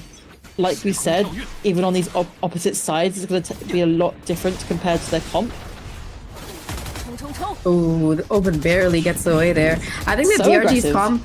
Yeah, I think that XLG's comp might have been specifically made to kind of counter DRG's comp because of like how aggressive that Euro Neon Breach Omen tend to be, like in conjunction with each other. So I feel like at least in terms of course, Varga has been pulling off some heroics to make it look viable, but aside from that, I think they've actually managed to look decent while doing it. But right now, though, DRG, they still look like they still want to force the issue onto the C site. At least they're keeping the noise that way. A fake Euro clone. Not gonna do too much damage aside from a little bit of chip. And yeah, I think they realize with all these smoke spent, it's just a little bit of a difficult site to get into. They open the door towards B, but instead they're just gonna be booking it towards possibly A. I'm not sure. I mean, Vugashu took a little bit of space on A and decided to back off. And opting to switch around now that Lurk's going to come through on B and keep this defense on their toes a little bit more. Oh, there's still an Odin. Yeah. On the safe side. There is. scary situation to be in. 30 seconds, you have to commit as well. There's no way you're going to be able to rotate once again. Paranoia actually connects here. Viva, though, does have the haunt to try and work with here. They still haven't gotten onto site, so Viva could very well be like a proper sentinel. Instead, they're going to book it into B. They want nothing to do with it. Actually, Spirit's able to get a kill onto A here. Vargo, though, immediately counter-frag, gets the counter-frag right now. And yeah, beautiful Paranoia to cut off both of these angles as they look to get into sight. They don't check the corner, though, and it is just going to be Flexin as well as Nick doing the final damage. DRG, they get themselves into a position. Don't panic on being blinded, and if the corner isn't checked, well, that's exactly what happens. DRG, they get themselves to match point once again. Yeah, and that's the thing with their comp, right, is they can toy around a little bit going, you know, they have so much information and utility to do a little bit of aggressive push on A, like you, sorry, on C, like you mentioned, that Yoru clone coming through, going back to A, a little bit of presence on B, and then fully rushing B. And it's all within the matter of like a minute. You can't really keep up. And Nick getting themselves into a perfect position, and then being traded, not traded out, but like the 2v1s all the time. We're seeing these guys cover each other, and it's working so well, especially on a site like B, when you're kind of on that defense, you kind of have to retake it one by ones. The entries onto that site aren't really big enough to be swinging, especially with how much utility is on the side of that attacking side. So we're finding them to be in a lot of 2v1s, and they're not winning them, obviously. I mean, you've got to be very lucky. Yeah, well, I think this is the last time out that they have XLG. They've got to figure it out to keep the series going. And DRG, at least they have that upper footing right now, because they are on the defensive side. They showed like some rounds where they were able to showcase that brilliance, rather. But the question is, will they be able to pull it off this time around to take their own map pick? Because remember, this is DRG's map pick. The next map or bind is going to be taken by XLG. And if you go look at the stats for bind, at least, I don't think they even played it. So it's the stage. So it's just a complete question mark that DRG are going to be heading into. To be fair, neither team have played it, so it's just going to be like, who has a better plan heading into that one. But whoever wins this one, they're going to be looking a little bit more confident, I would say, seeing that they do have a very contested map in their back pocket. Indeed, but we're going back to these sides where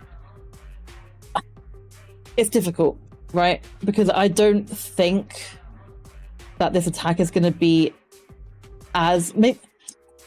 How do you think they're going to play it? Because they've been trying to play slow and it's been working, but 50-50, right? It's not been working all the time, and they really need to win this round to get back into the game. It's going to be hard. A little bit of a tech pause. Yeah, a little bit of tech pause. I mean, that might derail their momentum at the very least. Lucas doesn't seem very worried. He was making like cute emojis to his friends. He's chilling. It reminds me of like whenever you're watching like Aspis during a timeout on stage and bro was just like leaning back and sleeping in his chair. Like Lucas has the same aura today. Like, oh, okay, never mind. He's woken up. He's ready. Just a little bit of casual. I don't know. Is that a plane? Is that a candy? I can't tell what that is. I've not got a clue, but it's nice to see them, you know, not stressing out. They're still here to have fun. I mean, like you mentioned, like the momentum can change a lot during these tech pauses, and you don't really want to be putting yourself in a position where you're overthinking, you know, getting in your head. So just chilling out, almost treating it as if there wasn't a tech pause is probably a best option. He's not even talking to his own teammates. He's talking to the guy on the other team. They're just like smiling at each other. That's still wholesome. You know, I thought they would be like making threatening signs and stuff, but instead it's just like cute little hug emojis and smiles and stuff. Look, she was very wholesome, at least today. Yeah, but you can see the stress on some of the players on the XLG side. Like, they are not happy with the situation, bro. Like, we literally counter pick to counter your comp, and you're still ahead of us. Excuse me, this is illegal. I think going into bind, we're going to be seeing a lot more default comps from both sides, just due to the fact that obviously, you know, the counter, it's supposed to work, but if they don't manage to pull this map, then I think they're going to have to start going back to what they know best. Yeah, I think those fundamentals, they were kind of what was working for them. That and some Insane clutches. Yes, yes, Fukushu, we see you. Thanks for keeping us entertained during this tech pause. Tech pauses are I'm glad to see they're a cross-regional phenomenon. I think this was this is like the first tech pause I'm seeing in China, to be fair. I haven't been casting as much as other people for Project Horizon, but at least the days that I've casted, it's been very smooth.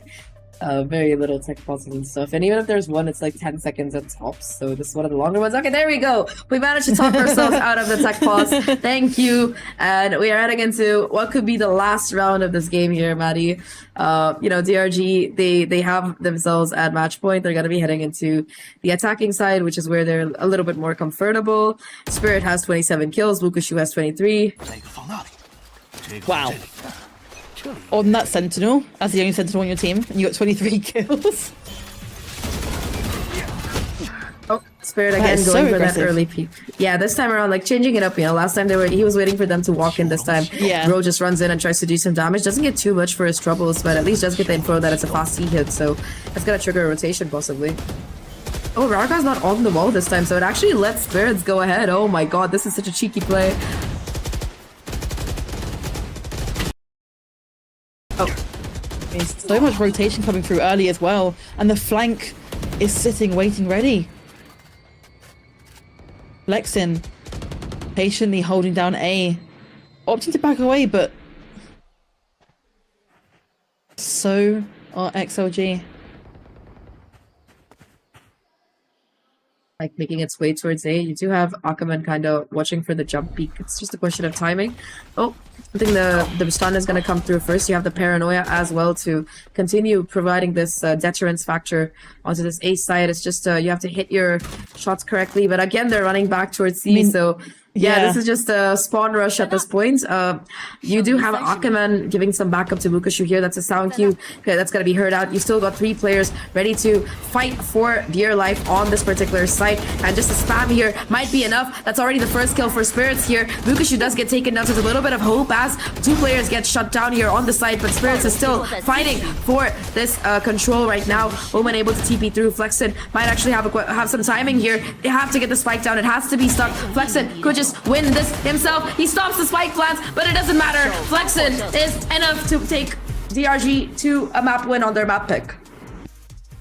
I mean, like you said, it's their map pick, right? It's expected, but the fact that we're going into overtime on the first map, it kind of sets the tone for sure. But I mean, not a bad game from both teams. Like you mentioned, XLG, they did have that counter comp. Unfortunately, it didn't go their way, but they put up a very, very impressive game.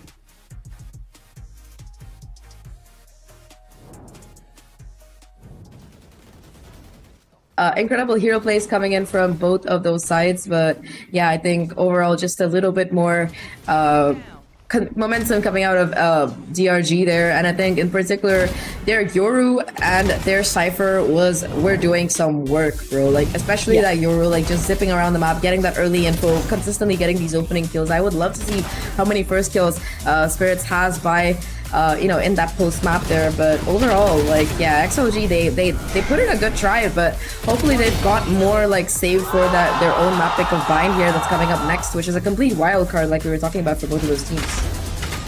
Yeah, definitely. It's meant to mention as well, flexing on that last round, being able to stop as one person, stopping a whole rotate towards A and then pushing it back towards C, and that time was slowly ticking down. I mean, you can't ask for much more to close out that game, and some amazing kills from both sides. So many team plays as well that we're seeing. A lot of util usage. I really like that while Flexen was fighting, the Fade was just like chilling, like either way bro, you die. Either way we win, because you kill them all or you die and they don't have time. Like you go for it, my friend. So yeah, I like that little bit of additional adaptation towards the end as well. Yeah, I mean, not a bad start. Lotus is one of those maps that a lot of teams like to pick, so even after being DRG's map pick, it is one of those maps that every single team should be very, very used to by now, so pretty expected game. You know, I didn't ever expect it to be a stomp per se. Oh, we got some bombs here. 不用，就一个吗？就看他，哎，好多。碰见了，没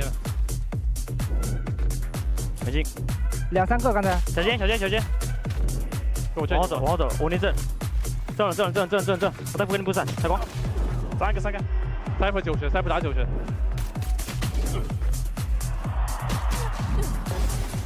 还有，Cypher 1级，还有一个 Cypher 1级，去，1 HP Omen 1 HP 一定要。Yeah, I got that. Omen 1 HP. Let's go.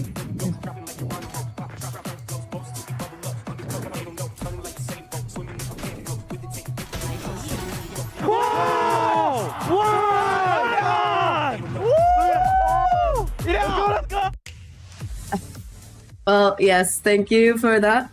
MVP, it is gonna be Spirits, who was absolutely popping off this game, like 100%. Yeah, that makes a lot of sense. 10 First Bloods. Yeah, that's the number that I was really curious about. 326 ACS, 2 KDA. Yeah, but that 10 First Bloods across, what was it at the end? 14-12, yeah, or 15-13, yeah, 14-12, right? Across 26 rounds, the man has had 10 First Blood, so almost like half of the rounds consistently, he's been finding that first kill. Definitely, but not to mention, most of them were on that defensive side, right? As you dualist for them to be on that attack, yeah, but you have that double dualist, that Neon tends to be more of an entry dualist on that attack, but you can take so much space, and we're seeing him do it time and time again on that defensive side. I think it was quite a game for Spirits as well. I think we also saw the only op kill come out of the game from him, I think, if I'm not wrong. So I mean, it was only played for 1 round. Yeah. So. Yeah, and then he just drops it. He's like, yeah, I don't want this anymore. I got my 1 with it. I'm just gonna go for the rifle. But yeah, overall in terms of stats, at least things, Varga putting up a good fight, the good fight with the Sage, like, really, like, was kind of quite literally the wall that was a menace on that T side on so many of these attacking rounds. So shout out to Varga, but overall I think in terms of just raw stats, while both teams were very neck and neck, I think that just in terms of consistency, in terms of being able to get those entries, in terms of being able to take that space, having the double duelist comp like really helped DRG on this map. Yeah, definitely. And like we both agreed, I do think that duelist is needed on this map. However much you want to counter the opponents, you kind of have to, consider yourselves as well in that equation. One more thing that interests me here is like the number of spike plants in each half, because you got 11 spike plants coming in from DRG against 3 sentinels, by the way, which is what like really blows my mind, and only 8 coming out of XLG. So despite having only 1 sentinel, DRG were actually like so much more of a problem, for their opponents. Yeah, definitely. But once they did manage to get that spike down, like you mentioned, those 8 times, it was looking very, very good for them. True. But it's just getting onto that site. Yeah, that was kind of impossible. But either way, though, that was just map number 1. We've got a lot of action coming up ahead of us. So I think we're gonna be taking a short break right now, and we'll be right back after that.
Hello and welcome back.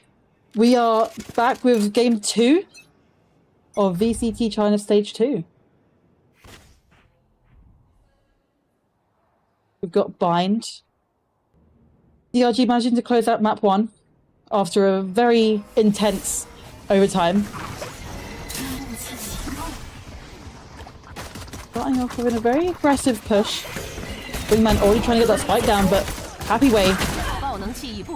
Managing to get one, Coconut the second, but the trade coming through.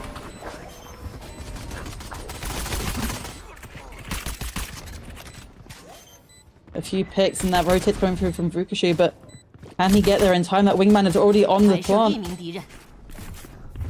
And that is round 1. A very, very quick start to the game. Both teams having a Gecko, you know, to fall back on. That Wingman. Both of them coming out very early on, and not too much you can do, but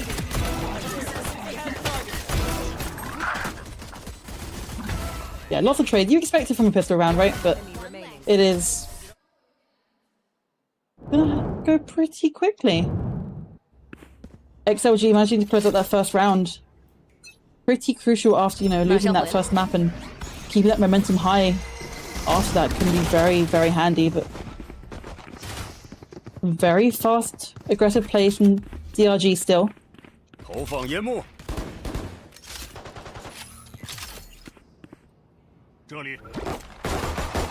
Option to back off a little bit. They do only have these pistols to play off of, and although they do have a very util heavy composition, that it's not going to be too great. One I'm here. sheriff in hand. Where's the mic? Where's the cam? Just everything. My God.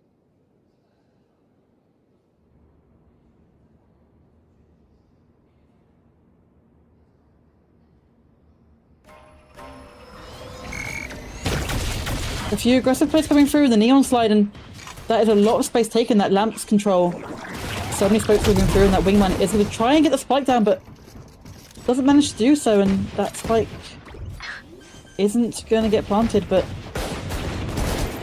still, everybody alive right now on site. Few fights going through, No Man managing to get a kill onto Flexin. Few tag coming through. Braga.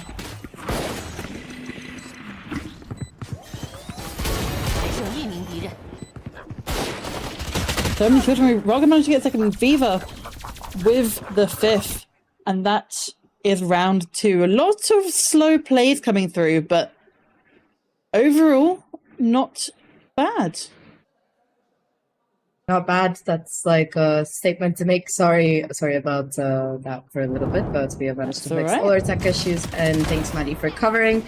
Like you said, XLG, they start things off on the right footing. They're able to get a lot of these kills, and they also managed to get themselves the defuse pretty handily in flawless manner. So looking to be a pretty nice buy heading into this next round at the very least. But on the opposite side, you have full rifles. You've got, well, 3 players with full armor. That Outlaw can still do some work against 2 of them. And talking about it, it's the Marshall along with the Outlaw? No, the Outlaw's on the other side. I love this way they comp. I feel like, yeah, it's one of those maps where you can really try to utilize it. And No Man, oh my god, actually with the spam gets 2. And everything starts to slow down once more. The spike is down towards B long, but it's a very split comp right now, trying to get any picks that they can. Coconut managing to get one to Vukushu, but that is down to a 2v4. 2 people on site, so it is even players on each side, but not a lot you can be doing at this point. The guns are in their favor, though. True, but look at this angle. You already spot out the crosshair, so that is a Marshall shot that's going to be doing a decent amount of damage. So both these players are incredibly low right now, like a breath of wind, and they would pass out here. Oh, the timing as well. Astra just coming out of the smoke, and that's the rifle that can be retrieved. Yeah, Spirits wants nothing to do with any of this. Just trying to desperately stay alive inside this TP, but yeah, you might just see 4 people decide to jump into it at this point of time if they really want, because the spike itself is still on long. They're able to get themselves the orb. Yeah, very nicely done here. Just classic in hand, looking to jump in, maybe get a right click or 2. They're not opting to go through that TP. Maybe they're not too sure about how much HP is left, but Spirits does manage to stay alive. 3 rounds, though, for XLG. Yeah, they win that bonus, and they win it so convincingly. With 4 players left, they pick up 3 rifles. Everything's going splendidly for them at this point of time.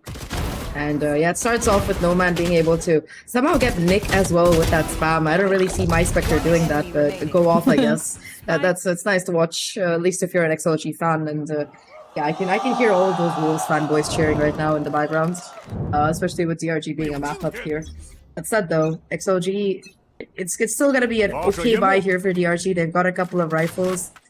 They also do have a couple of Stingers, which honestly I'm more terrified of. Yeah.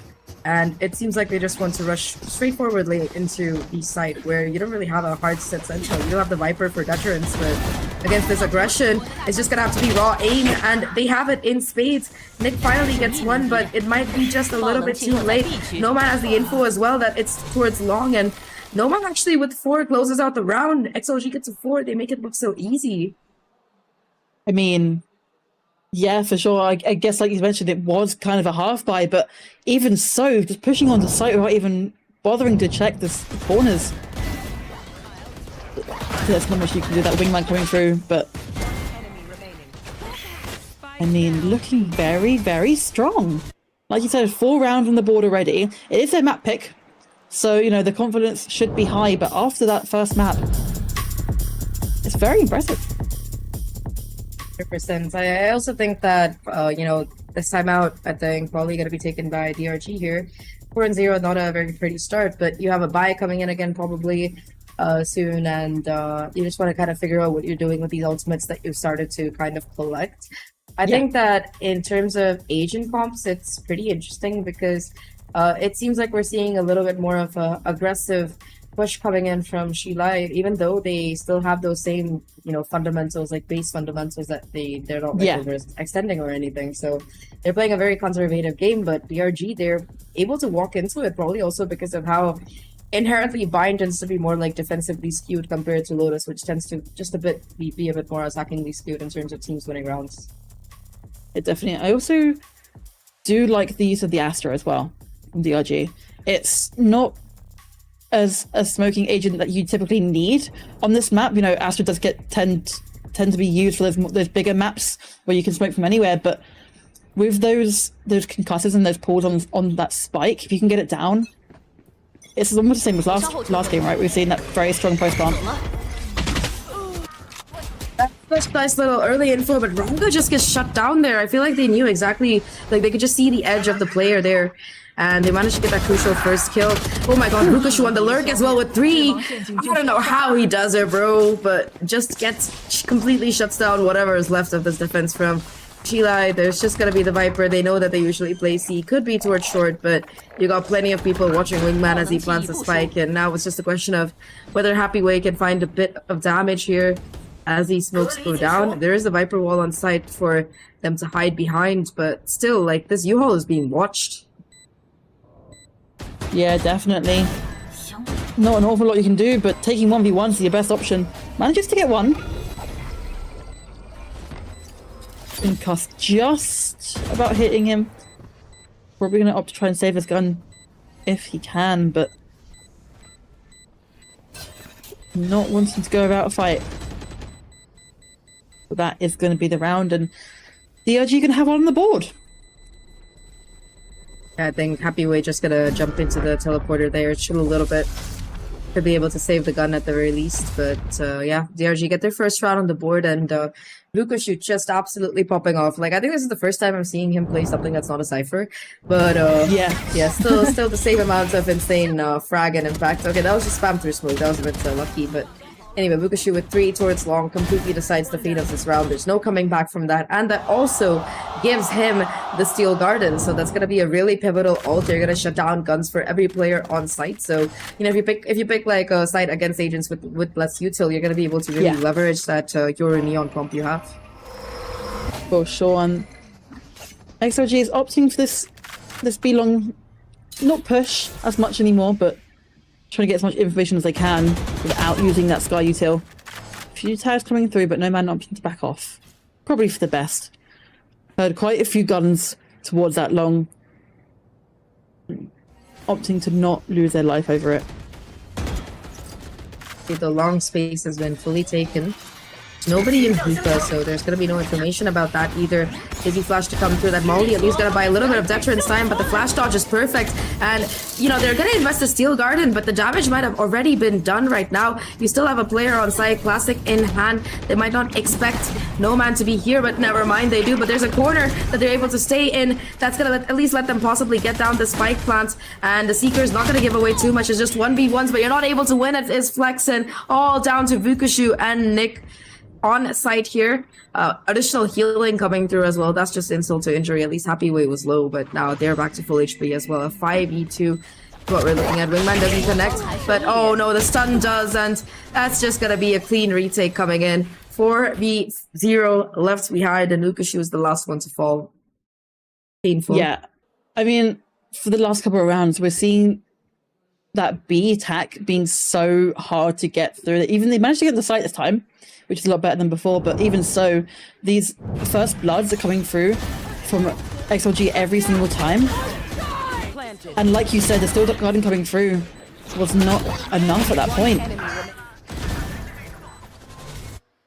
I think that, you know, XLG, they still have like a very strong comp in terms of defensive capabilities, just because of like the obstructions caused by the Brim and the Viper. Both of them are the most annoying controllers possible to play on against this map, even if you don't have like a hard stuck Sentinel. And I think No Man as well has been doing a fantastic job of like getting info and just causing delay while the rest of the team rotates in.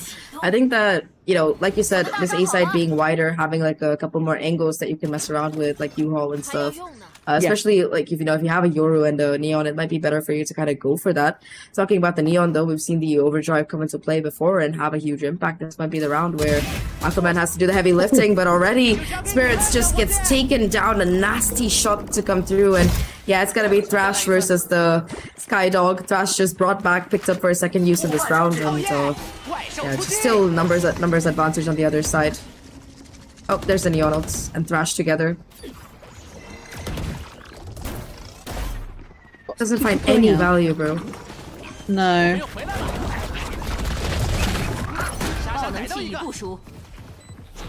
Ackerman getting caught, but teammates managing to back him up, but not for long, and that is 2 picks. 3 picks! And yeah, just like just that. Slaughtered. I mean, what's interesting, now we keep talking about comps, but XLG are still opting for this very defensive heavy comp against their opponents, but they have a much wider range of utility now that they can use. Those 3 Sentinels last game, they didn't have much to work with, but now we're seeing a lot more versatility, and it's working a lot more in their favor. Like you mentioned, that Sky, being able to get a bit more information, but they still have those double controllers to lock down these sites and hold that space for much longer. I think space is the key word here, because just DRG is struggling so much to find any kind of purchase. Once again, equal rounds here. Vukashu the only one with the semblance of a gun, and look at this. They already, the moment they hear any noise towards they don't care if it's an equal round. They're gonna probably invest that Waylay ult and try to, you know, catch them off guard. 2 players connected right now by the ult. I don't know if we're gonna be seeing Waylay actually push off the back of it, but no, Vargo says, all right, I'm willing to invest the ult and just hold. I don't care. It's not a very good ult most of the time, in my opinion. So just opting to use it to slow down the push onto this site. Playing anti-flash now. The possibility of there being a flash, supposed to speak, but actually gets spotted out, so now forced to fall back. Oh. That's the overdrive.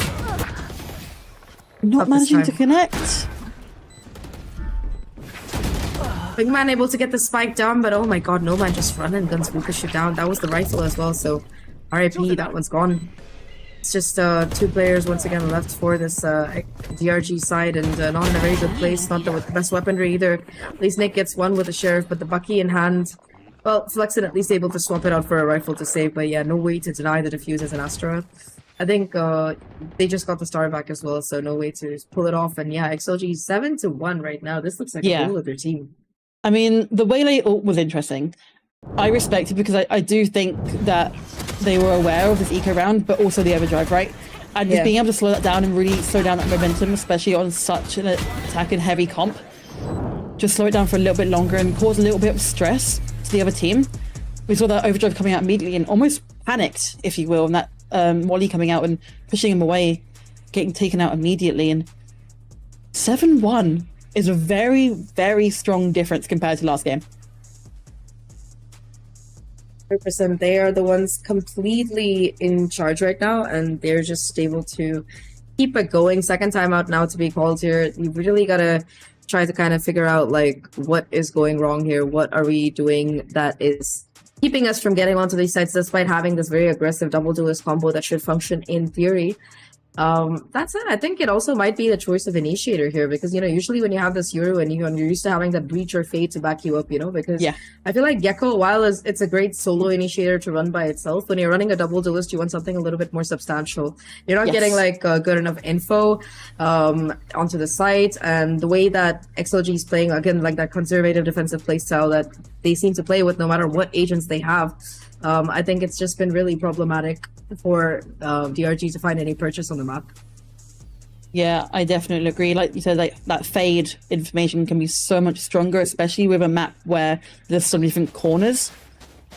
It's the Gecko flash can be great sometimes, but it's not very accurate. You don't get, told exactly where those players are. Viper's Pit getting invested. Very aggressive and causing a little bit of a rotate going across. Opportunity to go into short on B rather than the full rotate, but no man is sitting ready and waiting for it. So got the poison orb as well, buys a little bit more time here. Lets you save your brim smokes for even more delay, and that's another problem, right? When you've got this kind of Viper setup with the brim, you just buy so much time where the smokes obscure your chance of getting through, and you can't just blaze through Viper smokes either because of the DK. So actually it's gonna be the Dizzy to catch somebody, but still a 1-for-1 trade. Coconut caught off guard, so finally a numbers advantage here for the DRG side as they make their way onto site, but they still have a Viper to worry about who is still playing inside the pit. Here comes the Yoru ult though, trying to spam them out successfully, but oh, it's actually the counter spam that gets the kill. Vukashu not expecting that result. And Raga as well, managing to clutch up and with that flank, helping out after that Euro ultimate, and Ackerman. Not much you can do, although Nick managing to get one ball taken out, and it is down to 2v1. Although XLG are split up. Shot. Yeah. I mean, that's not a position you want to be in a 2v1, but no matter what, still managing to clutch out the round. Really nice. That was really nicely played toward the end there by XLG. Despite that initial advantage, and of course, just the irony that the Viper who was in the ult was alive for all this time and was the player to actually win the round was kind of wild. But yeah, Ackerman gets a nice shot, but yeah, just a spam to close it out here. And 30 HP in a dream. Happy Way actually able to keep things going here for XLG. And that's a heartbreak, I think, for DRG there, because they invested so much into that particular round. They still have a buy. They've got the Steel Garden again, and well, not Steel Garden, sorry. They have the Thrash again, but I don't know how much it will avail, because right now at least the Brim ult is going to be online. There's no way to stop it. Yeah, we're seeing a little bit of a difference on this attacking side now. Alert coming from Vukashu. Trying to get any sort of information or space that he can whilst the distractions come through on towards B, but lots of aggression coming through. but also a lot of smokes, and that's the thing about this Brim alongside the Viper. Even though the Viper tends to be used as that sentinel, that wall can still be very, very strong.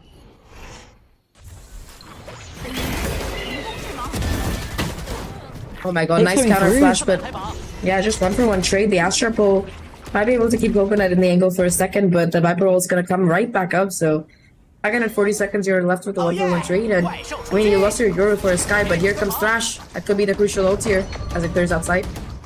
It actually catches someone.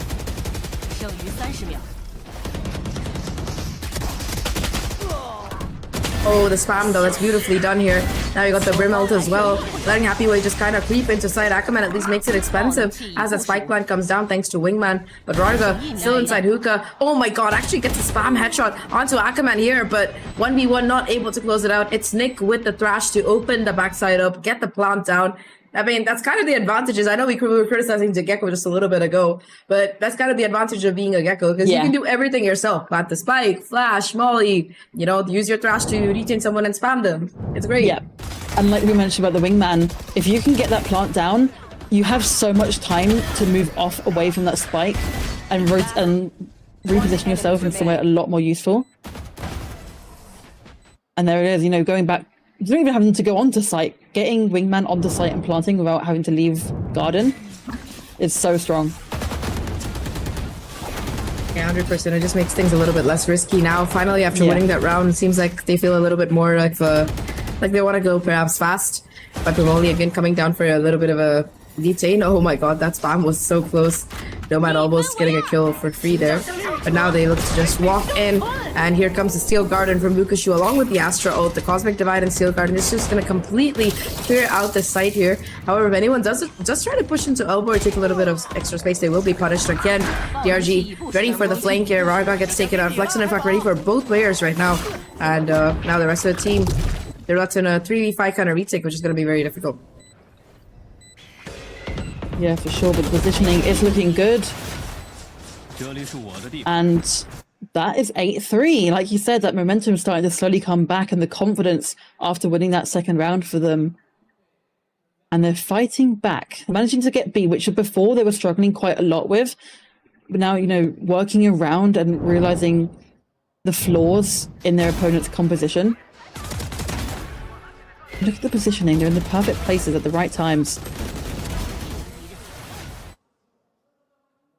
I think that was also much more of a team effort, because a lot of the time it's like one or two players being caught like out.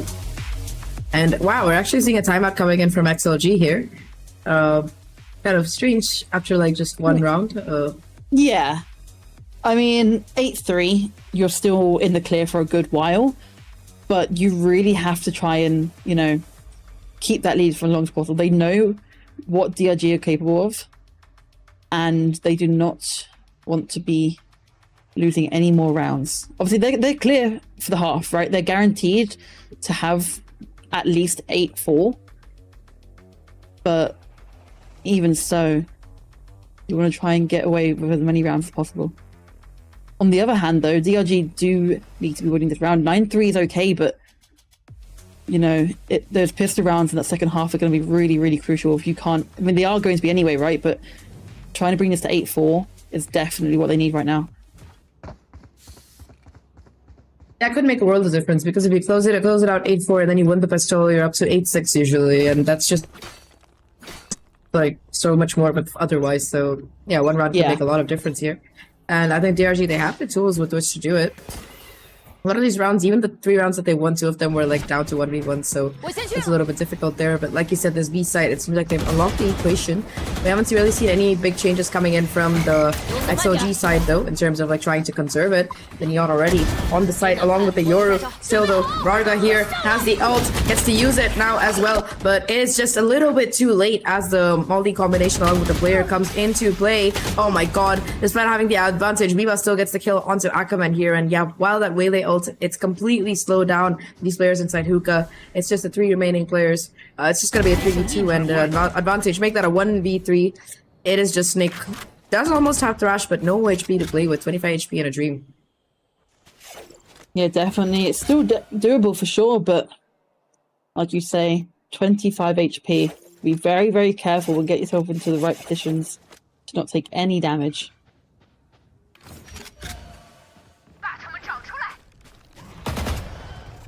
Oh, that's insult to injury. Picks up the Seekers thanks to the spike. The orb being taken up. Yeah, so that's the information known as well about where Nick is in. And yeah, Nick has to get back into this B site. Gonna be so awkward right now. Just decides to TP away. It wants nothing to do with it. Doesn't even have the wingman to try and get the spike plant down. It all has to be manual, by hand, whatever you want to call it. 14 seconds, just goes for the plants in the open. Should be able to get the spike down. One headshot, and that's going to be Thrash online as well. Has to position himself absolutely perfectly. That's the first one, but there's a player in heaven actually able to dodge it somehow.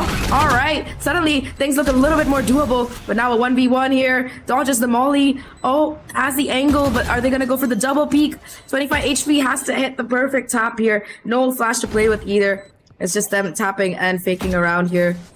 Oh, he's buying so much time right now, but in the end, it's just a bit too much. The white swing and then attempt to try and catch them off guard. Happy Way takes him down. Nice try, though. Yeah, for sure. I mean, after getting those 2 rounds, it's difficult because it's better than 1 round, right? You're on 3. 9-3 isn't the end of the world. But very popular scoreline, to be fair. Oh yeah, we'd love to see it decline, to be fair. But some very nice kills. A lot of action towards B as well this half. Seeing a lot of preference towards the site. It's very interesting. Obviously, that defense didn't really have a center, if you will. You have that Viper acting as one always, but not too bad considering. Well, not bad at all. 9-3, you know, managing to do that on your defensive side, and now you have a lot of range with this attack. Obviously, DRG they do have a very attacking heavy comp. So we saw them playing that way last map and played very aggressive on that defense, but this map's going to be a lot harder to do so. A lot smaller choke points, and I think that the fights are going to be a lot more even compared to last game. 100%. I think that I think that for XLG, like in terms of the comp itself, they're going to be having quite a nice time now that the side swap has happened, because I'm very curious to see how the Waylay is going to look on the attacking side, because I think the only map that we've really seen Waylay come into play, at least in EMEA so far, has been Corrode. So seeing her on Bind, I mean, she does have kind of a similar kit to the Raze in terms of at least like the satchel compared with like the updraft, whatever you call it. Yeah, so you could be able to get the aggressive entries in, but after that, right, it's kind of a combination of a Raze and a Yoru with like a big timer attached on it. But I think with that being your sole duelist, you're gonna depend a lot on your other initiators to get you in. I think that's kind of the beauty of the Sky and Gecko, because you're gonna have so much flash utility available that you can just kind of power through into sight. At least that's what I hope to see. That's what I speculate about. Maybe there's some other strategy that they've cooked, but that's what I want to see. Yeah, for sure. And I think, like I mentioned a little bit earlier, their comp now is a lot stronger for this attacking side, and they're not focusing just on that defensive, but they've managed to do so well on that defense because of it. And we're seeing a lot, not more life from them. Obviously, we did go to overtime and it was a great game, first map, but going 9-3 after losing first map, you can't ask for much more. Definitely mental not having taken a boom. I mean, they're probably like, hey, it's our opponent's map pick. We made it close with the comp we haven't played before, so it's like, let's unveil our secret weapon or something, you know, think positive and all that. But yeah, straightforward A execute is what seems to be the call here. You do have the Viper and Gecko coming in too short. It's interesting that the Gecko doesn't have the spike here.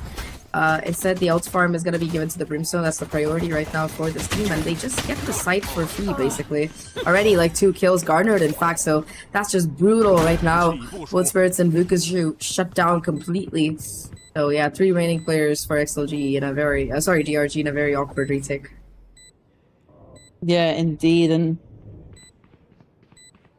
Ackerman opting just to sit back on site right now.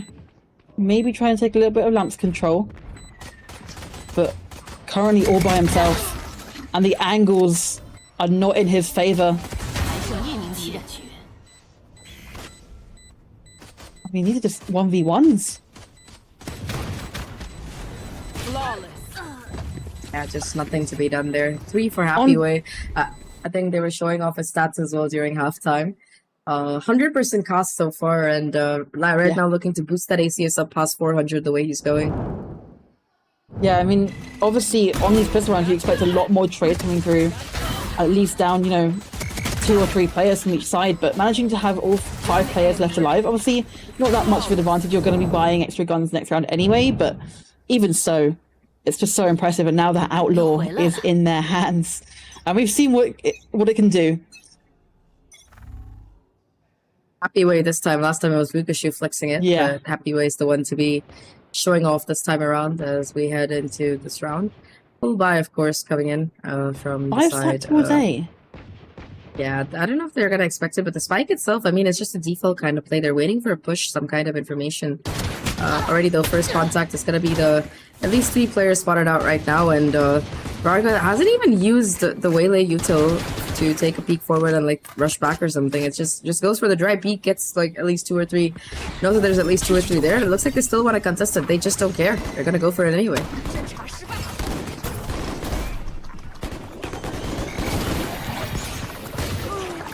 So much utility coming through, and a few trades back and forth. Vukashu. Get a couple. He switches guns, but he only has 5 bullets. Just his counter spam to kill him, and yeah, really important round there. The stack works out, and yeah, I don't know, bro. You hurt 3 people. Why would he gonna go in? Yeah. I mean, a lot more trades, considering last round should have been that round. A lot of guns taken. They're opting for this A quite a lot, which I like. I mean, B was also used a lot more last half, sorry, so maybe opting to try and play on that round where DRG aren't as comfortable. Maybe. Let's see. Either way, though. Showing off his skills. Coming back a little bit from compared to last game. And now he's got that Outlaw back again. He's claimed like it my back. turn. Exactly. My turn. It's such a strong round, winning that bonus. And now the guns are in their advantage. Trying to hit a cheeky little wallbang, but yeah, they're just not playing around. The Vukashu doesn't even have that many bullets left, bro. You have 5 bullets, chill. You really want to not finish them off before, like, you're not even, you're still 1 minute 20 seconds into the round. You want to hold on to those bullets. But either way, I digress. You've got DRG trying to find some classic spam damage, but it's just gonna be Wingman getting the spike down. So suddenly things have turned. There's a timer here. It might still be a 5v4, but the spike is down. Make that a 5v3. They gotta aggress forward and try to find these kills. Gonna be very challenging with the amount of util left. I think the Wingman though has been used, so gonna make it very difficult, but it shouldn't matter if Ackerman can avoid stunning himself and his teammates. 1v5, Vukashu has an expectation of where he is, gets the shot as well, and yeah, DRG, they're gonna be able to get themselves to 5, still behind, but being able to confirm that round, it's gotta be a sigh, a breath of relief, so to speak.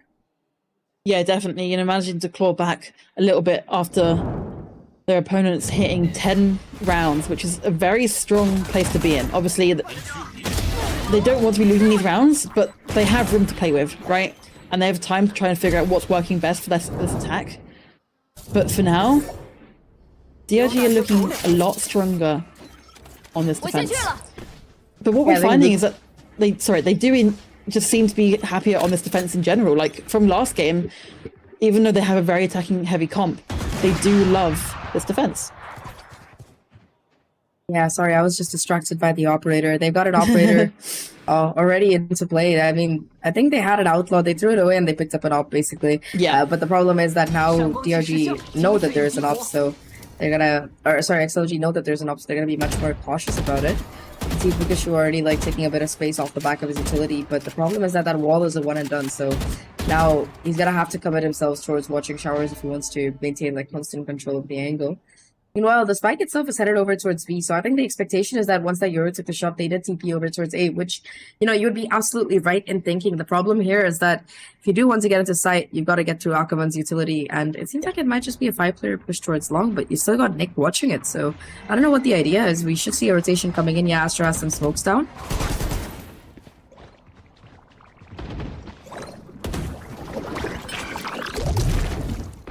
already so much information come from Hookah and forcing Ackerman to sit there and hold it.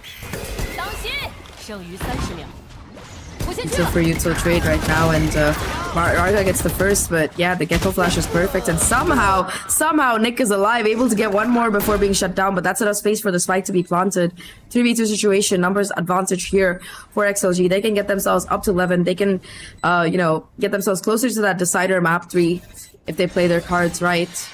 That said, though, now all 3 players from spawn rushing in. It's gonna have to be Varga who goes huge here, but DRG gets the first. It is just gonna be a 1v2 right now. No Man and Viva versus Spirits. Taps the spike. I don't know if they're gonna be playing for the Brim ult, but nah, Brim doesn't even have the ult. It's just gonna be the gunshot to get XLG to 11. Really nicely played there towards the end. It looked a little bit dicey, but yeah, I think them being able to just brute force their way onto site, knowing that they have the numbers, worked out in their favor. Yeah, and again, going back to that Hookah play, No Man just holding Ackerman in that place and not being able to hold that long position and allowing the team to get onto site, and then just picking everyone off one by one. Brilliant plays, and then obviously No Man surviving and being able to hold that Hookah position. There's not much you can do with that defuse. Oh yeah! Exactly, it was a little bit of a hopeless situation. Oh no. That's the operator, and it just doesn't connect. Raga, in fact, finds a double opening kill. That is just brutal right now. Excellent shooting coming in from Raga, who, again, last map as well was, like, such an impactful player, and now with this Waylay consistently maintaining control of the map, like, I think with all of these off angles and stuff, it makes it impossible for you to just get back into the round. Those were your players with the rifles and the hero buy as well. Those are the ones you want to stay alive, so yeah, losing them, like, I think this might just be a round where XLG, or DRG rather, they try to get a couple of kills, maybe like try to find rifles to save, because yeah, I don't think they're getting back into this one, Chief. Yeah, no, I mean, this is their eco round, so anything they can do at this point, but that operator, okay, it's just been dropped. I was about to say, on the attack, it's a little bit crazy. Bukashu trying to do what he can on site, but isn't much to be done. Although, nice we'll take the kills when we can, and that is going to be 2. That's going to be 3. Okay. Well, I thought for a second Aquaman was going to be able to get away, but the Neon slide just doesn't go far enough. And yeah, 2 rifles saved on each side, but the problem is that that's at the cost of letting XLG get to match points here. Yeah. 1 round away from pushing us to a map 3 and that decider of Sunset. I think that for this particular round, at least, it was just heroics from Raga. Takes the, finally goes down here to Bukashu, but at that point has bought enough time, has bought enough space, has done enough damage. Everything that you can ask for has been achieved there, I would say. So overall, a pretty nice rounds coming in from XLG, and they have more than enough money to replace whatever they did lose. And it seems like they actually want to go a little bit, DRG wants to go a little bit aggressive now, of course. XLG hears this, Happy Ray just falling back now, knowing that, alright, that's at least a 2 or 3 player push, let's just rush into A, and that's a good call. Yeah, definitely, and it's going to be quite a fast push onto A site here. No picks coming out so far, but that site is still going to be taken. The spike is going to go down eventually. There it is, okay. This is going to be a 5-man retake. The Waylay ult was burnt a little bit early, I think, and look at this already, the retake players in position. You've got the Steel Garden ready to go along with the Thrash. Thrash clears out. U-Haul here actually manages to detain a player, so that's one less thing you have to worry about, but here comes the Steel Garden right now to make things even more difficult. Pushes them so far back, but the problem is you've got the Brim ult available, you've got the lineup available here. All Brim has to do is play for time and stay alive, as that could be the crucial difference maker right now. Here comes the ult here. Nick not able to get half right now, and it is just gonna be the Viper to find the final couple of kills here. Brim ult buying enough time along with the Brim himself, and that is gonna be a map number 3 forced here, a Sunset forced here as we go ahead into a decider. I mean, compared to last game, absolutely exceptional, right? Obviously, we went into overtime and we saw both teams really fighting for it, even when it wasn't XLG's map.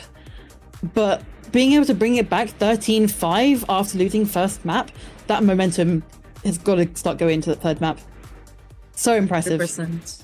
Yeah, impressive is the right word, because I think that so many of the times XLG just had the read, they had the upper hand. That I mean, maybe Bind wasn't banned by their opponents because they thought perhaps XLG wasn't gonna like pick into it, but yeah, XLG were prepared. This was like their trump card, and they just played it to absolute perfection. Like for the first time the stage, they pull it out, and they pull it out with such an exciting comp as well. The way they were running it, I think this is the first time we're seeing Waylay kind of like picked up as well on bind of all maps. Usually, like I said, we're just used to seeing it per road of anything, and even there, people prefer like Yoru or Raze, but.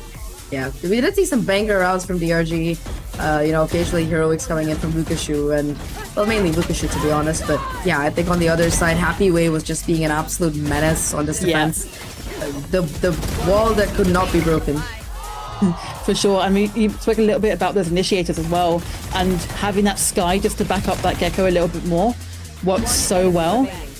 And No Man on the defensive side playing so well and getting so much information early on is exactly what you need. Sky isn't, you know, compared to Fade, you have to be a little bit more aggressive in order to get that information, but it was so worth it. It was working every single time.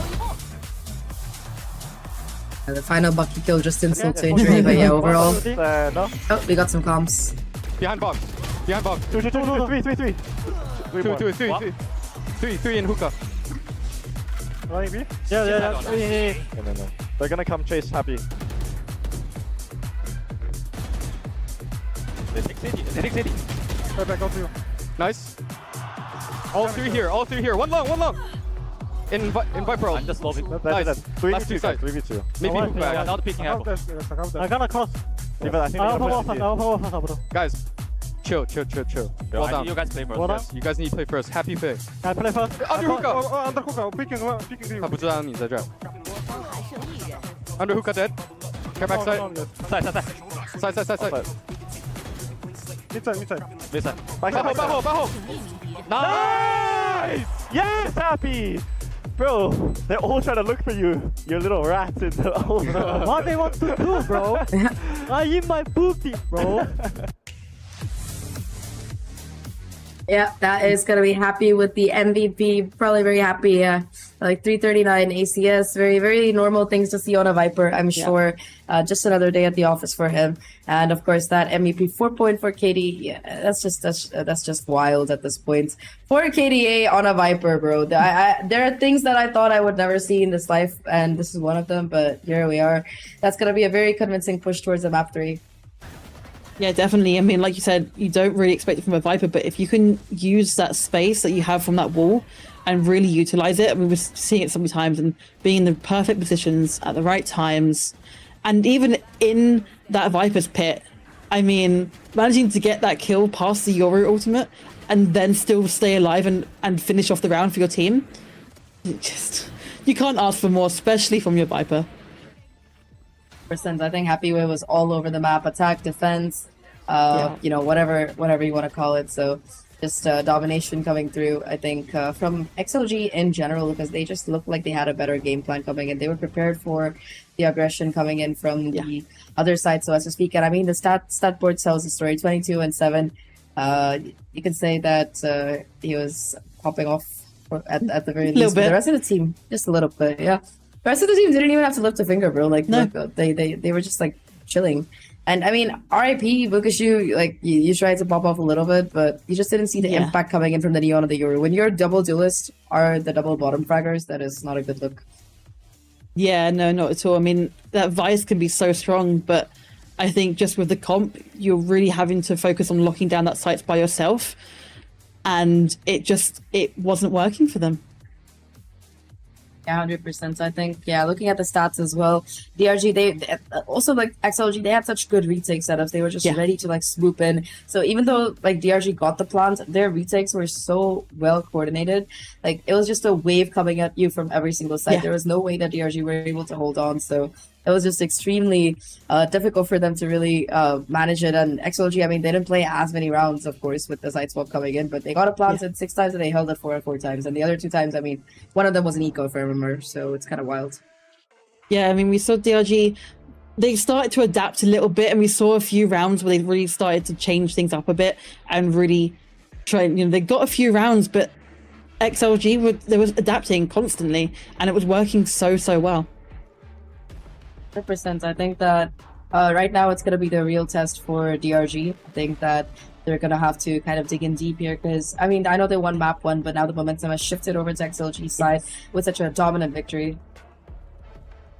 Yeah, definitely, and I do believe it's going to be Sunset 3rd map. So a map where we don't tend to see being picked well much, a little bit over the last year or so, but so far Bind and Lotus have been those default maps that everyone loves to do and play. True. So I'm interested to see how Sunset gets played compared to these last 2 maps. We're definitely going to be seeing that Neon again, for sure. But Neon Yoru is like such a strong combo. Yeah. Yeah. Anyway, though, I think that before we head into a map 3, we're probably going to be taking a short break, so we'll see you on the other side.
Hello everyone, welcome back to the playoffs here of VCT China. It is still me, Zach, joined by the wonderful Mads. Can I call you Mads or do you prefer like Mads?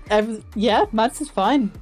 Mads is fine? Okay. Yeah, so we're here bringing you the action right now. We just finished up with the banger map number 2 that was very much of any percentage speedrun coming out of XLG side, especially after that grueling OT. But now we got map 3 coming up here. We got Sunset coming up. So, Mads, what do you think we're going to be seeing after watching these 2 teams play today? I mean, we mentioned it a little bit earlier. We're definitely be seeing Neon, especially after DRG running that Neon Yoru for the last 2 maps. I would be very, very surprised if they start to switch it up from that Neon. But in terms of other players, it's difficult because we've seen a lot of switching between Sentinels over the last couple months or so. Vice coming in especially quite a lot. Probably going to be sticking to that Cypher.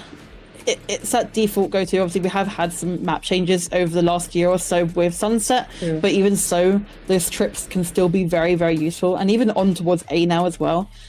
Maybe a double 70, possibly. I mean, possibly. Going by the past comps, though, I think for DRG, this is one of the maps where they like to run only the Yoru and not the Neon on Sunset. Like the 2 times that they played it, they ran like a double controller, though. They had a Clove and an Omen going in, and I think they won at 13-10 one time and they lost at 13-11 the other time. So overall, like, not too bad. It's been pretty close scorelines, but 67% win rate. Like 2 out of 3 times they've been able to win it, have XLG, and they do run like a very interesting comp here. They've got the Neon as their duelist of choice, but they also like to run this Viper and this Deadlock together. So they initially were running like a double initiator, but then they threw the breach out and they got the Viper in instead. And since they got the Viper in, they won both games. So I would be very surprised to see them change things around. Yeah, definitely. And they are opting for it today as well. So, but you got your wish till you get the Neon. I did. I was going to say, after that momentum, even though they did end up losing that second game, that momentum of having that double duelist and the comms and like just the power that those two have been having together all day, why stop it, right? But like you mentioned, that Deadlock and Viper is very interesting because you don't really have a flashes player on that comp. You have the Omen, and you do have that Neon wall to try and get onto site quite easily. Also, with the flank, it's going to be very difficult. With just size Deadlock trips, obviously you're going to have one man sitting back at all times to try and hold that flank. It's being very, not difficult to do so, but it's going to require you to have a lot more concentration, a little bit more of a diverse gameplay. 100%. So DRG, I think that they replaced that double. Well, I mean, to be fair, you can call it a double controller, but Clove is basically a duelist. Like, let's be for real. So yeah, they're still going for the usual double duelist comp that they like. I'm gonna consider Clove a duelist here for all purposes and benefits for others. But yeah, either way, you've got the Fade, you've got the Neon Yoru, and you've got that raw aggression coming in early on here from DRG as they look to go forward. They spot out the Deadlock though, and the combination of the Deadlock and Fade util is actually quite deadly here as it just completely stalls the push through here right now in the pistol round. So hard to break the Deadlock wall, but 2 players now stuck on an island onto site. I mean, of course, they're able to use some utility to burn through here, but they're still isolated from the rest of their companions, so there's a chance for convergence onto site. Beautiful shot there by Akaman, who finds that crucial opening pick here. We still do have somebody on site, but Akaman, they managed to get that second kill as well. So DRG now with the numbers advantage, a 2v3 situation. Vukushu is quite low, but Flexin still playing on the outer edge of the smoke. Not gonna really push inside for now. It seems like they want to go towards CT instead, and I mean, looking at this positioning, the Haunt actually gives it away, so it's just gonna be this awkward crossfire that you have to break through, and Flexin able to find both kills with the help of the Classic. That's kind of wild. Yeah, definitely. I mean, a lot more of a standard pistol round from what we saw last game, but not too bad. Trying to play in numbers there towards the side of that attack, but sorry, that defense. XLG not managing to clutch it up, which is interesting because from last game we saw them, you know, take the ball, really start running with it early on. And obviously we're only 1 round in, right? But after that second map, and having that momentum, you really don't want to be losing that. True.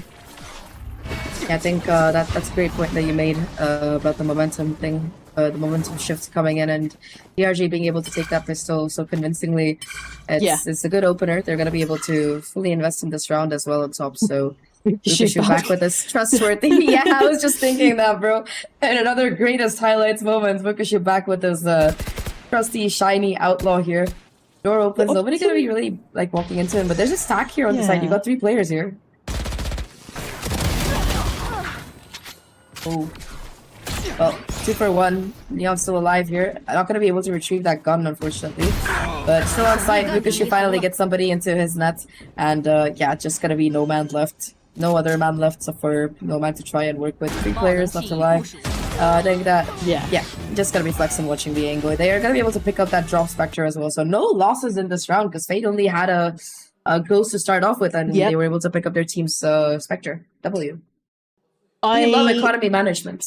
Yes, we do. We do indeed. But I like the the attempt towards elbow there on A, you know, you are on that save round, you've got pistols, there's not a lot you can do.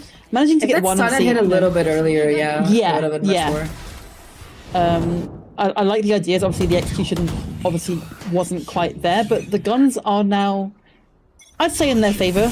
The Outlaw still in the hands of DRG.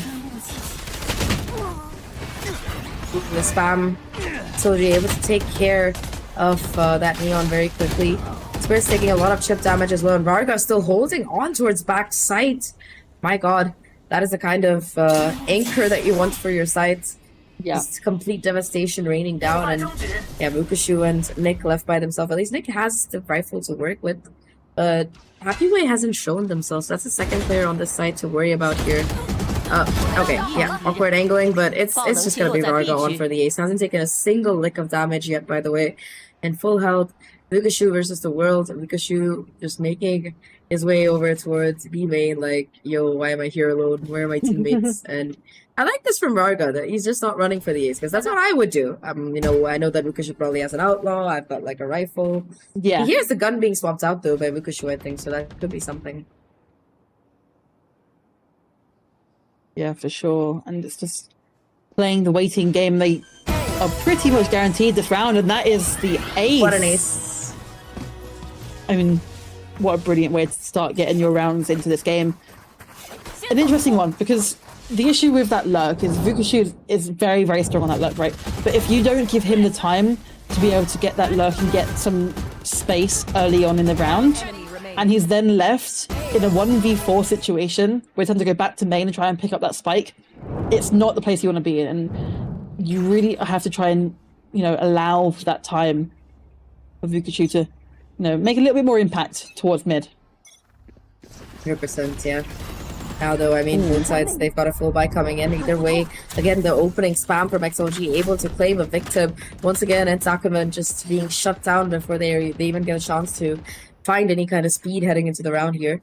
Look at this though. Early on, fast push by Flexin towards mid and Vukashu. The door is still open. That's something else that they have to be pretty cautious about. Vukashu is keeping an eye on it, but Flexin might have been able to find a timing here.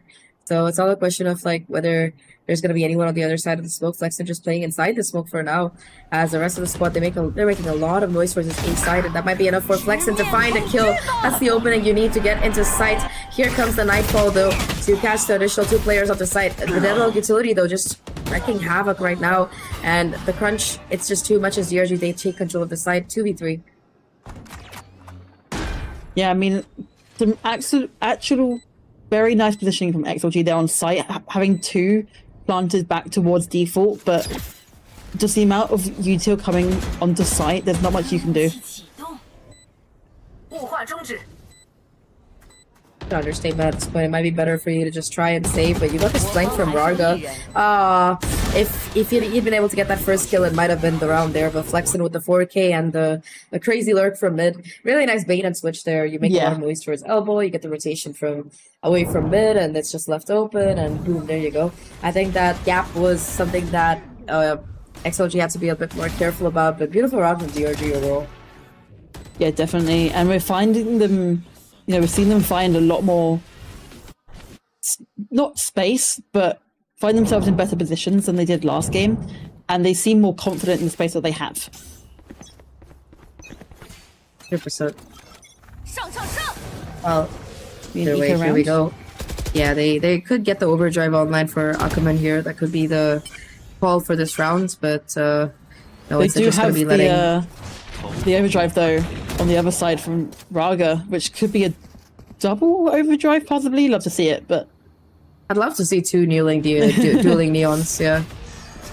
And they are going to be making their way to side though. Your TP's into the corner, already able to get that first opening kill.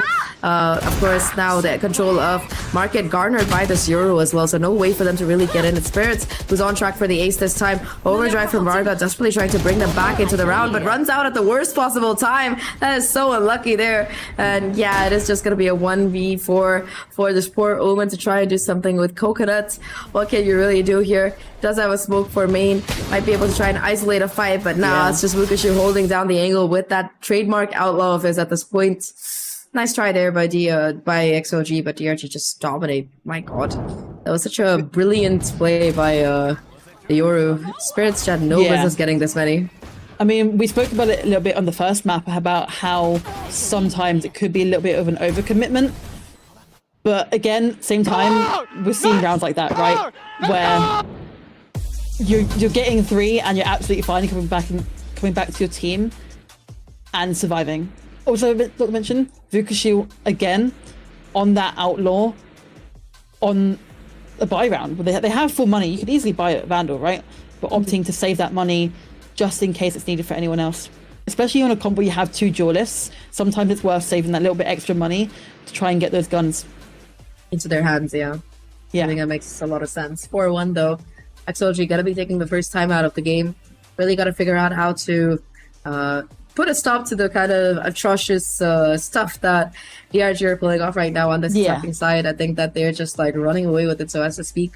The only round that XLG have been able to convert was the one against the bonus from DRG, and since DRG have gotten these full buys, they've been really great at cycling these ults as well. I think we've got a huge swing round coming up soon with the amount of ults that are starting to stockpile on both sides. Sure, we saw the overdrive being burnt by Raga at the last round, but didn't really have the impact that you'd want to find from an ult like that, especially seeing some of the other rounds that we've seen where that ult is found. Like, it's almost like made or break, like destroyed a round off of its own like utility. So either way though, full buy versus full buy coming in, not an eco this time around. After this timeout, hopefully XLG are able to pull things together. But talking about that, it is just gonna be the beautiful kind of opening play from Ackerman to try and find a kill, but doesn't really succeed. It's just a zero-sum game at the end of it. Yeah, for sure, but they're actually pushing a lot of space against XLG right now, and they're gonna have to back off of site just a little bit after that 3-man hold. We're seeing a little bit of, it's been strong and holding down some space and a lot of time so far, but they're a little bit too scared now, I think. Looking for a bit more aggression towards main, and the trade's coming through, but DRG end up on top. I say that, Raga. Oh, nice. To get 2, but Ackerman comes out on top, and it's down to a 2v2. It's duelist here. Spirits, of course, does have the ult as well to buy a little bit of additional pressure here. Ackerman able to get the plant down and walk away. Yoru's still like keeping an eye on this player. Well, it just come back to elbow, so positioning unknown, and Ackerman good enough to lock in the final kill. Really nice Yoru out there for some additional pressure. Yeah. On the rounds. Yeah, definitely. In those 2v2 situations, obviously, it's an even playing round, and sometimes you just kind of have to, like you say, increase that pressure and try and give yourself some sort of advantage, even if it does mean you're down to a 2v1 in terms of gunfights. It does give you that information that you need. Brilliant round though from XLG in terms of, they did. It was looking like they were going to have to back off of A and kind of have to retake that space, but starting to push A main. I mean, it worked out for them a little bit last round, but DRG taking so much space so early on. Yeah, just no way to hold against the onslaught. They just get control of the site, and yeah, again, it's just a one player left alive. Yeah. I mean, it's been about half a minute, maybe, and you're already down to a 3v1, and happy way, a sheriff and a dream. Yeah, just the triple peak.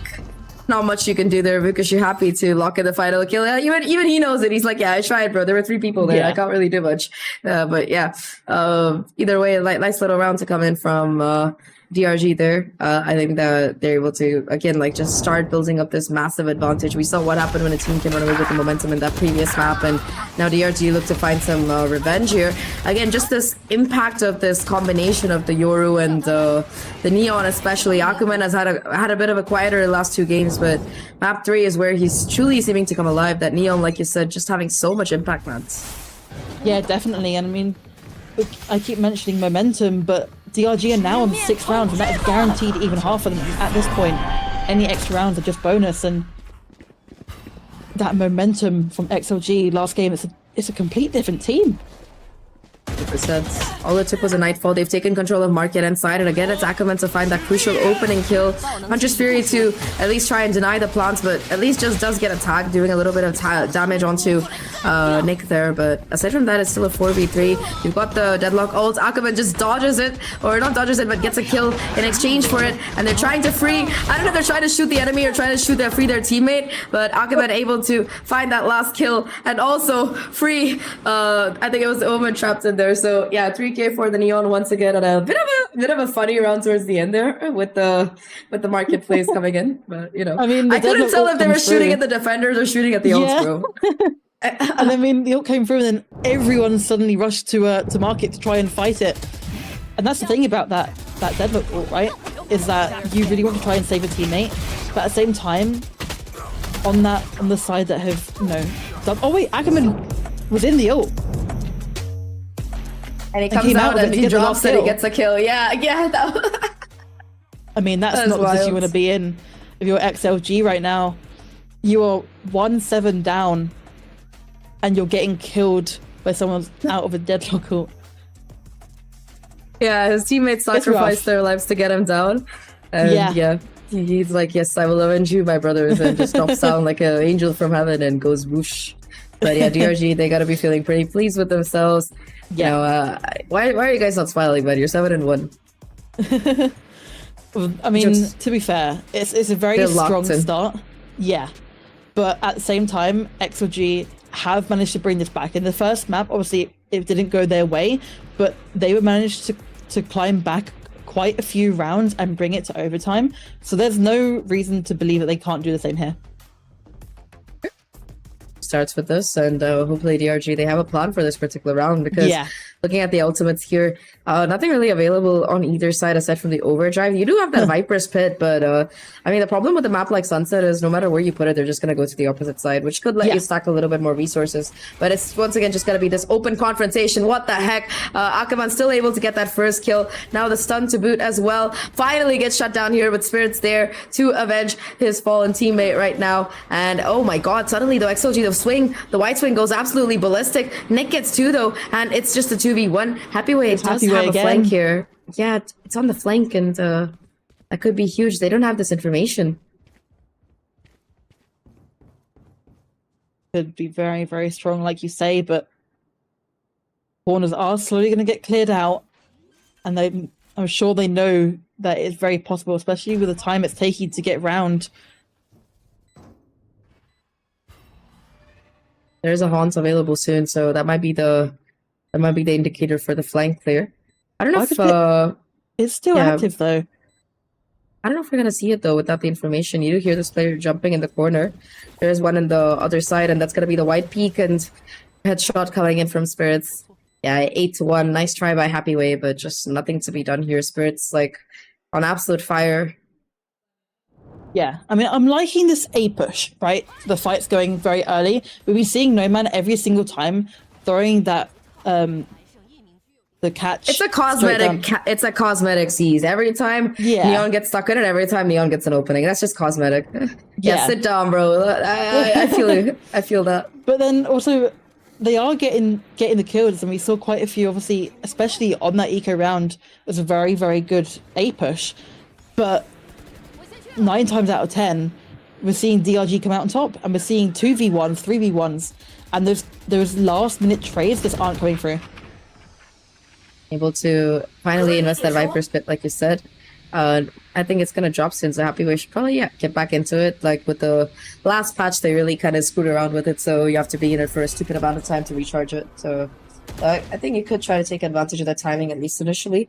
But yeah, with that Viper's Pit being committed, they want nothing to do with that part of the map. Of course, you're going to leave someone to lurk around, maybe try to get some space in the site. But the rest of them, they're making noise towards market at the very least. And already look at this. You have the smoke coming in.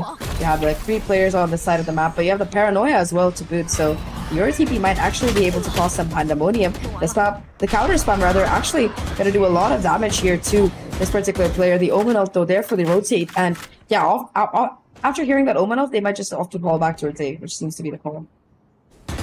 Yeah, definitely. Although this could be possibly rotating through mid. The Deadlock trips are there to try and catch them off, but not when they're shifting. It does not matter.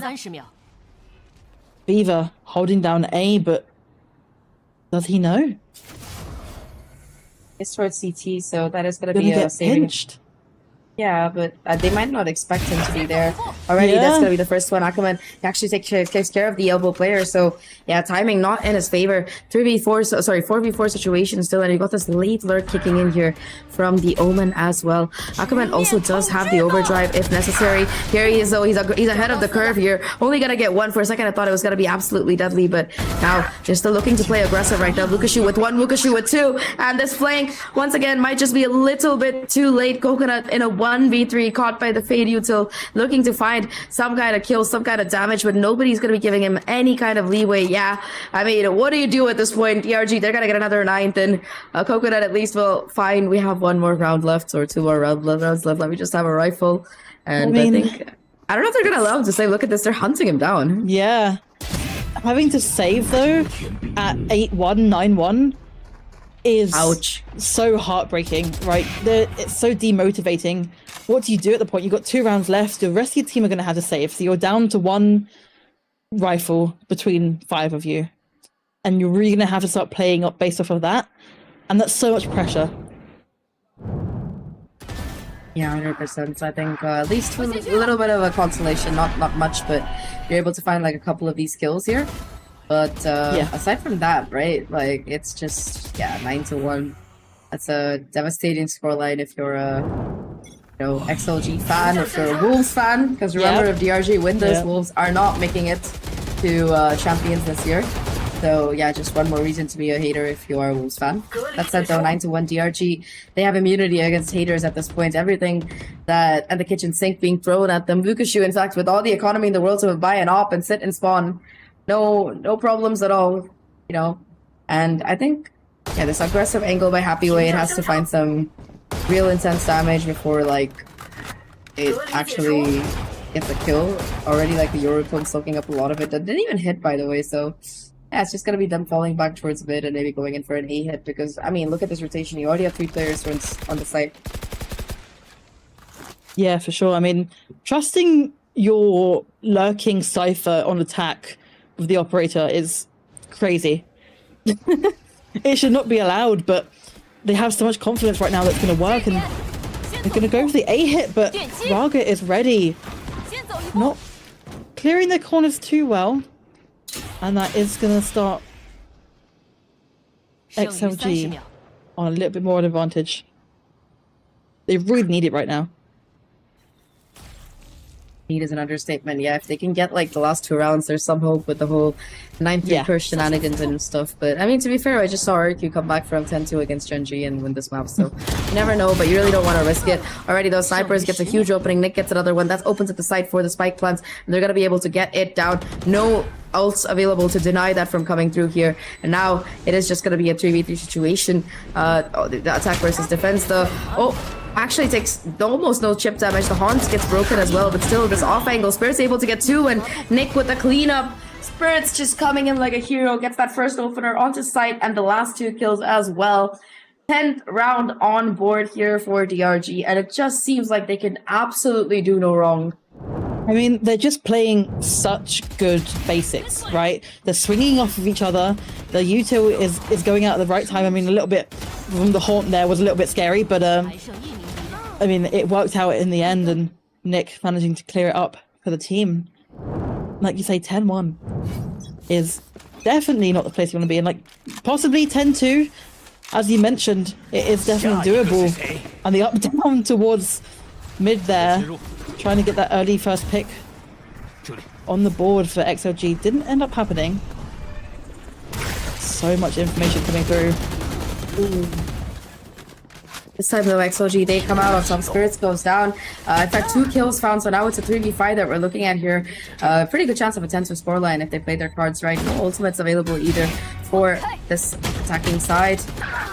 Oh, though, Vukashu gets 2 there. All right, suddenly things look a little bit more difficult right now. It's all up to Vukashu and Flexin, though. Vukashu, 18 HP, still doing work here, but it's not going to be enough. A triple for Vukashu, but XLG finally hit their 2nd round on the leaderboard here. 10-2. I mean, it could be worse, but not by much. That's all I got to say about it. Yeah, I mean, leaving it to last round to try and, you know, double your round in 1.5 is a little bit skeptical. But like you say, we'll take the wins where we can. 10-2 Now, the issue is they're now going to be on this attack. And they've been doing well on these attacks, don't be wrong, in the last couple of games. But that's so much pressure, right? To have to try and take that site and lock it down. And I think with the momentum that they currently have, I don't think it's going to be enough.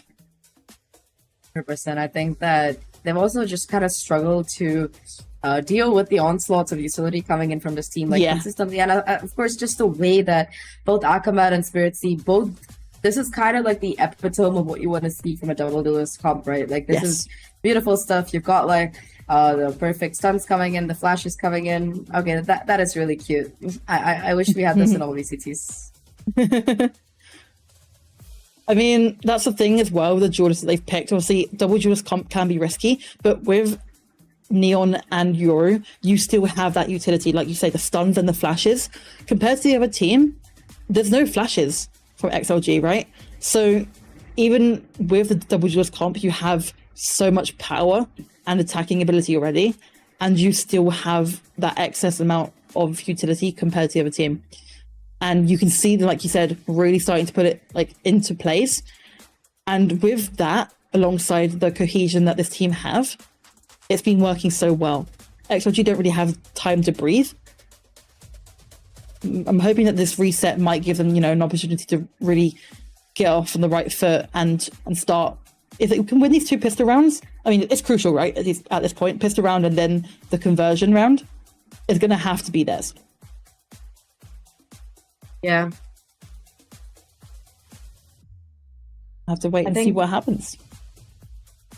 100%. I think that the biggest problem here is there's just no rounds left to throw. There's just no margin for error. And XLG, they're the kind of team that needs like a couple of those to crack the code here. With the side swap, it has to be perfect right from the beginning. It starts with this pistol here right now, and look at this XLG already looking to go for that mid peek. It's that first kill, spots out another player, but takes a dink for their troubles. But wow, it's happy way actually to find 2 huge opening kills. So suddenly, within like 20 seconds of the round commencing, we have a 5v2 advantage here for XLG. Exactly what they kind of needed. Yeah, definitely. And they could always take this, you know, halftime switch as a timeout if they need to. You know, that timer gives them just enough time to really start to think what needs to be done, because as we see in the first half, it was not enough.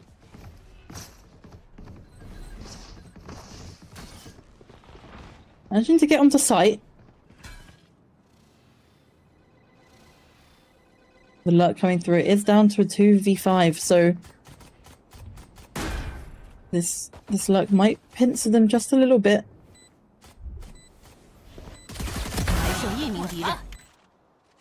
Able to get at least 1 more kill. Spike still down. Varga.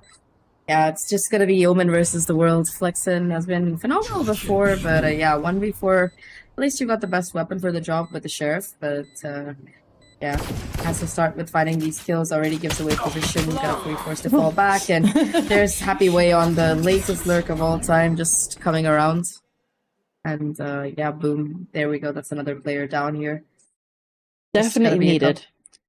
Much needed pistol win for XLG. Gonna be making them a little bit closer.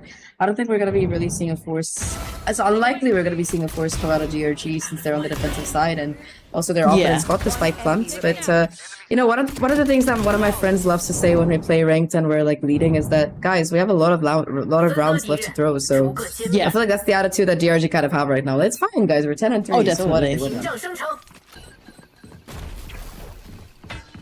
Let's try and chip away any sort of damage and economy that XLG have, and kind of play around with these next few rounds and see what's working best for them. Try and analyze how XLG are playing this, because, like you said, they have the rounds to do so. Bit of aggression actually being shown right now. All of them, with the exception of the mid-watching Cypher, are going to be pushing towards A side. And now that's going to be the expectation, right? They've gotten B for free, they've gotten the spike down, they've set themselves up in the post plant, everybody playing cozy together. And you've got this 5-person I don't know if it's a flank or if they're going to regroup towards mid and go, but it's going to be interesting to see how these pistols are going to really shape up because it's a full 5v5 post ones at this point. Yeah, definitely. And it's going to be looking like a market push. Like you say, very aggressive, but still very, very slow. Shifting around. A few tags coming through, but are they all just going to opt to die to Spike? I mean, I respect it, you know, try and keep these orb and these ultimate points down as much as possible. But no man's opting to try and get as many as he can. Manages to get one, but Nick trades it out before all of DRG dying to that Spike. I respect it, you know. He only had a ghost, to be fair. Like, if anybody was going to go hunting for the ult orbs, it had to be him. So, yeah, gets taken down, gets a kill for his troubles. It's also nice, though, because he gets a kill and also dies to somebody else. So that's 2 ult orbs for No Man there. So that's going to really help in charging up that Deadlock ultimate. I think that it's something to be noted there. But DRG now, they've got their full buy. On the opposite side, you still got a pretty decent... buy. You've got like 2 rifles, you've got a bulldog, you've got the outlaw as well, so a lot to be done to work around with here. But again, what are DRG gonna be doing here? It seems like they want to play just a little bit more passive. They really don't want to mess around here, but it's gonna be a push through mid. Yoru instantly forced out of that angle. You still do have Wukushu though, looking to be a menace right now. Dodges the stun, able to get the first kill, and now has that backup on site as well with the Viper being around. Sorry, the Fade being around. That is that first blood taken. Oh, the timing. And Spirits. That's exactly what they need right now. And this attack has been shut down. Spirits with the 3rd. Ooh. Never mind. Viva keeping them in the game. Down to a 2v1. Managing to get off of sight by the skin of his teeth and... Oh, sorry, it's a 3v1. Oh. Nick is just very, very low. He picked up another gun, which is the Bulldog, so started with the Vandal, ending with the Bulldog, not like the most ideal situation, but yeah. 1v3 right now, we already have a player in mid ready, waiting to watch, and yeah, Viva goes down. DRG win their buy round here, getting themselves up to 11, and that's 2 rounds between them and qualifying for champions. So yeah, XLG, they're really down in the dumpster at this point. 2 rounds is all that's standing between them and elimination, or not elimination per se, but not qualifying to champions, so to speak. Yeah, and I mean, like you mentioned, DRG opting for a little bit of a slower round this time, which they haven't really been doing in this best of 3. They have been opting for a very, very attacking heavy defense, and just slowing down and almost waiting for XLG to get impatient, and it works so well. Oh my god, DRG now going on the aggressive here. It seems like they can just do no wrong. The A crunch is perfect, and XLG caught lacking between a anvil and a pincer right now. They are hammered apart here, and just 2 players left alive. Sure, it's Viva and Happy Way, but no ultimates available, and DRG now opting to just fall a little bit back. They have a massive advantage. They don't want to overextend and give it up here. They can taste the win here, Mads, and it's going to be very difficult for XLG to come back into this round, let alone this game. Yeah, definitely. That momentum has started snowballing for DRG, and after such a slow round, they had it all saved up onto that A push, and it just completely denies any sort of opportunities or plans that you had for this round. Happy Way managed to get 1, but getting taken out immediately by Wukushu, and it's down to a 1v4. The spike has to be planted, and all 4 players are watching you. Manages to get 1. For Ackerman, taking the last man down, and that's match point. Oh. Match point, serious points. Yeah, DRG, 1 round away from qualifying for champions this year, and what a way to do it as well. And yeah, unfortunately for Wolves fans, Wolves are 1 round away from being eliminated from champions. I was told by production that this is a major plot point, so I will mention it every chance that I get. But either way, DRG, they're so close to victory. The money's still there in the bank for their opponents, but yeah, DRG at this point, they are the ones in control. They are the ones in the driver's seats. I cannot see the screen, but yeah, I don't know what's happening. Hopefully we'll be back soon. Yeah, I mean, Hello. As I of just right got breach now, flashed IRL, bro. yeah, I mean, we're on match point. Currently don't know what's happening. A little bit of a tech pause. Absolutely okay. Unfortunately, does is in that possibly final round. We never know. But I mean, so far, what a game. We saw the second map really, go in the side of XLG, 13-5, and then immediately being taken back, and that momentum's being switched back and forth between each game, and it's been incredible.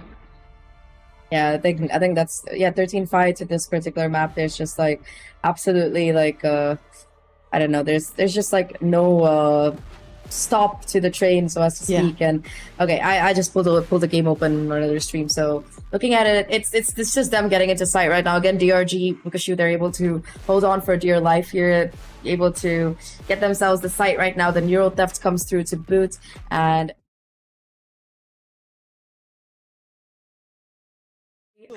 sorry, as that spike goes down, let's see if there is any hope to be found here at the end of this rope.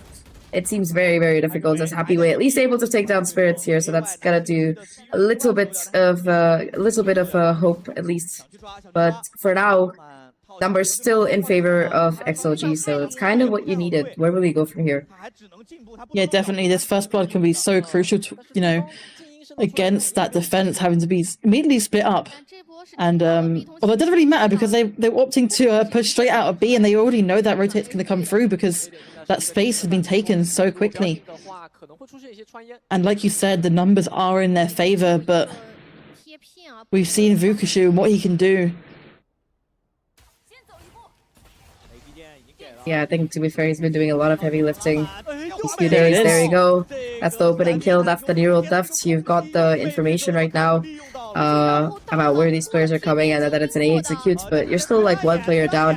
No man though gets one. DRG just able to trade back right now. Nick buying a little bit of time for the rest of the team to peek through here. Has to stay alive though, otherwise it just doesn't work out. Nick finds yet another kill. So now it's Nick and Ackerman versus Viva and Coconut. Make that a 1v1. It's all up to Coconut here. Ackerman has been phenomenal today, but not this time, as Coconut actually finds that headshot. Crucial game-winning round. I mean, absolutely incredible. Managing to keep themselves in the game for just one extra round, but as we've said, there isn't much margin to work with. And it's not...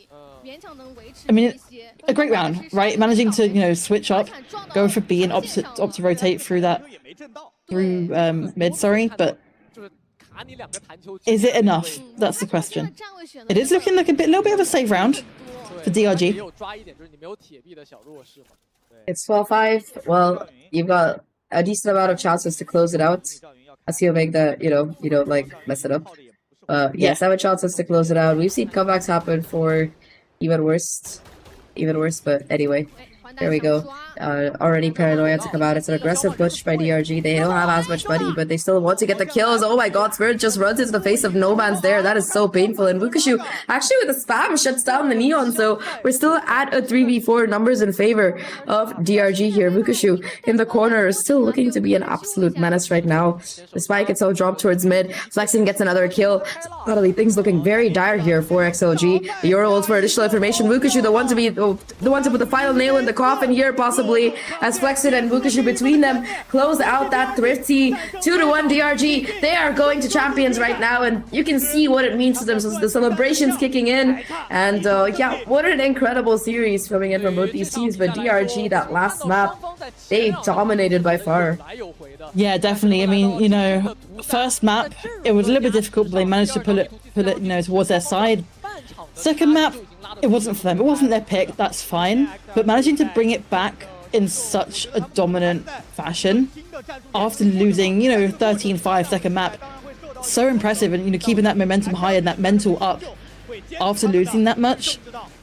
And last round as well. I mean, that was a half buy, right? We're seeing Vukashu managing to get 2 kills with the Sheriff with so much pressure happening from mid. It's so impressive. I think a little bit of a heartbreak there for XLG, in terms of how this game went. it isn't entirely over for them. Of course, I think there still is that crucial lower bracket that they can try to make a run into to get to the top. But at least for now, yeah, we're gonna have to say goodbye to them. But for the side of DRG, man, what a game, what a series. They look so confident and in control. Come take a bow, guys, because that was such a deserved win coming in from you all. I think that, especially that last map, it just seemed like Ackerman, it was a bit of a quieter map 1 and 2 coming in from him. I think that it was Spirits who was very consistent in those two, but on map 3, on that Sunset, you kind of see the potential that Neon like kicking in at full speed, and yeah, DRG all smiles at this point. I mean, might as well after winning like that. Yeah, definitely. And also running Neon Yoru on all 3 maps just shows how confident they are in this double duelist, and not only the double duelist but the players that are playing them, right? And the fact that you can have that comp running through all 3 maps is so impressive. Then having also all like your other 3 players kind of come around and still work around that double duelist is incredible. Yeah, well, we got an interview coming in, so we're gonna throw it to our translator so we can hear what we're saying.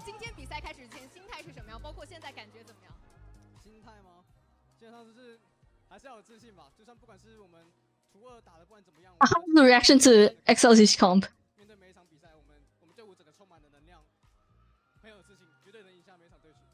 Yeah, and he's like, it's clear they anti-strat us, but we're still better.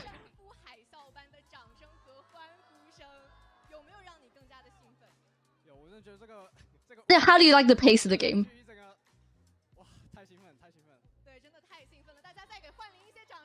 Yeah, it's like we played according to like what we practice, what the coach wants us to play. That pace is like really good.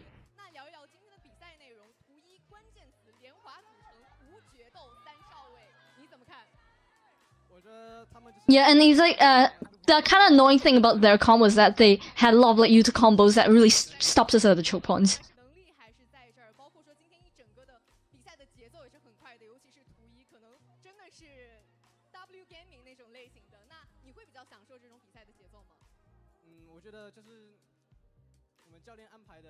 So like Nick said before that he knows that everyone on this team is great. It's just that they couldn't really show it. And how have you guys been adjusting? Yeah, and he's like we've been like trying to fix like a little mistakes bit by bit. What's your next goal? He's like to be the champions.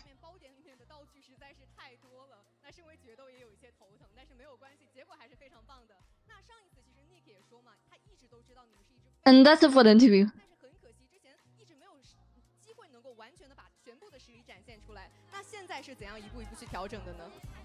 Yay, go back. And thank you for the translation. Pretty cute interview coming in there.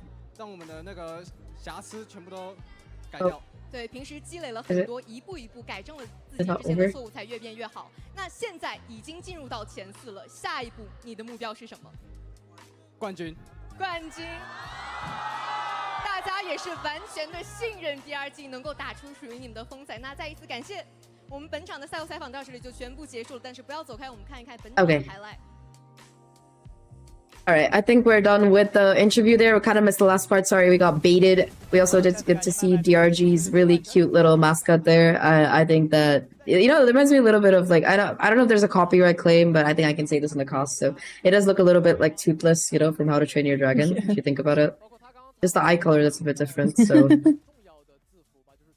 Yeah, I mean, it's great to see, you know, the crowd as well. Like you say, you know, the mascots and all that. Everyone getting involved, all the photos being taken. Great to see. 100%. Yeah, I always love like how energetic China's VCT is. It's just like so much energy. Even the walkouts are like so fire. I was watching like the first walkout for Bilibili and like all the colors and everything. I was like, damn, they got a party going down here. Even Masters Shanghai was like kind of wild. So I'm really excited for next year because I think next year Champions is going to be over in China again. So that should be like pretty fun to watch. But we still got our Champions Paris to get through first for this year. And yeah, that is a crucial team that has been locked in. DRG gonna be finally being able to breathe a sigh of relief and like, okay, yeah, we are into Champions. It doesn't matter how we go after here. I mean, of course, it's nice to win a trophy, make a bit of money and stuff. But the end goal is always to make it to that biggest tournament of the year, just so you have that qualification money at the very least. So yeah, DRG. It's been a rocky few months for them, I would say, but they are back and they are back in style. And it started with not just this, but with them taking out EDG. So it's kind of wild. Yeah, definitely. You know, today really proving themselves, especially after that second map as well, coming back and being able to completely dominate third map after such a strong start to the day. And I mean, Vukashu as well, obviously getting MVP for the team in second game, but being an absolute star on that Sentinel, just someone that you can rely on, even on that attacking side as well. So great. By the way, I was lying. DRG is not confirmed qualified, but DRG needs to make the final, as well as have XLG or EDG make the final. Somebody has to make the final from these three. So, yeah. So sorry about that, all of you DRG fans. Sorry for debating. What we can confirm though is because DRG won, Wolves is kind of out. So, all right, 07 Wolves, I guess. Yeah, definitely. But I mean, they're one step closer, right?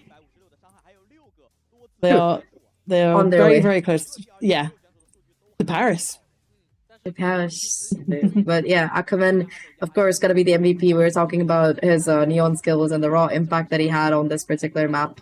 So yeah, shout outs. I think map highlights as well. Like half of the time it's just him running into people and getting like these crazy double headshot, triple headshot kills. Yeah, Ackerman was just incredible throughout the. Yeah, this is the one. This is the round, by the way. Gets freed by his team and just comes down and gets the kill. Omen's like, "Yo, wait, what do you mean? Where did you come from? That's so unfair." But yeah, it's just a really clean map coming out of DRG from start to finish. So sure, like there were a couple of rounds which were decent coming out of their opponents, but overall, like it was just domination coming in from DRG. Like shout out to Rarga, he's been like MVP throughout today. He's been like popping off, but unfortunately, bro, the rest of your team also has to pop off, and that was just a very tough map to come in from Viva and No Man. To be fair, No Man had a very difficult map number 2, so like very impactful map number 2. Fair enough. Yeah. Definitely. I mean, throughout the first two maps, they definitely played, so well, proved themselves in the first map, obviously, but then definitely in the second map. And it's so unfortunate that we couldn't see even a closer game on the third map, especially considering how well both teams have been playing throughout the best of 3. But hey, what can you do? Someone's got to win. Gotta win, and 10 out of 11 spike plants. Yeah, that's just a successful metric for DRG. Like they were just so dominant on their attacking half. Like there was only one round where they didn't even get the spike plants. Every other round they got it down. So yeah, shout out to their amazing gameplay today that brings them one step closer to champs. And I mean, for XLG, right, like we said, it's not like it's over or out for them. They've still got that lower bracket heading into this particular one. That said though, I mean, it's quite a stacked lower bracket because they're going to be going up against all gamers, but I feel bad for TYL because TYL is going up against EDG in that lower bracket. So definitely you've got like a lot of very well-known teams like getting ready to light that lower bracket up and make it very, very exciting. So it remains to be seen who's still going to make it to champs in some regard. Yeah, definitely, and especially with lower brackets as well, that pressure really starts to hit. Obviously, you do have, more than one map to be playing, but that is your last chance, If you're out, you're out. And like you said, it's a very, very stacked lower bracket, so it's going to be very difficult for all of these teams.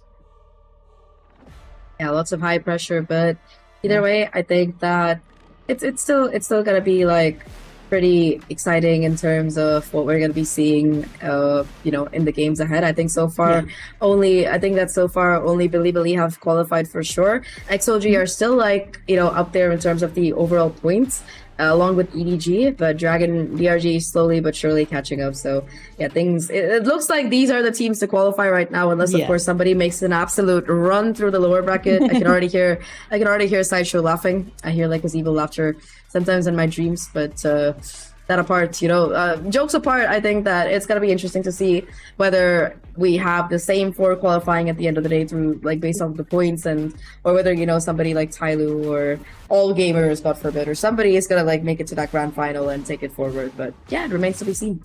Yeah, I mean, we'd love to see it. I'd love to see a lower bracket run straight through to champs, but like you say, it's anyone's game.